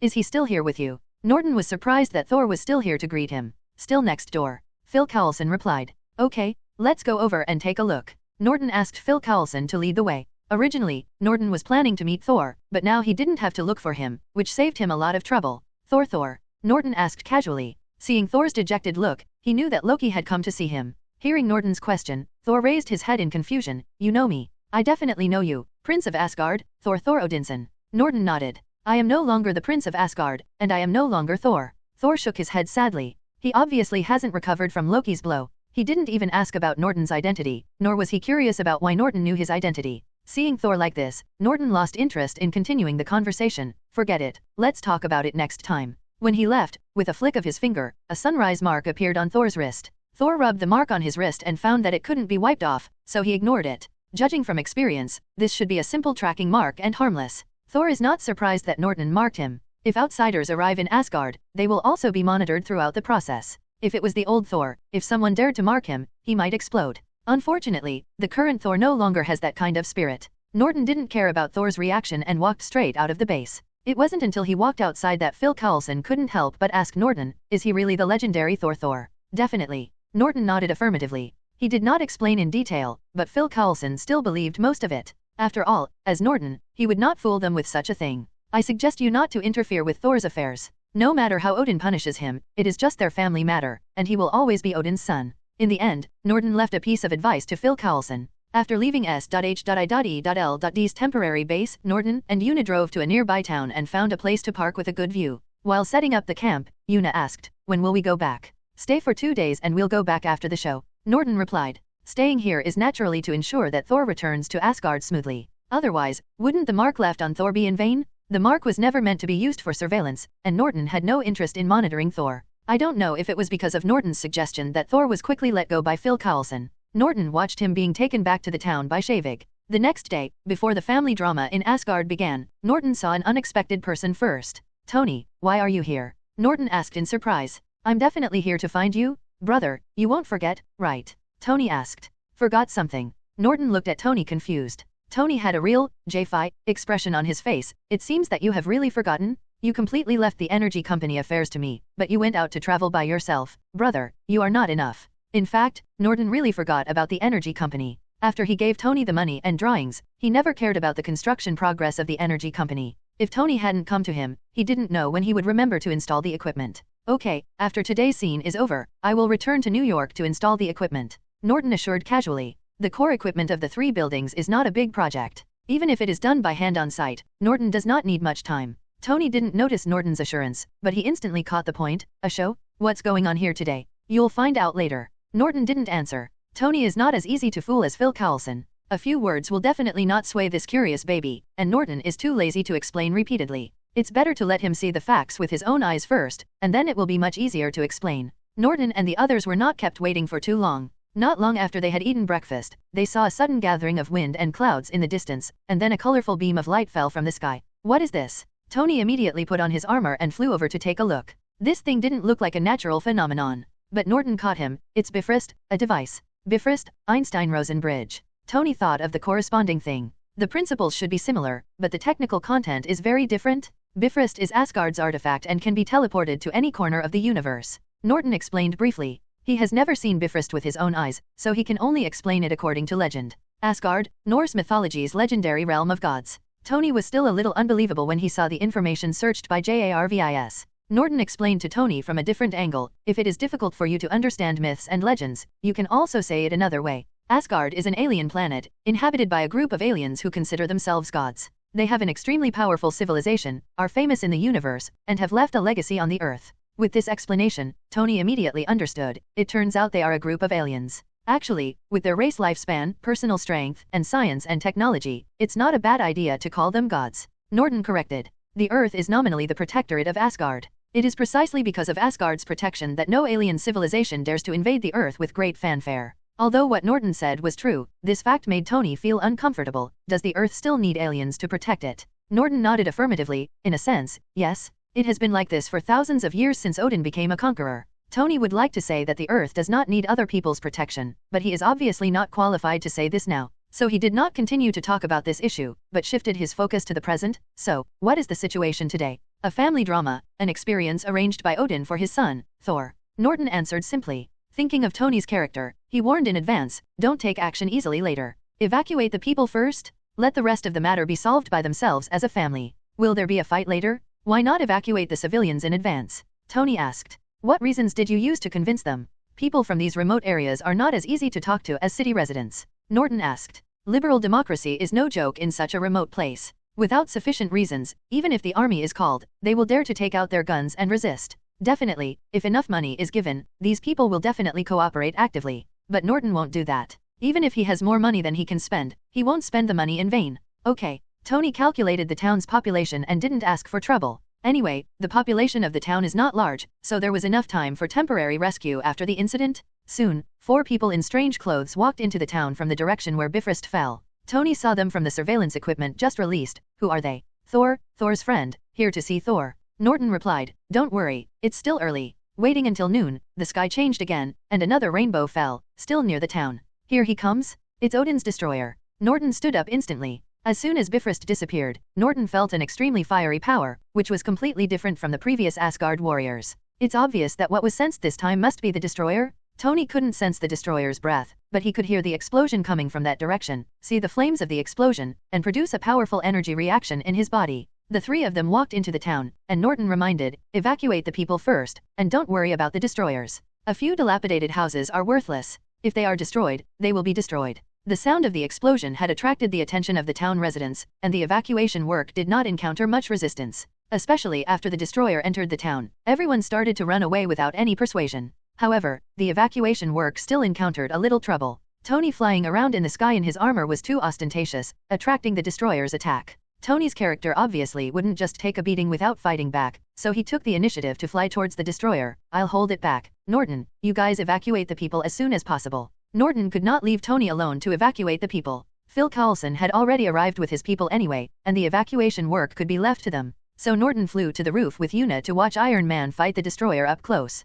Tony is definitely no match for the destroyer, because the weapons equipped on his armor cannot effectively damage the destroyer, and the armor's defense may not be able to withstand the destroyer's attacks. The steel armor is purely technological equipment, and its attack and defense effects on the magic side are very limited. The result was as expected by Norton. Tony could only use flight to dodge the destroyer's attack. And when his attack hits the destroyer, it's almost like a tickle. At best, it can only attract attention. Several Asgard warriors wanted to come up to help, but not only were they unable to help, they were easily seriously injured and knocked down by the destroyer. More importantly, they succeeded in attracting the attention of the destroyer, reminding him or Loki of his main goal. So it no longer cares about Tony's harassment, and instead targets those who have not escaped from the town, such as Professor Shavig and others. It was clearly intended to irritate Thor. Tony took the initiative to block it, but his laser was obviously unable to withstand the destroyer's flames and was directly knocked away. His armor was severely damaged. Now Norton could no longer sit idly by and could only take action to stop the destroyer. Norton waved his hand, and several cars on the street flew up, once again blocking the flames sprayed by the destroyer. At the same time, several houses rose from the ground and instantly reorganized into rocks, hitting the destroyer from all directions. Boom! The rock was easily shattered. However, the destroyer's attack frequency was not high, and only a few rocks were broken, which were then buried by rocks from all directions. Norton did not relax and continued to prepare for the next attack. He did not think that the destroyer would be defeated by such a simple attack. The destroyer is essentially a piece of armor, and it can exert its greatest power when someone controls it. However, even if there is no one to control it, it can barely exert its level 5 combat effectiveness. And because of its special structure, it is more difficult to deal with than ordinary level 5 strongman. In the battle just now, the destroyer didn't show its full strength at all. Sure enough, less than a second after being buried, firelight could be seen faintly coming from the cracks in the rocks. Boom! The pile of rocks exploded suddenly. The force was so powerful that even steel, not to mention rocks, could not withstand it. The burning destroyer stepped out of the flames and became even more powerful. Several alloy spears fell from the sky, penetrated the destroyer, and then twisted together in an attempt to imprison it. The flames on the destroyer's body increased instantly, and the temperature in his body increased sharply. In just 2 seconds, the alloy inserted into his body melted. Shit, magic fire! Norton cursed. Knowing that the destroyer was good at using flames, he deliberately used a high-temperature resistant superalloy, but it still had no effect. The destroyer's flames were not just high temperatures, there was something else that made Norton quickly lose control of those alloys. While breaking free from his imprisonment, the destroyer also launched a counterattack against Norton, shooting out pillars of fiery fire directly at Norton. Norton didn't dodge. He didn't pay attention to such an intense attack and directly blocked it with his particle shield. But Norton quickly frowned. Whether it is fire or high temperature, Norton can easily absorb it. The key is the special effect attached to the destroyer flame. During the burning process, the particles controlled by Norton will quickly lose control. Fortunately, Norton has enough particles in reserve and can obtain more particles by decomposing matter at any time. He is not afraid of this consumption at all. In fact, Norton did not go all out from beginning to end. His purpose was just to hold back the destroyer without thinking about solving it.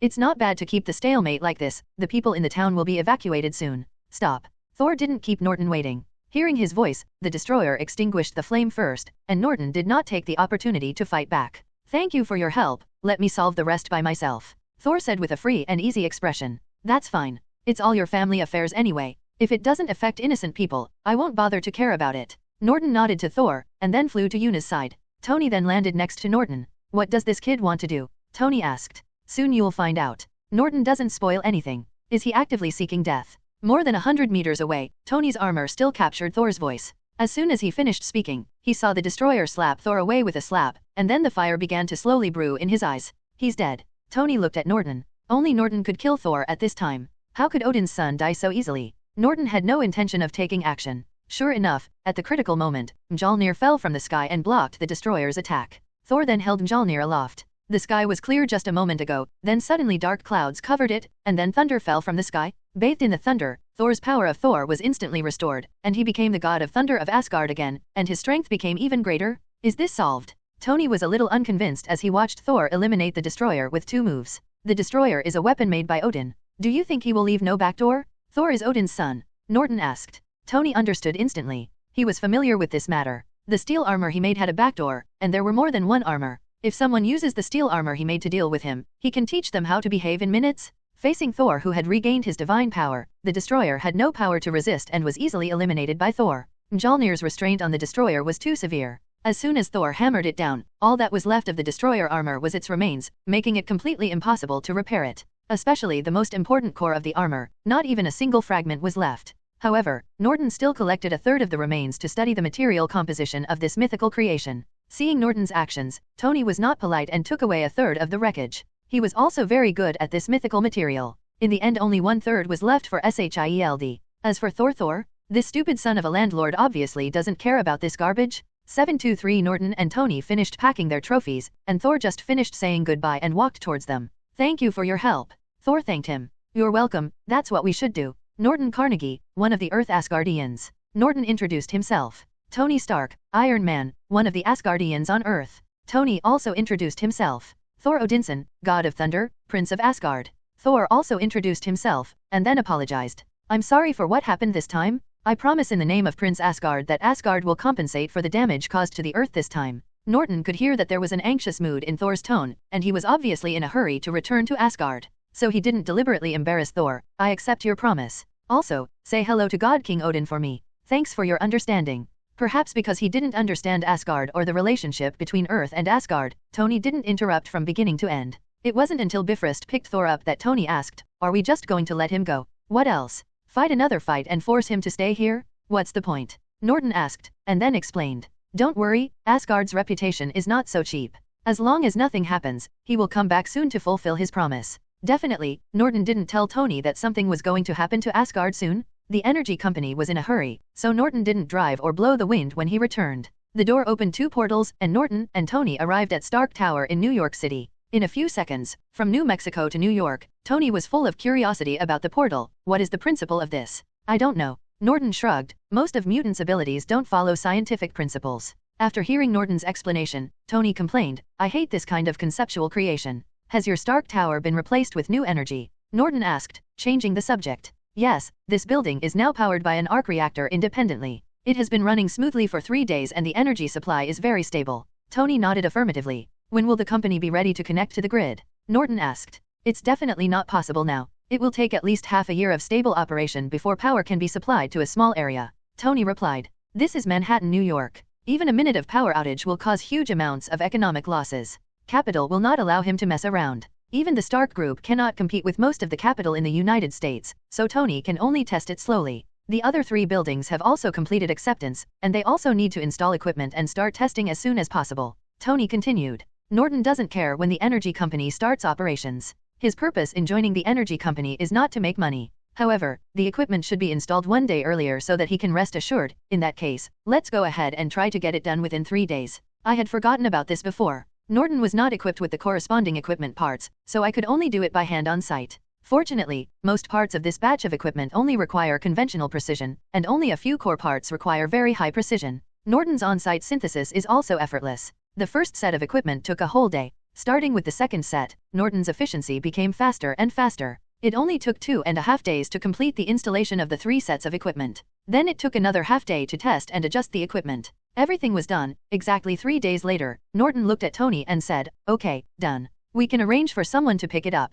During these 3 days, although Tony did not stay around all the time, he often came over to observe the process of Norton's synthesis equipment. The process of growing and molding the equipment bit by bit, and the beauty of precision industry are 2 different styles. He never gets tired of it, and it gave him a lot of inspiration. I've already informed him, he'll be here soon. Tony replied. He didn't expect Norton to be so fast, so he didn't notify him in advance. Who is it? How dare we, Tony Stark, wait for him? Norton asked curiously. Given Tony's character, shouldn't he be fired directly for someone who is not at work during working hours and makes him wait instead? Who else besides Pepper gets this kind of treatment? You'll know right away. Tony said, he is also a super genius, just a little bit worse than me. In our eyes, Tony, besides himself, is there anyone else who deserves the title of super genius? Norton joked. Tony looked helpless. I admit that I am quite narcissistic, but I am not so arrogant as to be arrogant, okay. His performance made Norton more and more curious. After half an hour, the talent Tony was talking about arrived, a young man who looked very young. As soon as he entered the door, he apologized to Tony. Sorry, Mr. Stark, I kept you waiting for so long?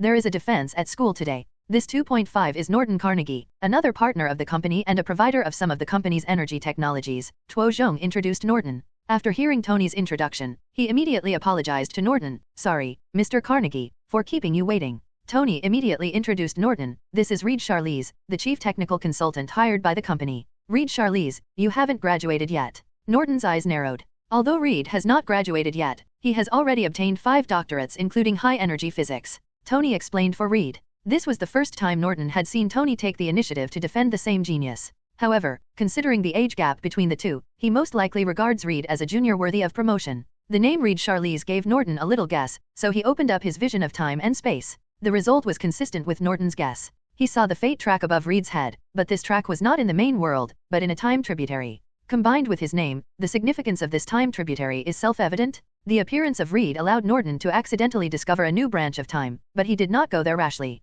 Anyway, Reed has already appeared, and he is in his own company. This time tributary will be the same whether he goes early or late. The most important thing for Norton now is to wait for Asgard's response. He wasn't sure when there would be a response, so he could only wait for now. Thor in Asgard. Thor, at the moment, is also thinking about Earth. Originally, according to his plan, he would end things in the gods' domain and return to Earth immediately. On the one hand, it is to fulfill the promise to Jane, and on the other hand, it is to fulfill the promise to Norton and the others. Unfortunately, after everything settled, Bifrost was damaged and the repair period was long. He found that he could no longer fulfill the promise he made on Earth. 3 days have passed and Asgard is still a mess. This trial has made Thor grow a lot, but his management ability is still lacking and he needs time to learn. Fortunately, Odin woke up today and someone cleaned up the mess in Asgard, so Thor had some free time and had time to miss the Earth. At the end of the night's banquet, Odin gave Thor a private education from his old father. Thor also told Odin his experiences on Earth. It was only after Norton's greeting at the end that Odin noticed the mark on Thor's wrist. This is the Asgardian mark of that Earth,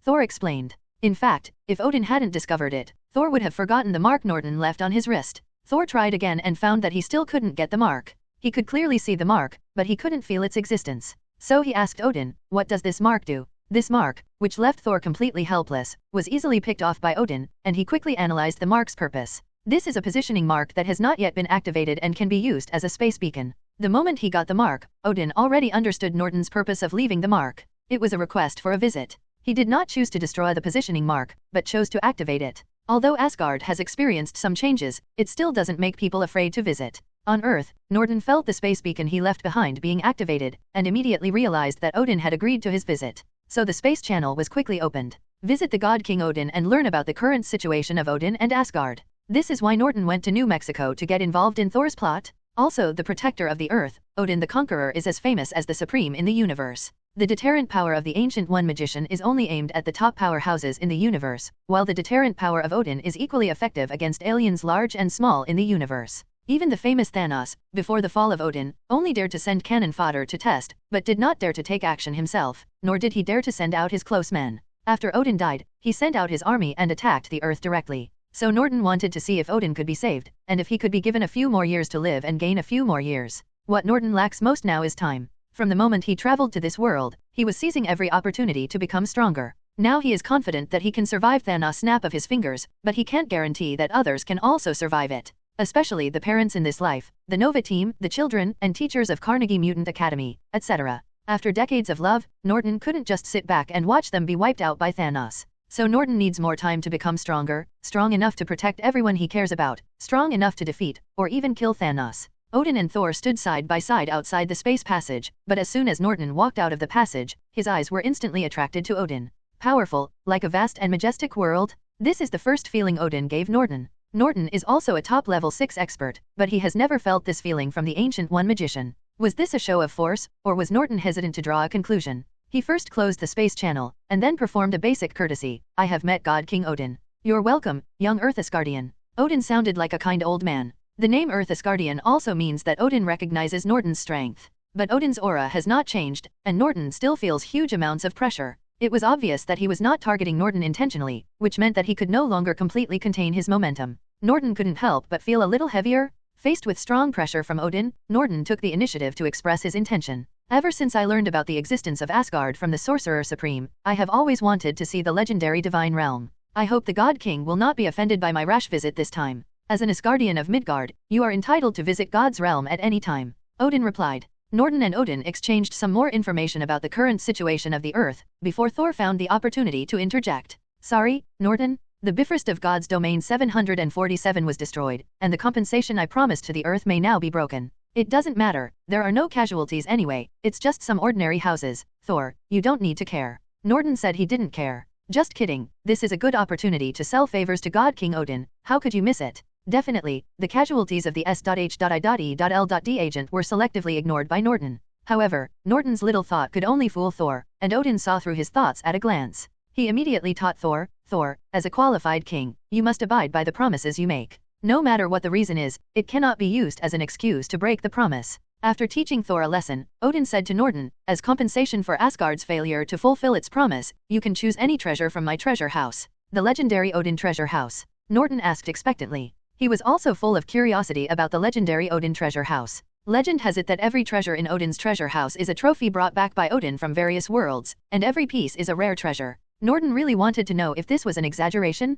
That's right, it's the legendary Odin treasure house. A rare look of pride appeared on Odin's face. He was obviously very proud of his past achievements. Thank you God King for your generosity. Norton still accepted the compensation. Odin had already taken out the treasure house to collect it. If he refused again, he would appear to be ignorant of current affairs. You deserve this. Odin called to Thor, take Norton to the treasure house. Okay, father. Thor also looked at Norton with envy. He often visited Odin's treasure house, but he didn't have many opportunities to get things from it. Odin's treasure house is very large, far larger than Norton expected. The number of treasures collected is quite large, and each item is extraordinary. This is the legendary Odin treasure house, but it's not entirely my father's personal trophies. As soon as he entered the treasure house, Thor became a little excited. Norton casually picked up a long sword, which was placed in the most conspicuous place at the door. The long sword is inlaid with various bright gems, which looks very gorgeous, and you can feel the exhilarating power when you hold it in your hand. This is the king's sword. It was once the sword of a king. It can enhance the strength of the holder and boost the morale of the army. It is me, Thor introduced. A very beautiful long sword. Norton put it back into place. The sword's effect on him was so small that it was negligible. Taking 2 steps forward, Norton noticed another scepter inlaid with a stone eye. This scepter was also very conspicuously placed. This is the charm scepter. It has the power of charm. It comes from a primitive tribal priest. He once used this scepter to control a large number of animals and set off a huge beast tide. Thor continued to introduce. Norton didn't pick up the scepter. He could feel the charming power emitted by the stone eye. Its intensity was very average, so it was only effective on ordinary creatures. Norton has become disdainful of these collections on the periphery of the treasury. The only treasures that can catch his eye are the treasures displayed alone in the deepest part of the treasury. Norton walked deep into the treasure house and asked, Thor, these are your trophies, right? Are you very proud of this? I used to be really proud of this. After every battle, I would pick out the most gorgeous trophy and place it in the most conspicuous place in the treasure house. Thor replied calmly, I am still proud of this. A qualified king should not take the initiative to provoke war, but he will not be afraid of war.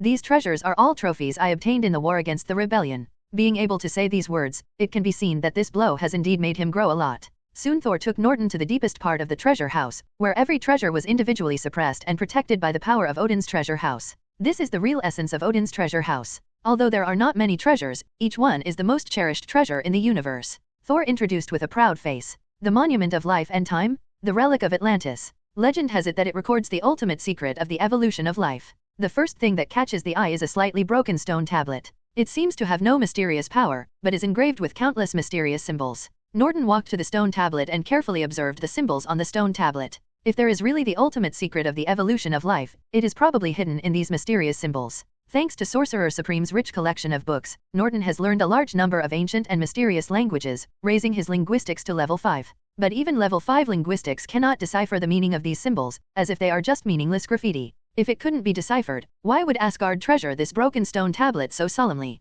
This question flashed in his mind, and Norton subconsciously turned on law observation. Instantly, a large amount of information was printed into Norton's brain. The sudden onslaught of information was not pleasant, and it took a while for Norton to sort out the information printed into his brain. Norton kept observing the whole process. Thor did not notice anything unusual about him and did not know that he had obtained all the secrets of the stone tablet. But seeing Norton observing for so long, Thor was curious, do you recognize these symbols? I don't know. They don't look like symbols with actual meaning, more like random doodles of some naughty kid. Norton shook his head. I think so too. No one in Asgard except my father knows this symbol. Thor nodded in agreement. Symbols indeed have no meaning. What is meaningful is the legal information hidden in the symbols. The information compiled based on the law of the universe does not have any language barriers. As long as the law can be directly analyzed, the meaning conveyed can be easily understood. It's just that directly analyzing the law is not a simple condition. Either you have the relevant special ability, or your strength must reach level 6. Thor or Odin's introduction to the stone tablet was not an exaggeration. It does record the secrets of life evolution, which is enough for people to evolve from genetically healthy to perfect life. However, this information is basically useless to Norton, because most of it is already known to him. The evolutionary method recorded on the stone tablet is very simple, which is to use the power of law to optimize one's own genes and slowly optimize one's own genes to a perfect state. This kind of genetic optimization has no side effects, and the results of genetic optimization can be inherited, which is evolution in the true sense. The only trouble is that it needs to be guided by the power of law, and the disadvantages are also obvious. Evolution takes a long time, which can take hundreds or even thousands of years. The information on the stone tablet is also useless to the current Asgard. Norton guessed that Asgard must have already used the above method to complete the genetic optimization of the race. In this process, most of them relied on the power of the entire world of Asgard. Odin has lived for thousands of years. Ordinary Asgard civilians also have a lifespan of hundreds of years. Asgard considers itself a god, etc. Most of these things originated from this. The monument of life and time was not what Norton needed, so Norton ignored the monument and continued to look down. Soon Norton saw something very familiar, an unrestricted glove. Thor immediately introduced, "This is the Infinity Gauntlet. I don't know its specific effects. Father never lets us touch it. What a nice souvenir," Norton commented. A brief inspection of the right-hand Infinity Gauntlet convinced Norton that it was not real. To be more precise, it's a half-truth. The gloves are real, but the infinite gems embedded on them are fake. The eternal flame, the source of power of the flame giant Surti. Thor continued to introduce the next treasure. Norton can feel the flames condensed in the flames. The law is not violent or strong, but it has a hint of immortality. This characteristic of immortality is very strange. It is not like law, but it is more mysterious than law and cannot be analyzed at all. Norton is not someone who likes to get into trouble. He was sure that his current strength could not analyze the eternal fire, so he stopped wasting time. Behind the fire of eternal marks is the icebox, which was originally the most closely guarded. Compared with the previous ones, this one has greater destructive power, and Norton can clearly feel the huge ice law and energy in it. If you fully control this treasure box, it can exert a power comparable to level 6, and freezing the planet is not impossible.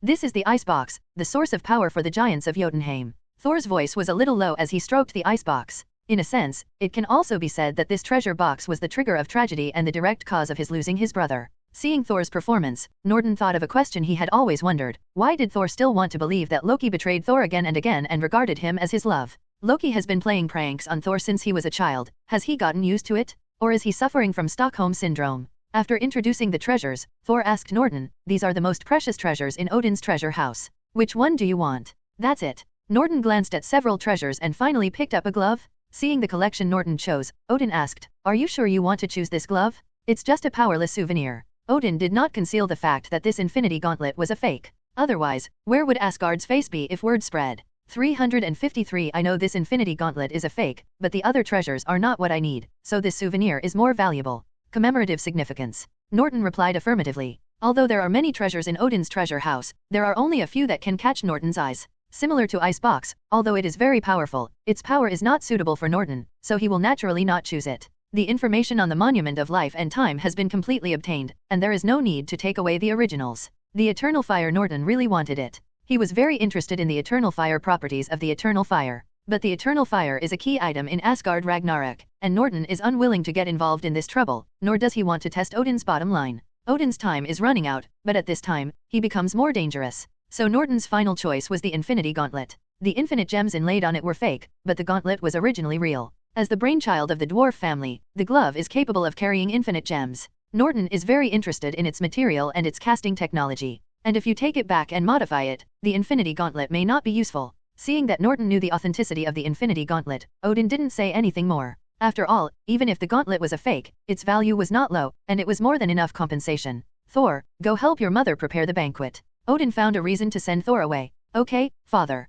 Thor didn't linger or ask any more questions. Thor left, as only Norton and Odin were left in the palace. "As guardian of Earth, if you have any questions, you can ask them now." Odin's tone became quite formal. "Your Majesty the God King, I have received news that Thanos is preparing to attack the Earth. I wonder if you know the inside story." Norton asked directly. Odin is the nominal protector of Earth, and Norton has reason to ask him about this. In the universe, Asgard's news channels are obviously wider and it knows more information. The rise of Thanos should be after Odin's swords and guns are put into storage, but given Thanos's behavior, Asgard will definitely focus on collecting information about him. Norton needs this information. "Thanos? I know." Odin nodded slightly and continued. "He is an eternal relic, one of the new generation of cosmic powerhouses, a pursuer of the infinite gems. His target is the infinite gems hidden on the Earth. But as long as Asgard is still there, he will not dare to take action against the 9 realms. Odin indeed knew Thanos very well and knew his plan, but he obviously had no idea of cutting out this hidden danger in advance. I don't know if he is really kind or if he is beyond his capabilities.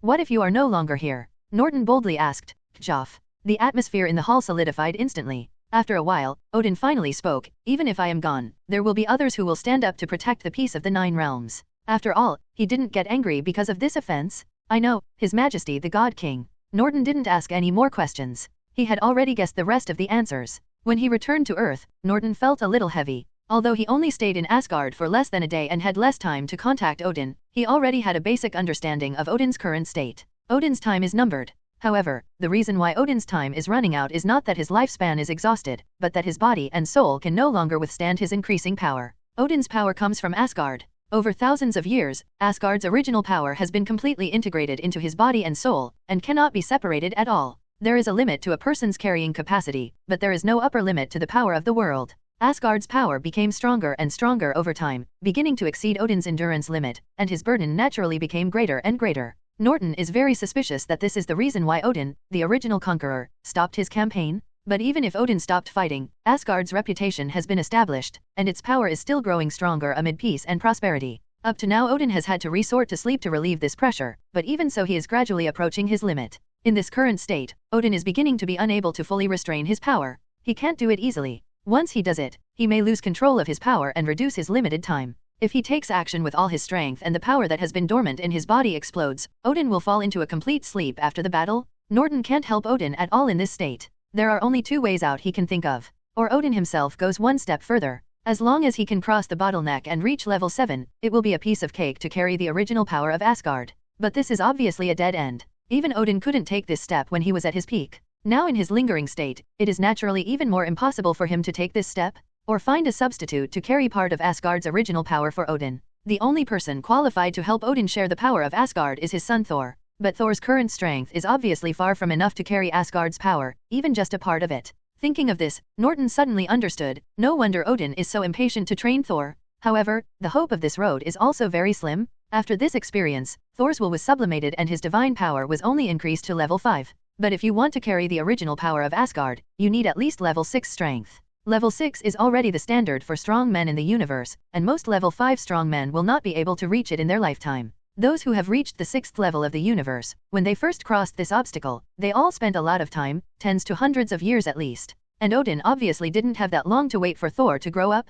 In the end, you can only rely on yourself. Norton's will became stronger. Norton doesn't want to experience the tragic infinite war, so he can only improve his strength as much as possible before Thanos arrives. There is an opportunity to improve his strength now, and Norton is not prepared to delay it. But before leaving, Norton handed the envelope he brought back to Butler Miles and asked him to help mail it. This letter was given to Jane by Thor after getting rid of Norton. In fact, Thor originally wanted to return to Earth with Norton and visit his little girlfriend in person. But the current state of Asgard, as the Prince of Asgard, it is impossible for him to leave, so he can only regretfully miss this opportunity to return to Earth. This time it is a modern society with developed internet, which is very convenient for Norton to act. He first gets himself a completely legal temporary identity to facilitate his activities in the next period of time. The next step is to determine the current time node of this time and space in order to arrange the next plan. It is not difficult to determine the time point. Before Reed Richards became Mr. Fantastic, he was already well known as a super genius. Norton quickly found Reed's recent itinerary from the internet. He has not yet broken up with the space agency or contacted Victor.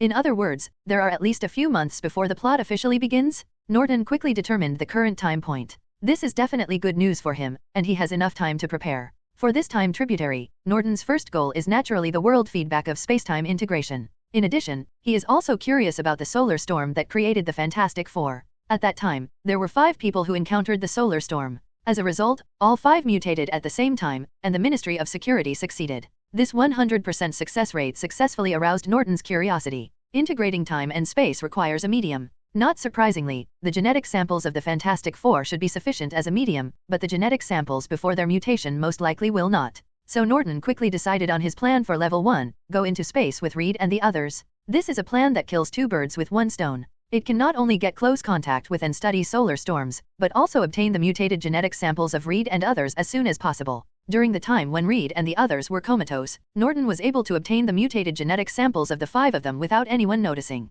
But it's not easy to go to space with them. Norton continues to think about solutions. Although he can fly into space by himself, it is troublesome to grasp the exact time and place. It is easier and easier than taking a ride. Anyway, this is just a tributary of time. As long as he can achieve his goal, Norton doesn't need to find too many things for himself. It's best if you can have sex for free. Mr. Morgan, why do you want to invest in my personal studio? Reed acted calmly when faced with the sudden investment. Morgan is Norton's new identity. An unlucky guy who just inherited a billionaire. He is about the same size and age as Norton, and he happens to have a lot of money. It fit Norton's plan perfectly, so Norton just replaced it. As for the difference in appearance, synthesizing a human skin mask that looks just like the real thing is a very simple matter for Norton. It is not only invisible to the naked eye, but also cannot be detected by technological equipment. After settling on his identity, Norton relaxed and waited for opportunities. It was only when Reed had a falling out with the space agency, lacked research funds, and failed to seek investment, that he was desperate for research funds, that Norton took the initiative. Because you are a true genius.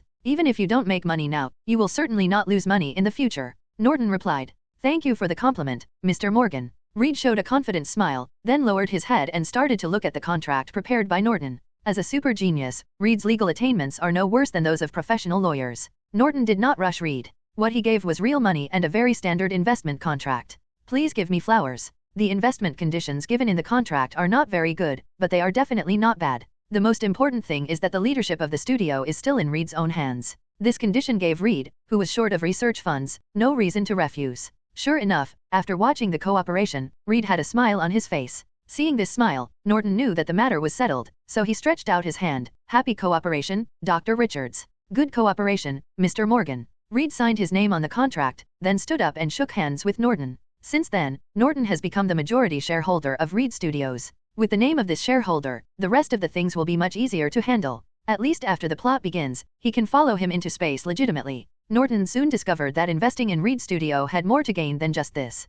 I didn't expect there would be an unexpected harvest. Although the overall technological level of this time tributary is similar to that of the main world, Reed is a super genius and many of his research results are very advanced. It brought a lot of new knowledge to Norton. Although it was not enough to make a qualitative change in one of his subjects, it was better than nothing. This is an unexpected surprise. Other things were also developing according to Norton's plan. Just a few days after he became the majority shareholder of the studio, Reed came to him with a research plan. Morgan, this is my research plan for level 1, and it is also my lifelong ideal. Norton listened to Reed's introduction while flipping through his plan. It was soon determined that it was the research project related to solar storms that Reed wanted to join. However, Norton's expression remained unchanged and he said, it's a very thoughtful research and a great ideal. I can invest in it. Reed instantly said excitedly, that's great, thank you for your support. But Norton interrupted his words of thanks. I can invest 200 million in cash, but this amount of money is obviously not enough to complete your research plan, so you still need to find at least one larger partner. Reed Bowie. Reed quickly calmed down.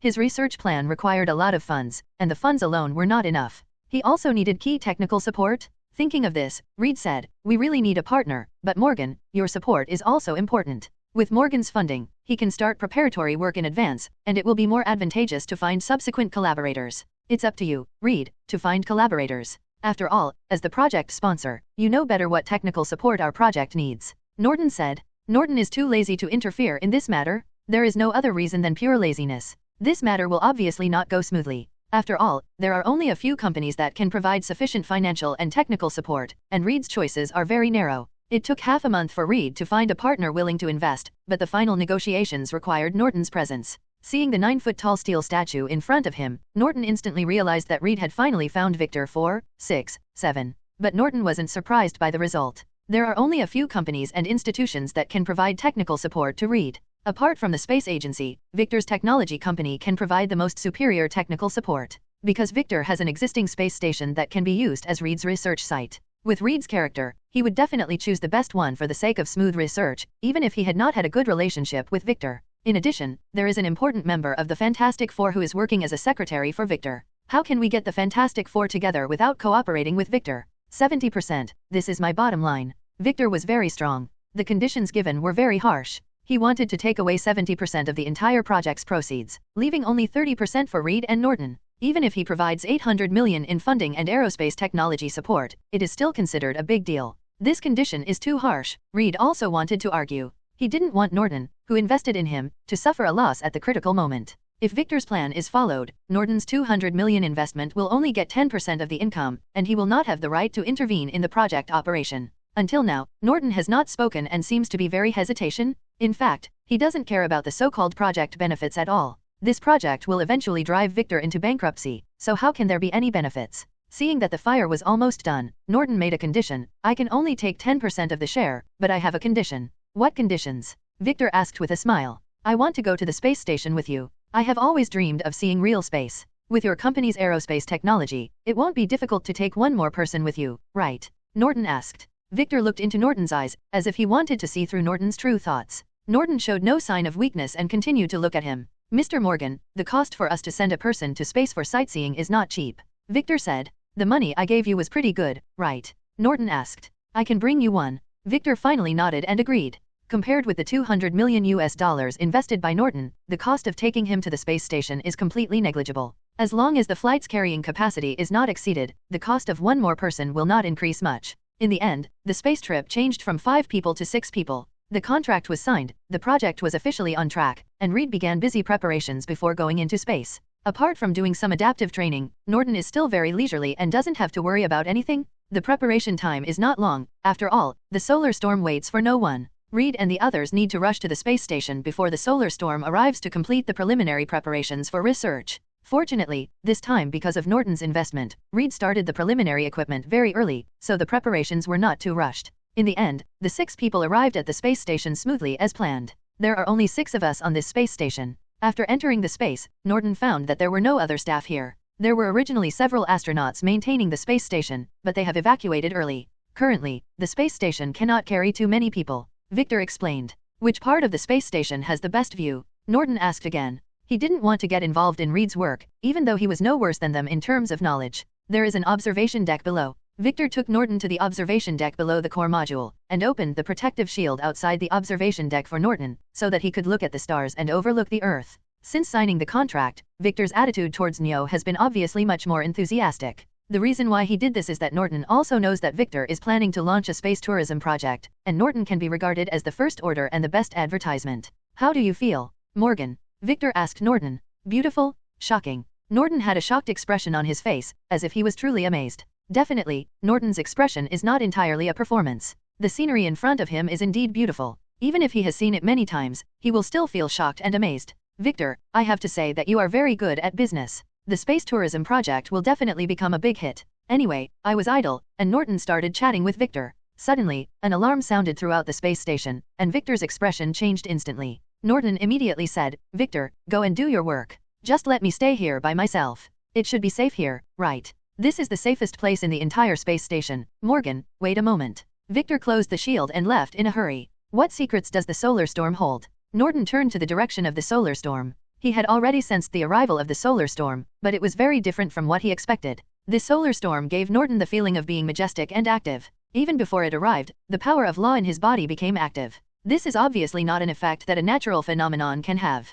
Blindly questioning, Norton opened a hole directly, walked directly into space, and then restored the protective shield. Norton avoided the field of view of the people above. The space station surveillance did not control 3.3. He had a way to prevent the cameras from capturing him. As the solar storm approached, Norton's feelings became clearer and clearer. He did not feel the power of law, but the energy felt higher than the power of law. This feeling is a bit similar to world feedback. Norton quickly found a more similar feeling. It's also very different. But just because of the similarity with the feedback from the world, Norton did not choose to avoid the solar storm. Kangxi took the initiative to absorb the mysterious energy emperor contained in the Shizi solar storm. As soon as this energy entered the body, it was directly integrated into Norton's law talisman, and Norton's eyes instantly lit up. Feeling the changes this energy brought to the talisman, Norton stopped hesitating and began to absorb the mysterious energy contained in the solar storm. The origin of the world. This is the only name that Norton thought of that can accurately define that mysterious energy, because this energy is obviously at the same level as world feedback, also originates from the world, and is also a completely beneficial positive force.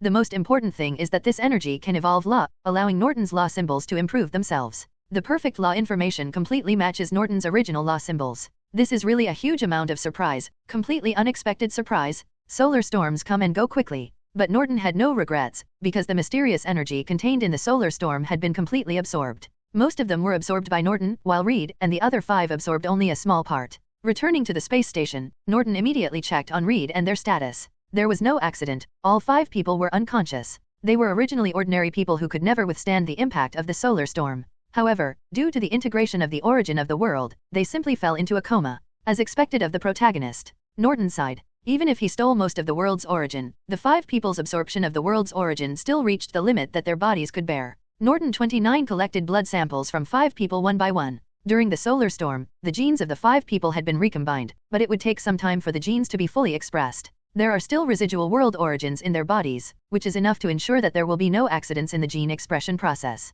After getting the blood samples, Norton also made a copy of the data from all the experimental equipment on the space station, preparing to study it himself when he returns. The goals have been completed, Solar Storm has been contacted, and the genetic samples of the Fantastic Four have been successfully obtained. Norton is not going to continue acting with Reed and the others, so the identity of Morgan naturally has no meaning in continuing to exist. After the integration of time and space, everything that happens in the time branch will be meaningless, so Norton doesn't care whether he has a good relationship with Reed or the others. As a result, the 5 Reeds were successfully rescued and returned to Earth, while Morgan became the only missing person in the solar storm accident. Reed didn't find Morgan after he woke up, so he went to ask Victor. Victor, where is Morgan? Why didn't I see him? He is missing. When the rescue team arrived at the space station, they only found the damaged observation deck, not Morgan himself, nor his body. He didn't even leave any remains. Victor replied. How could it be? Nothing happened to any of the 5 of us, so why was only the observation deck damaged and only Morgan had an accident? Reed didn't want to believe Victor's explanation. Victor was troubled at the moment, and did not give Reed a good look. Solar storm ablation, cosmic garbage impact. Who knows why? With the failure of the project and Morgan's disappearance, Victor's company is already in jeopardy, and he is facing more than just the problem of shareholder withdrawal. The most important thing is the impact of Morgan's disappearance, which caused his company's stock price to plummet, and there was no way it could stop it. Without shareholders withdrawing their capital, he would soon be completely ruined. After all, missing is only an official statement. Everyone knows that missing in space basically means death. Ordinary accidents and fatal accidents have completely different impacts. Victor's explanation obviously did not satisfy Reed. Victor, do you have any other clues? Morgan is my partner, and I can't let him disappear so mysteriously. Victor was very impatient about this and threw a hard drive directly to Reed. If you don't believe me, you can check it yourself. This is all the surveillance data on the spacecraft and the rescue video of the rescue team. In fact, Victor hopes Morgan is still alive more than Reed does, because that means there is still a possibility of recovering his company's stock price. So he had watched these videos more than once.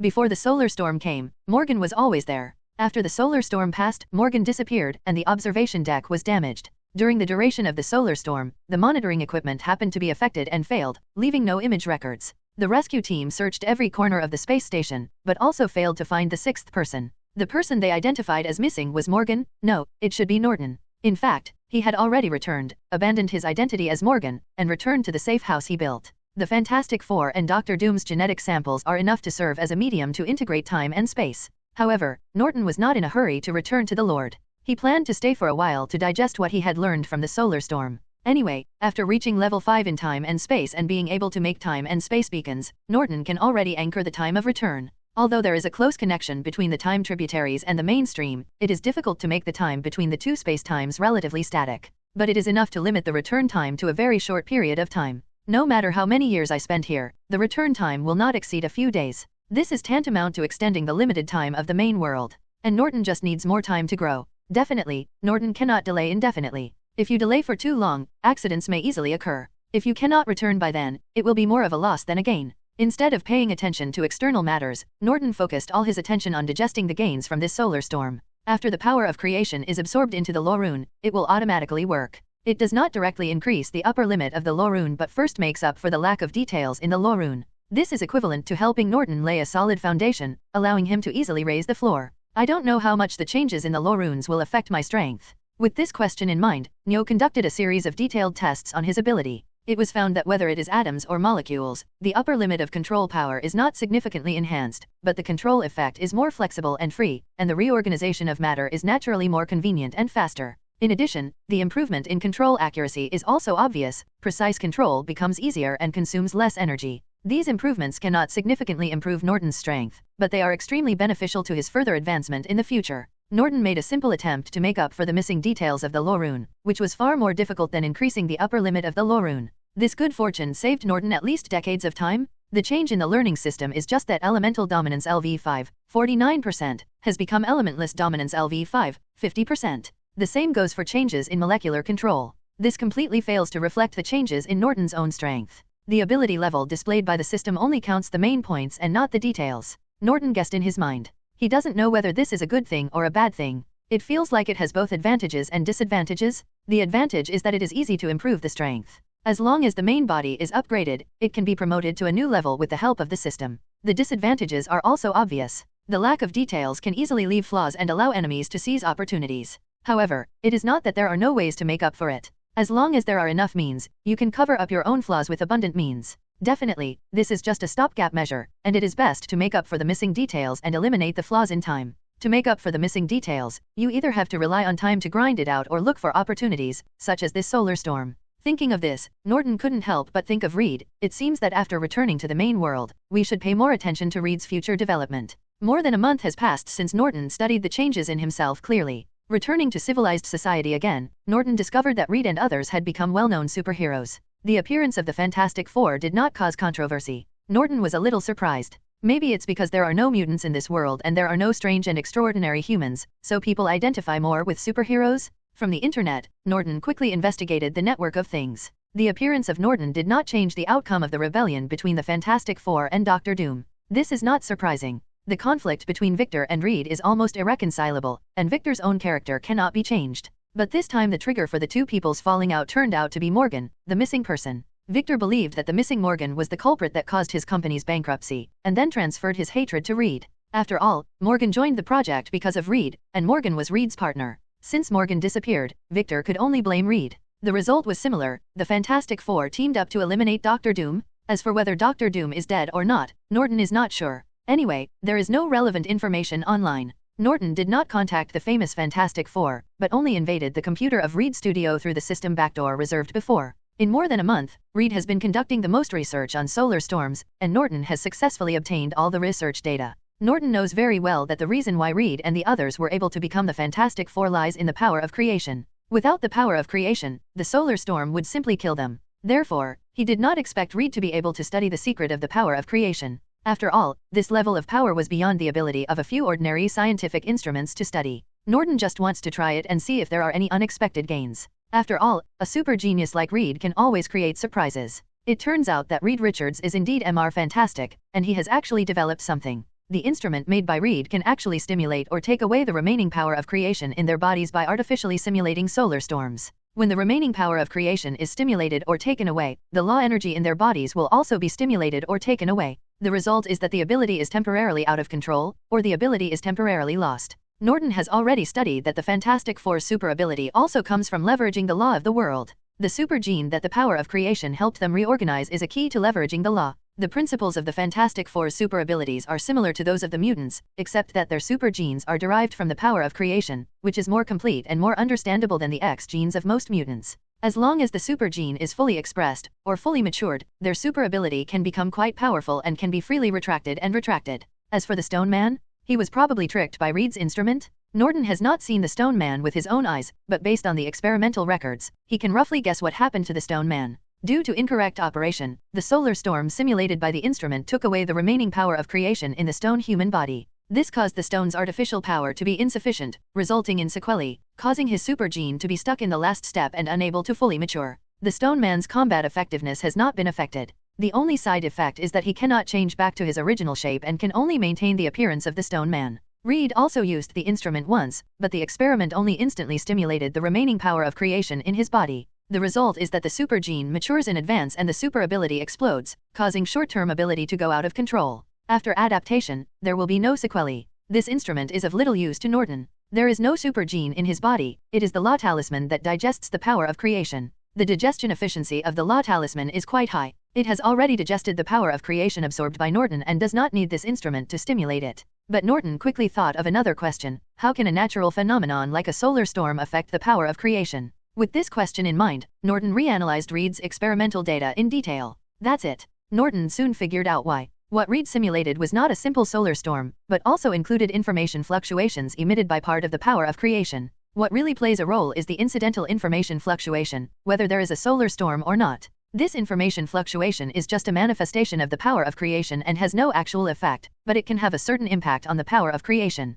Using ordinary instruments to simulate the information fluctuations emitted by the power of creation, Norton could only praise, it is indeed Mr. Fantastic. The instrument was of no use to Norton, who had no remaining creative power to activate or strip away. However, excluding the solar storm part, Norton obtained the principle of simulating information fluctuations, and then created some gadgets based on this principle. For example, a detector that searches for the power of creation can not only search for the power of creation, Zhao, but also search for similar power obstacles. There are also instruments for detecting the power of creation, used to analyze the power of creation, or similar force stars. The probability that the force of creation exists in nature is almost zero, but there should be forces that are similar or have some common characteristics. It's just that Norton doesn't know where to look, so he can only try his luck when making search instruments. During the exercise, 2 months flew by. Exercise ability does not require isolation from the world, so Norton will learn about the outside world every day. In the past 2 months, apart from the Fantastic Four becoming more famous, no other major events have happened. However, in the past 2 days, Norton has discovered some unusual news. Large-scale weather changes, this is the arrival of the Silver Surfer. Norton quickly concluded. He is very interested in Silver Surfer, or his skateboard to be precise. But when it comes to the Silver Surfer, Norton also thinks of Galactus behind him. Now that the Silver Surfer has arrived on Earth, Galactus must be arriving soon. Norton is not sure about the reality of Galactus. A monster that can devour planets should have at least level 6 strength. But this time and space is just a tributary of time, and under normal circumstances it can never withstand the explosion of strength from a level 6 powerhouse. The two contradicted each other, and Norton was unable to determine where the problem was for the time being. He could only determine it after coming into contact with Galactus. Norton is not afraid that Galactus is too powerful for him to deal with.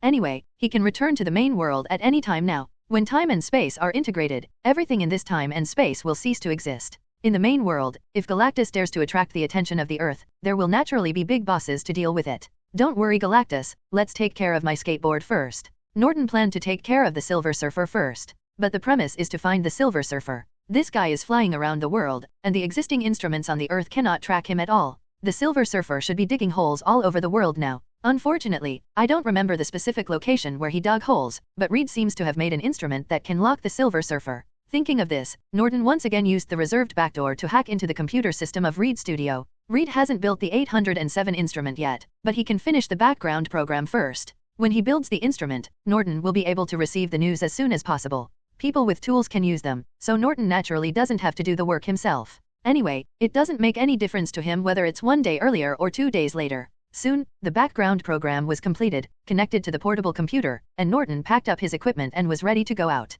He could not predict where the Silver Surfer would dig holes, but the holes that had already been drilled would not move. Norton planned to check out the conditions of those holes first. Not surprisingly, Norton did not encounter the Silver Surfer, but when he reached the edge of the cave, the search device in his pocket rang. There are information fluctuations in the cave similar to the power of creation. The results displayed on the detector surprised Norton. This underground hole goes deep into the center of the Earth, and the information fluctuations should also come from the center of the Earth. It is not surprising that the evolution of the Earth produces an energy similar to the power of creation. This is just Norton's conjecture, but he has no intention of going down to verify it. I have observed the burrow created by the Silver Surfer up close. Norton is basically certain that all Galactus needs is the unique energy in the heart of the living planet Earth, CJBG, which is probably the kind of energy king detected by the detector. Most of the ordinary substances that make up planets are not on Galactus's diet. Otherwise, there are so many celestial bodies in the universe, and it would not have to specifically select a living planet to start with. This information gave Norton a better understanding of Galactus, who is a rather picky eater. But for Norton, being picky is a good thing. Picky eating can sometimes be a fatal flaw. Norton may have been unlucky. He waited beside the cave for several hours but did not wait for the Silver Surfer to appear. It seems he doesn't regularly check the crypts he has dug. Norton shook his head. He had expected this, and Norton wasn't too disappointed. Anyway, with Reed as his tool, he didn't have to worry about not being able to find the Silver Surfer, so he wasn't worried at all. Returning to his base, Norton began to design and manufacture new equipment based on his findings. Just halfway through this work, a prompt box suddenly popped up on the computer next to me. So fast. Norton was surprised, and immediately put down his work and turned to look at the computer next to him. The tip comes from the backdoor program in Reed's studio, where he has just completed manufacturing the instrument for tracking the Silver Surfer. How long does it take, 1 day or 2 days? With this question in mind, Norton entered the computer system of Reed Studio through the back door. That's it. Norton soon realized. The reason why Reed is so fast is that he only needs to edit the correct algorithms and models to coordinate the satellites in the sky, and does not need to build equipment bit by bit from scratch. The tracking program has started running, and Norton doesn't need to be polite and decisively starts checking the tracking results. Hey, you actually went to New York. Did you realize that you were being followed? Norton was surprised. The tracking results showed that the Silver Surfer was heading straight for New York, and was already very close to New York. I wonder if I can catch up. Norton was ready to give it a try. For the sake of cleanliness, the base he built was far away from the New York City Circle, hundreds of kilometers away from Reed's studio. Fortunately, when I borrowed Morgan's identity before, I left the spatial coordinates of Reed's studio for ease of travel. Opening the space channel, crossing the space channel, closing the space channel, the whole process only took 3 seconds before Norton appeared on the rooftop of the building next to Reed's studio. Unfortunately, the opening of the space channel requires buffering time. Norton arrived a little late, just in time to see a silver shadow flying over Reed's studio. The electromagnetic radiation from the skateboard directly shut down electronic equipment within a few kilometers, making Reed's wedding scene a mess. Needless to say, the equipment in Reed's studio must have been scrapped. I can't let you run away, otherwise I'll find my skateboard somewhere else.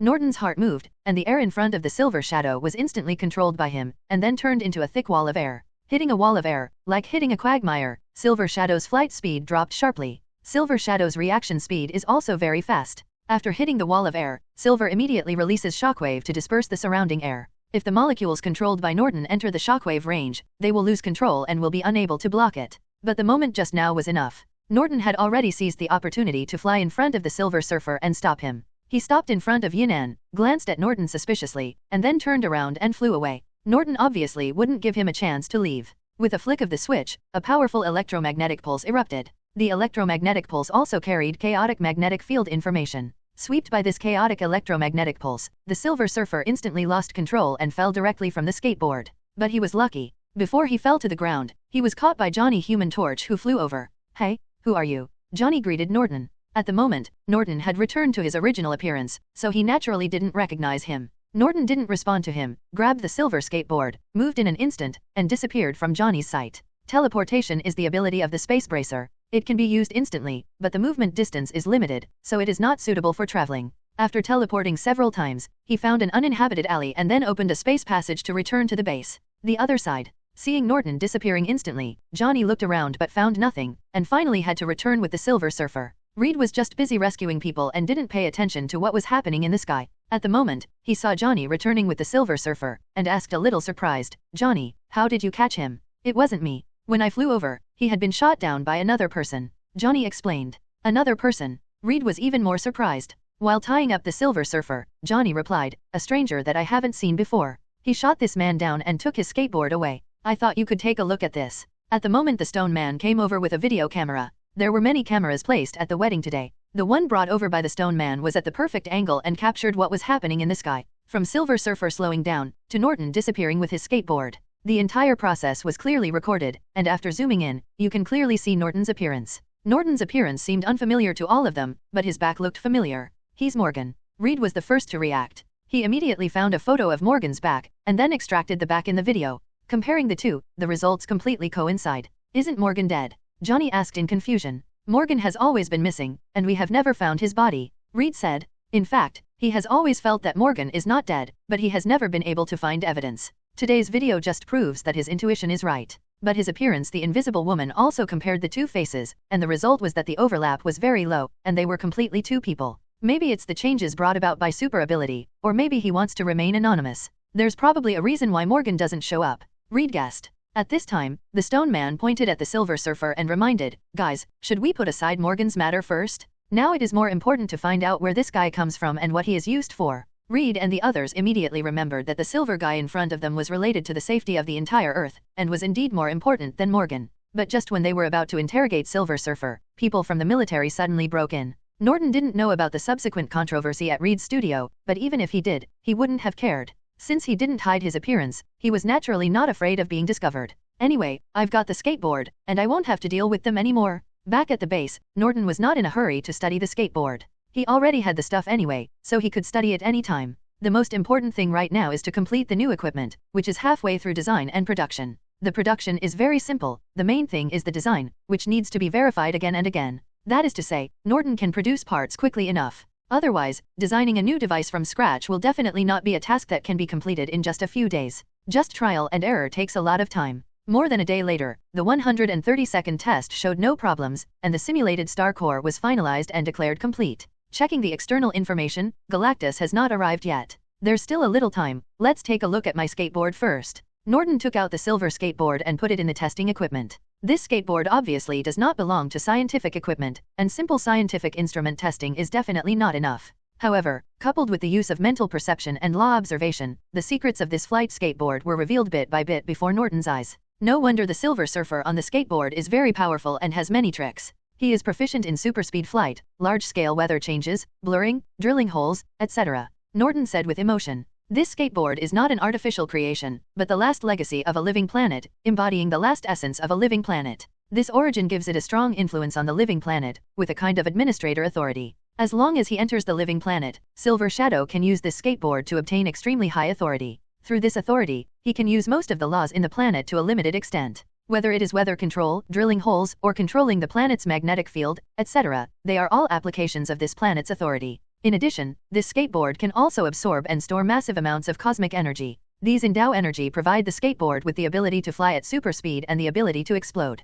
In the end, Norton shook his head regretfully. What a pity, it's mixed but not refined. This skateboard looks very strong, but in fact its strength is limited. Please give me flowers. Planet permissions allow skateboarders to use most of the laws on the planet, but the power that any law can exert is relatively limited. Only level 4. Only the energy burst that consumes its own energy reserves can barely exert the power of level 5, but the use of this explosive trick is very limited. Norton can no longer appreciate this kind of power. Since this skateboard condenses the last essence of a living planet, will it have the energy in the center of the Earth? Norton thought of another question. So I took out the detector and took a final look at the skateboard. Looks like I'm overthinking it. The result was rather disappointing. Skateboarding does not contain Earth energy, only life energy. Life energy can promote life growth, heal injuries, and replenish vitality, and has endless uses. 0. But it is still more than one level behind the power of creation, and it should even be one level lower than the Earth's core energy. However, this result is also reasonable. After all, if skateboards had geocentric energy, they would have been eaten by Galactus as dessert, so how could they be left to Silver Shadow? This thing is a bit useless to me. Norton found that the skateboard was extremely limited in his hands. In the end, Norton simply changed the shape-shifting state of the skateboard and took it with him. Even if it is useless, Neotungsia may return it. It is indeed useless in his own hands, but as long as it is changed to another place, it can definitely play a very big role. Silver Shadow has been arriving on Earth for so many days, and Galactus is almost here. There was not enough time left to do anything else, so Norton took the equipment, disposed of the base, and waited for Galactus to arrive. Reed and others were not as tough as the military, so they could only let the military take away Silver Shadow. However, considering Reed's identity, the military agreed to let them go to the military base together to interrogate Silver Shadow. It is said to be cooperation, but in fact it is still dominated by the military, and Reed and the others can only cooperate. It's just that the military couldn't get any information from Yin Ying, and the two sides couldn't communicate at all. They wasted nearly 2 days and gained nothing. In the end, the Fantastic Four could only take action. I don't know if it was because the Fantastic Four were strong enough, but Silver Shadow was very cooperative and told everything without any concealment. You said that weirdo is just Pathfinder, and he also has a master called Planet Devourer? What kind of monster is Planet Devourer? The general asked Reed in disbelief.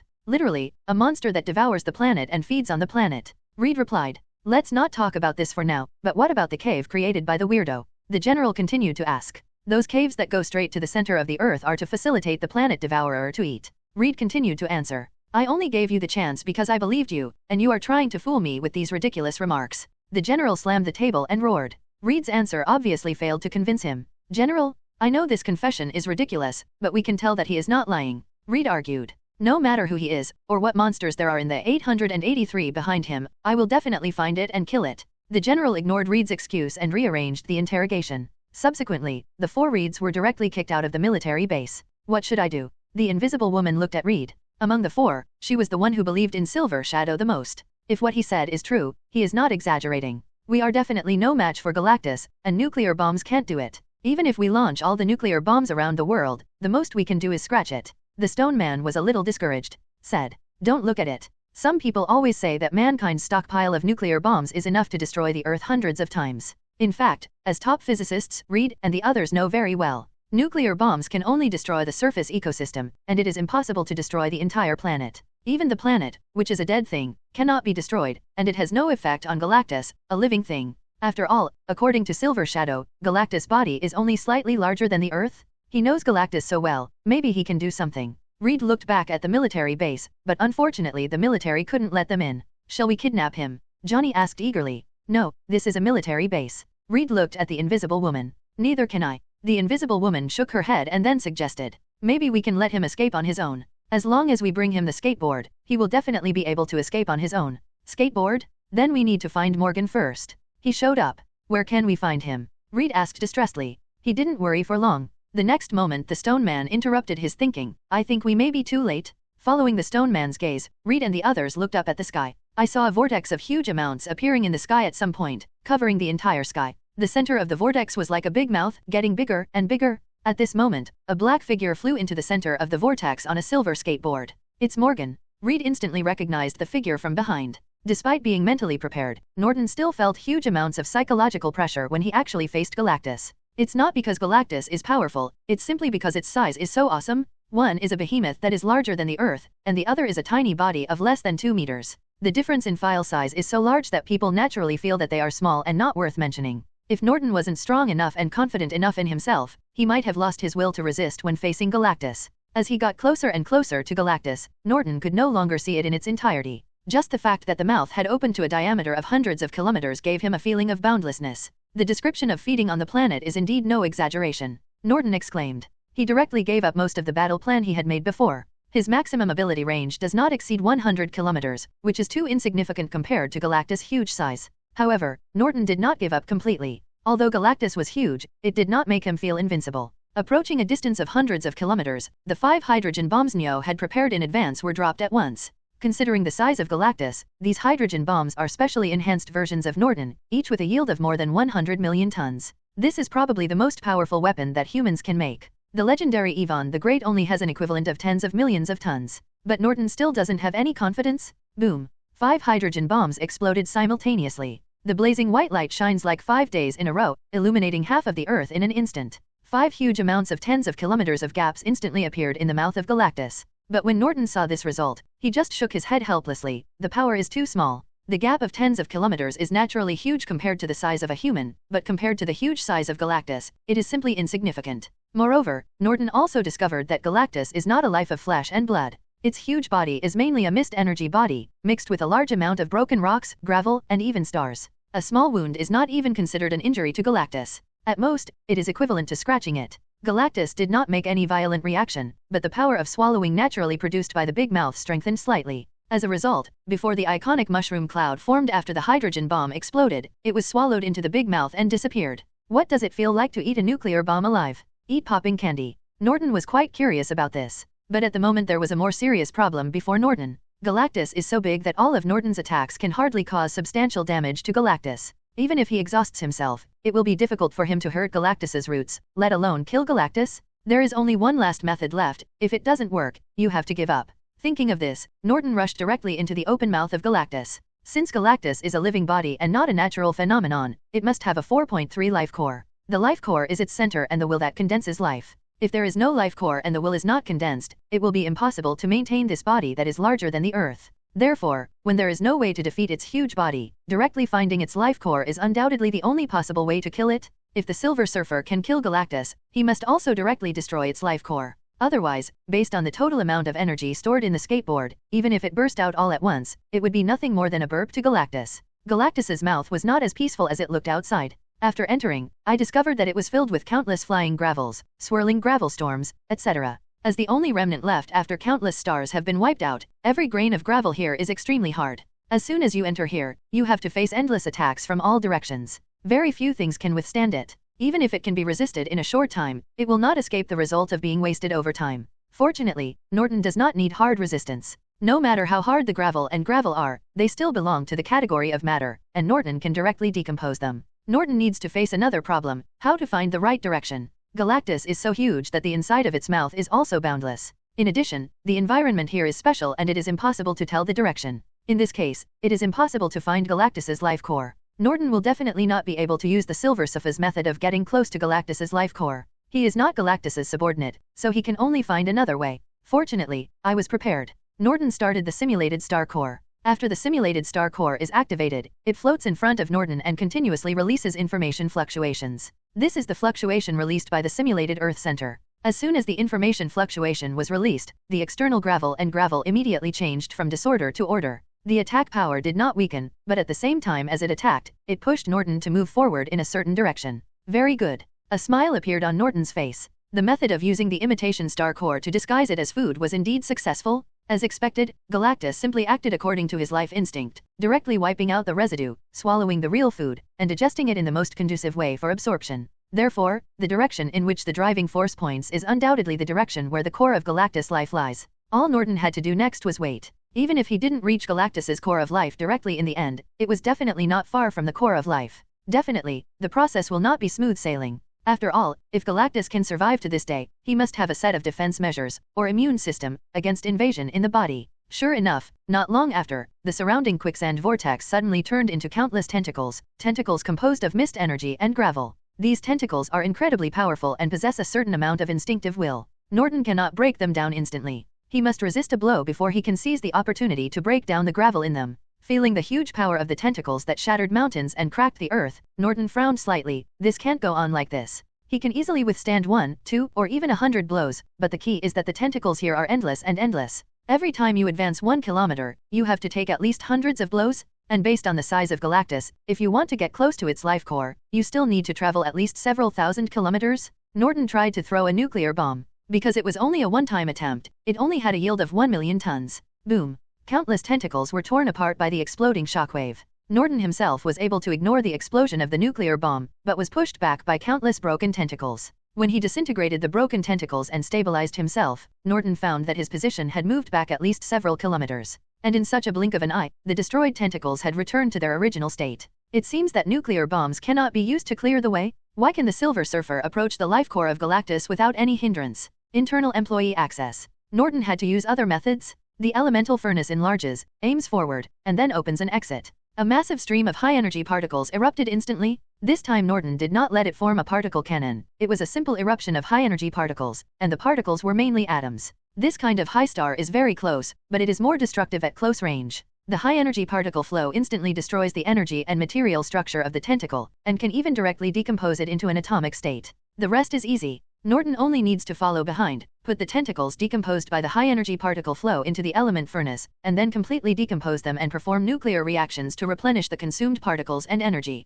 Continue to spray forward. Once the obstacles ahead are cleared, Norton can fly forward on his own without relying on the tentacles to push him. Naturally, he does not have to bear the attacks of the tentacles all the time. You only need to correct the direction every once in a while, and each time you correct the direction, you can probably move forward dozens of kilometers. About there. Norton didn't know how far he had advanced, but he could hardly feel the concept of distance here. But his intuition told him that he was close to Galactus's core of life. So Norton turned the detector on. Since Galactus feeds on the Earth's core energy, its life core probably contains similar energy, and if it has similar energy, it will emit similar fluctuations. Not yet. Norton saw that the detector did not respond, so he had to correct the direction and continue moving forward. You don't need to pay attention to the detector all the time, you just need to look at it every time you correct the direction. Facts have proved that Norton's intuition was correct. After correcting the direction twice, the detector indeed detected weak fluctuations in geocentric energy. The signal is too weak to determine the direction, so we have to keep moving forward. Norton continued to move forward.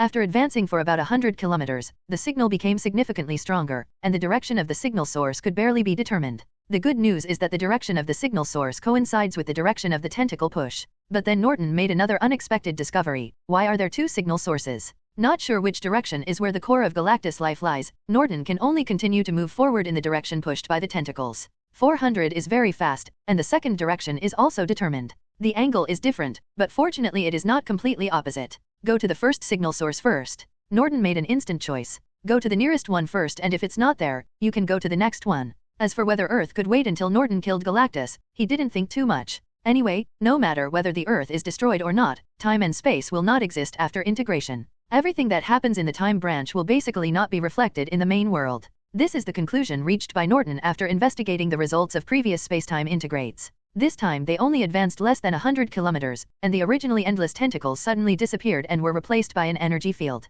This energy field has extremely strong decomposition power, and Norton can also feel faint law fluctuations in it. However, this power of law can't help Norton, he easily excludes him from the shield. Very good. Without the obstruction of the tentacles, Norton's speed greatly increased and he soon reached the core of the energy field. This is a huge golden red sphere with a diameter of tens of kilometers. It looks like a burning metal ball. In fact, its main body is not matter, but energy, and it is more like condensed liquid flame. Is this Galactus's reserve energy? Norton probably guessed what it was. He could feel the majestic and endless energy in it, which was enough to turn a planet into fly ash. Its composition was mainly composed of ordinary energy, and the Earth's core energy accounted for a small proportion. Norton did not study the Earth's core energy, because doing so would likely upset its energy balance. The ordinary energy contained in the sphere is extremely explosive. If it were not suppressed by a stronger force, it would have exploded and destroyed everything. Detonating this thing should be able to kill Galactus. Norton thought for a moment, but still didn't make a move. He didn't know if he could withstand such a burst of energy.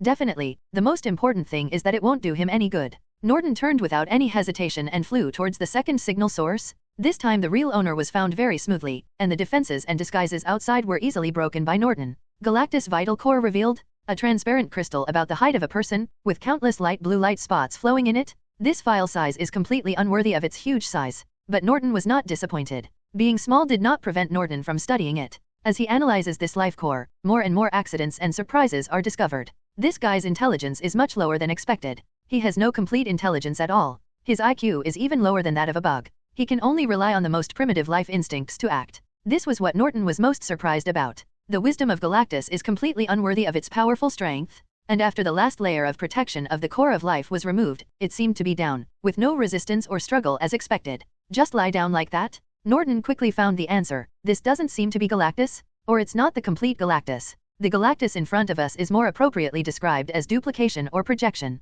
It only has the body of Galactus, without soul and will, and Galactus has not given it independent consciousness. This is probably the reason for its serious lack of wisdom. So it seems that there is another planet devourer in the main world, and the one in the main world is the real body. The song in front of me is the projection or duplication of this star in this time tributary. Norton quickly came to his conclusion. At this point, there was no need to continue researching. Norton directly smashed and decomposed the life core, and then quickly collected the energy that escaped after the life core was broken. But Norton had just collected a small part, and an extremely powerful energy shockwave swept across. Obviously, without the suppression of Galactus, its huge reserve energy exploded. Faced with this powerful energy impact, Norton had to shrink the particle shield to strengthen his own defense for the sake of safety. As for the remaining energy that I haven't had time to collect, I can only regret giving it up. So strong. Norton was directly knocked away by the energy impact, and the particle shield was almost torn apart. This is still the result of being separated by hundreds of kilometers. Fortunately, I didn't explode it directly before. Norton was very happy. There is no doubt that if the distance is within tens of kilometers, Norton will probably have time to open the spacetime channel. Even if he does not die in the end, serious injury will be the only result. After the energy burst, Galactus completely disappeared and was wiped out in ashes, leaving no remains at all. Norton looked back at the Earth. At the moment, the blue planet was gray and a small piece was missing, as if it had been bitten by someone. Norton had already taken the things he took with him, so there was no need to go back and look for them at the moment. Norton shook his head, without any nostalgia, directly opened the time and space channel and returned to the main world. Feedback from the world is injected into the body, genetic optimization under the influence of the Law Talisman is accelerated again, and Norton's basic physical fitness is rapidly enhanced in all aspects. This time there were 2 Law Talismans, and the speed was faster than last time. Norton once again experienced the pleasure of becoming stronger quickly. However, the feedback from the world is limited after all, and the rapid improvement process ends soon, leaving Norton with a sense of loss and trance. This sage time only lasted 3 seconds, and Norton began to test his physical fitness. All physical data are about 3 times as high as before. Even if the improvement is minimal, it is still at least 2,000 tons. His current physical fitness is meaningless when compared with ordinary humans. So Norton made a simple assessment of his own. With my current basic physical fitness, I am definitely no match for the Hulk using only my physical body, but I should be able to compete with Thor in his normal state. Definitely, this is just an evaluation, and it does not mean that Norton should change to the muscular style. Muscular brawny is never his style and does not fit with his temperament. His strong physical fitness only makes him feel more secure and not afraid of being approached by enemies. Strength and speed are secondary. What is really most useful to me is the improvement of my 5 senses and reaction speed. Norton finally concluded. It is indeed the power of feedback derived from the instinct of the world. It can not only improve the strength quickly, but also has no side effects. Even the adaptation period after the physical fitness surges is very short. The only thing that can compare in effectiveness is the power of creation encountered in the time and space of the Fantastic Four. Thinking of this, Norton immediately ordered, 007, establish an independent task with the highest authority, pay attention to and remember Richards's 10 journeys.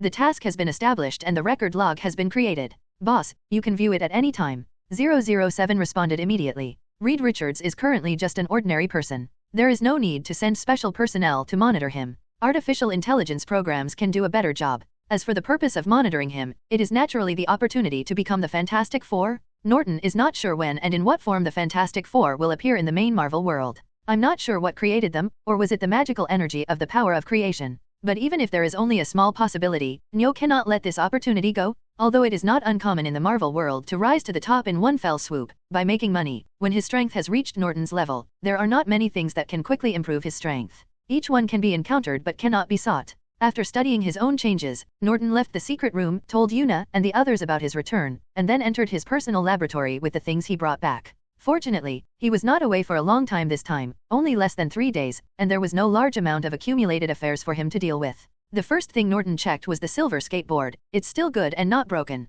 Fortunately, this skateboard is not a technological creation, but a natural treasure of the living planet, so it can pass through the time and space channel safely. But Norton soon discovered a problem. The power of the skateboard seems to be much weaker. He then did a simple test. In the past, this skateboard could easily exert a level 4 power, but now it can only exert a level 3 power at most. There seems to be only one difference between level 3 and level 4, but the actual power, especially the coverage, is very different. What's the reason? The suppression of the main world, or the Earth's law is too strong. Norton thought of 2 reasons, but he couldn't verify it yet. If it's the latter, that's okay, but if it's the former, then the effectiveness of this skateboard will definitely be greatly reduced. Norton is not in a hurry to verify the reason for the time being. So he put the skateboard aside first, and then took out 2 crystal stones. One is flawless and transparent, and the other is light blue. The material of these 2 crystals is the same as the material structure of Galactus Life Core. They are containers specially synthesized by Norton to store 2 special energies. The crystal contained 2 kinds of energy that he collected at the last moment.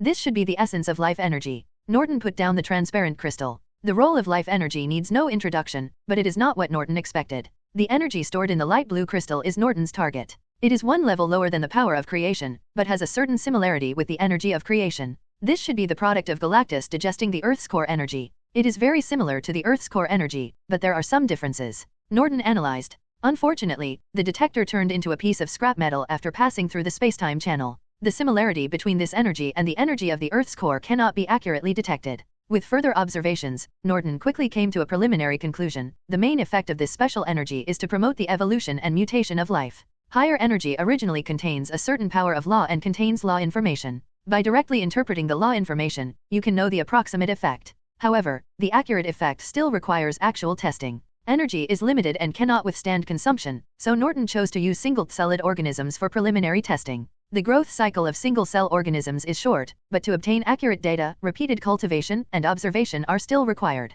He does not need to take care of this kind of thing personally. You can use an automatic culture instrument. You only need to set up the culture program, and the instrument can automatically cultivate and collect detailed data. After taking care of all this, Norton took his skateboard and prepared to go out. But before leaving, he told Yuna, I have to go out. You can help me look after the laboratory. If something unexpected happens, call John to come over and help. No problem, I'll help you take a look. You go back quickly. Yuna promised. Letting Yuna watch the lab just in case, Norton wasn't really worried about an accident. With the strength of the equipment in his laboratory, some single-celled organisms cannot make waves no matter how much they evolve. Don't worry, I'll be back soon. Norton nodded to Yuna, then stepped into the space channel and disappeared.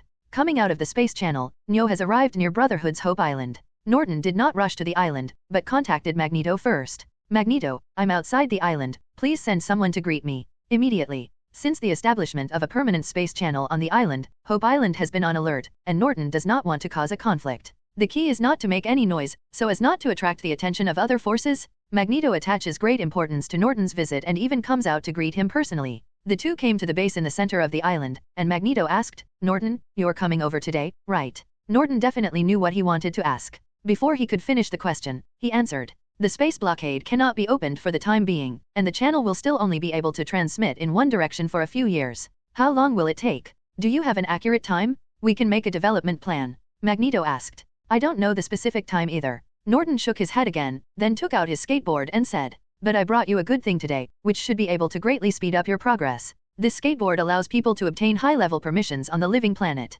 It is such a waste to use this kind of permission for fighting. CJCC, its real mission should be to transform the planet. Although the living environment of alien planets is harsh and life is scarce, if there is life that reproduces naturally, it is a living planet. The silver skateboard should work. What does this skateboard do? Professor X asked. You will know soon. Norton smiled and walked into the space door with Magneto and Professor X. Coming to the alien planet again, Norton found that the city he left behind had been fully constructed. At least the ground part was already complete. Most of the buildings have undergone basic decoration and maintenance, and greening has covered the entire city. Looking around, most of the entire city is covered in green. Eric, how many people did you send here to green the entire city? Norton asked Magneto. Not many, less than 1,000 people. Magneto replied. 1,000 people. Norton was quite surprised. As far as he knew, the Brotherhood only had a total of over 2,000 people. He didn't expect that Magneto would have such courage and dare to directly allocate nearly half of the Brotherhood's strength to develop aliens. They were able to green the entire city so quickly mainly because of the protective shield you left behind, Norton. Magneto explained. We have also tried to transform the environment outside the city, and found that the vast majority of plants cannot survive, and even if they barely survive, they cannot continue to grow. The protective shield over the city is made of transparent metal, which was done by Norton when he built the city. The purpose is to close the entire city, isolate it from the harsh living environment of the outside world, and facilitate the transformation of the environment and air in the city. Norton directly suggested, let's go outside the city first. This skateboard should be able to help us solve the problem. At this time, Brotherhood officials from the city also came to inquire. However, Magneto sent them away directly without letting them follow. This time he was not in a hurry, so Norton didn't walk too fast. He walked slowly towards the city gate while observing the new look of the city. The greening is quite good, but the design is a bit boring, more neat than beautiful. Norton commented. It's definitely a bit different. Professor X nodded in agreement. Although Magneto has seen this city countless times from videos and surveillance, this is the first time he has observed it with his own eyes. The two senses are different. However, he still explained, I never considered the aesthetics of the greening from the beginning, and the current effect is already pretty good. Norton smiled and didn't refute. The city is not big, and while talking and laughing, the three of them have arrived at the isolation area at the east gate. If you want to leave this completely closed city, you must go through the quarantine area. Magneto and Professor X need to change protective suits here, which are similar to spacesuits. Magneto first found a piece that suited Norton's figure and threw it to Norton. Norton, go on. Norton knows Tony's state at the moment all too well. This kind of genius inspiration can't be stopped once it comes. If you discuss it with him, he can keep you engaged in the discussion all day long. Norton didn't want to discuss the broken armor with Tony, so he made a fool of himself and immediately changed the subject. Your armor is up to you. Have you considered what super alloy you need? The outer armor alloy is first and foremost a combination of super hardness and toughness, and its properties such as high temperature resistance, low temperature resistance, wear resistance, and corrosion resistance are also good. Tony answered and gestured. It was obvious that he was still in a state of inspiration. No problem. Norton directly synthesized a sample and placed it in front of Tony. 10 tons. Tony took a look and saw that there was no problem with the price, so he placed the order directly, and then asked. For mechanical structure, I need a superalloy that has both mechanical properties and anti-seismic effect. Is there any? No problem. Norton synthesized a sample again. Come on 5 tons. Does the inner shock-absorbing structure need an alloy with both toughness and shock-absorbing effect? Can. This costs 2 tons. An alloy wire that is close to superconducting. Have. 500 kilograms? An alloy coating that has both energy absorption and radar stealth effects. Yes. 100 kilograms. Every time Tony made a request, Norton immediately brought out samples, and each sample perfectly met his needs. Tony wanted to test the limits of Norton, so he finally asked, what if I want an alloy with performance comparable to vibranium? I also have alloys here that are comparable to vibranium. As long as you can afford the price, Tony, I can sell it to you. Norton synthesized a sample again. This time Tony picked up the platinum alloy piece, put on the hand armor, and conducted a few simple tests on the sample. The more items he tested, the more shock appeared in Tony's eyes, and his smile became wider and wider. Then Tony put down the sample, waved his hand and asked, how much does it cost per ton? Give me 10 tons. I'll give you a friendly price, $100 million per kilogram, 10 tons is 1 trillion, and with a discount, the sincere benefit is 999.8 billion. Norton looked like you had made a lot of money. Tony paused as he took out his checkbook. How much? Hashtag 9998 billion. Tony, your check shouldn't be written. Norton replied with a smile. Forget it, the Mark armor doesn't use this high-end alloy at the moment, let's talk about it later. Tony found a reason and decisively kicked the checkbook back. If you have so much money, why buy pirated copies? Go directly to Wakanda and buy genuine vibranium. Doesn't it smell good? Don't say Wakanda doesn't sell it. If you don't sell, it's just because you don't have enough money. After such an interruption, Tony finally stopped his desire to shop. That's all for now, come back next time. No problem, I'll deliver it to your door. But it doesn't matter how you use these alloys yourself, Tony, but try not to let them leak outside. Norton reminded. I understand, it must be kept secret. Tony knew this well, and the Stark group also did this kind of thing. Brother, let me tell you, no matter how strong the armor is, it is still a foreign object. You can't wear the armor 24 hours a day, right? Norton asked again. That's right. Tony nodded. Seeing Tony on the road, Norton immediately started to sell Tony. The third generation of lightweight alloy wire, woven into regular clothing, is enough to protect against close-range rifle fire. If a special weaving method is used, it can also perfectly resist the kinetic energy of bullets. Even if it is hit by a sniper rifle, it will remain unscathed. Whether you are yourself or a relative or friend, it is necessary to prepare one. Buy 100 kilograms and get a free knitting method. Tony thought about it and felt that what Norton said made sense. Just as he was about to place an order, he suddenly changed his mind and asked, "How much does it cost per kilogram?" The friendship price is 10 million per kilogram, and the sincere benefit is 9.9 billion for 100 kilograms. Norton said with a smile. Friendship price. Tony just had the words "I don't believe" written directly on his face. Brother, it's really a friendship price this time. Norton explained. What I'm selling you is the 3rd generation alloy wire. A complete set of protective clothing only costs 10 kilograms, which works out to 100 million. It's really not expensive. The 1st generation alloy wire sells for 5 million per kilogram, and a set of protective clothing costs 20 kilograms. The cost is also 100 million, and the defense effect is only half. Is a 100 million set of bulletproof clothing expensive? If you only use it as a body armor, it will definitely be expensive, ridiculously expensive. But if you regard it as life-saving equipment, it is definitely worth the money. The curtain of the Marvel Universe has been opened. In the future, various supervillains will emerge one after another, and dangers are everywhere. Those big shot people who are not short of money will definitely not mind buying themselves 1 or 2 sets of life-saving protective clothing. Therefore, alloy wire will be Carnegie Alloy Company's flagship product in the next few years. As for selling a new generation of more expensive products to Tony, is Norton trying to make money? Definitely not. He was thinking about Tony's safety. Iron Man is very powerful when he puts on the armor, but Tony Stark is just an ordinary person when he takes off the armor. I'm so worried. Norton suddenly realized that he wanted to hug his thigh at first, but how could he become the real thigh in the end? Soon, Norton discovered that although Tony had not developed thighs, he had a tendency to become a mascot. As soon as Tony left, Una brought him good news. The alien organization has made unusual moves. What's going on? Norton asked. The spiritual eye discovered yesterday that some of the peripheral members of the alien organization were suddenly called together. Today, we continued to follow and monitor, and found that almost all the middle-level members began to gather at the top.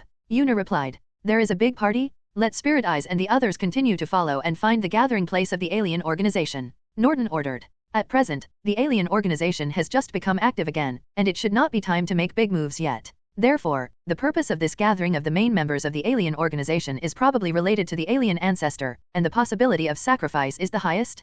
5.4 Then, as long as you find the gathering place of the alien organization, you will most likely be able to find the alien space passage. The alien ancestral hive has definitely not returned yet, and finding the space passage is equivalent to finding it. I'll arrange it right away. Una immediately arranged Norton's order. The alien organization moves very quickly. After all, they are all prominent figures on the surface and cannot disappear for a long time. In just 3 days, most members of the alien organization gathered in an old castle manor in Europe. The castle estate was not one of the several previously suspected locations. But that doesn't matter, as long as the top executives of the alien organization are there. Even if the space passage is not found in the manor, as long as all the top leaders of the alien organization are captured, there will be no need to worry about finding the location of the space passage.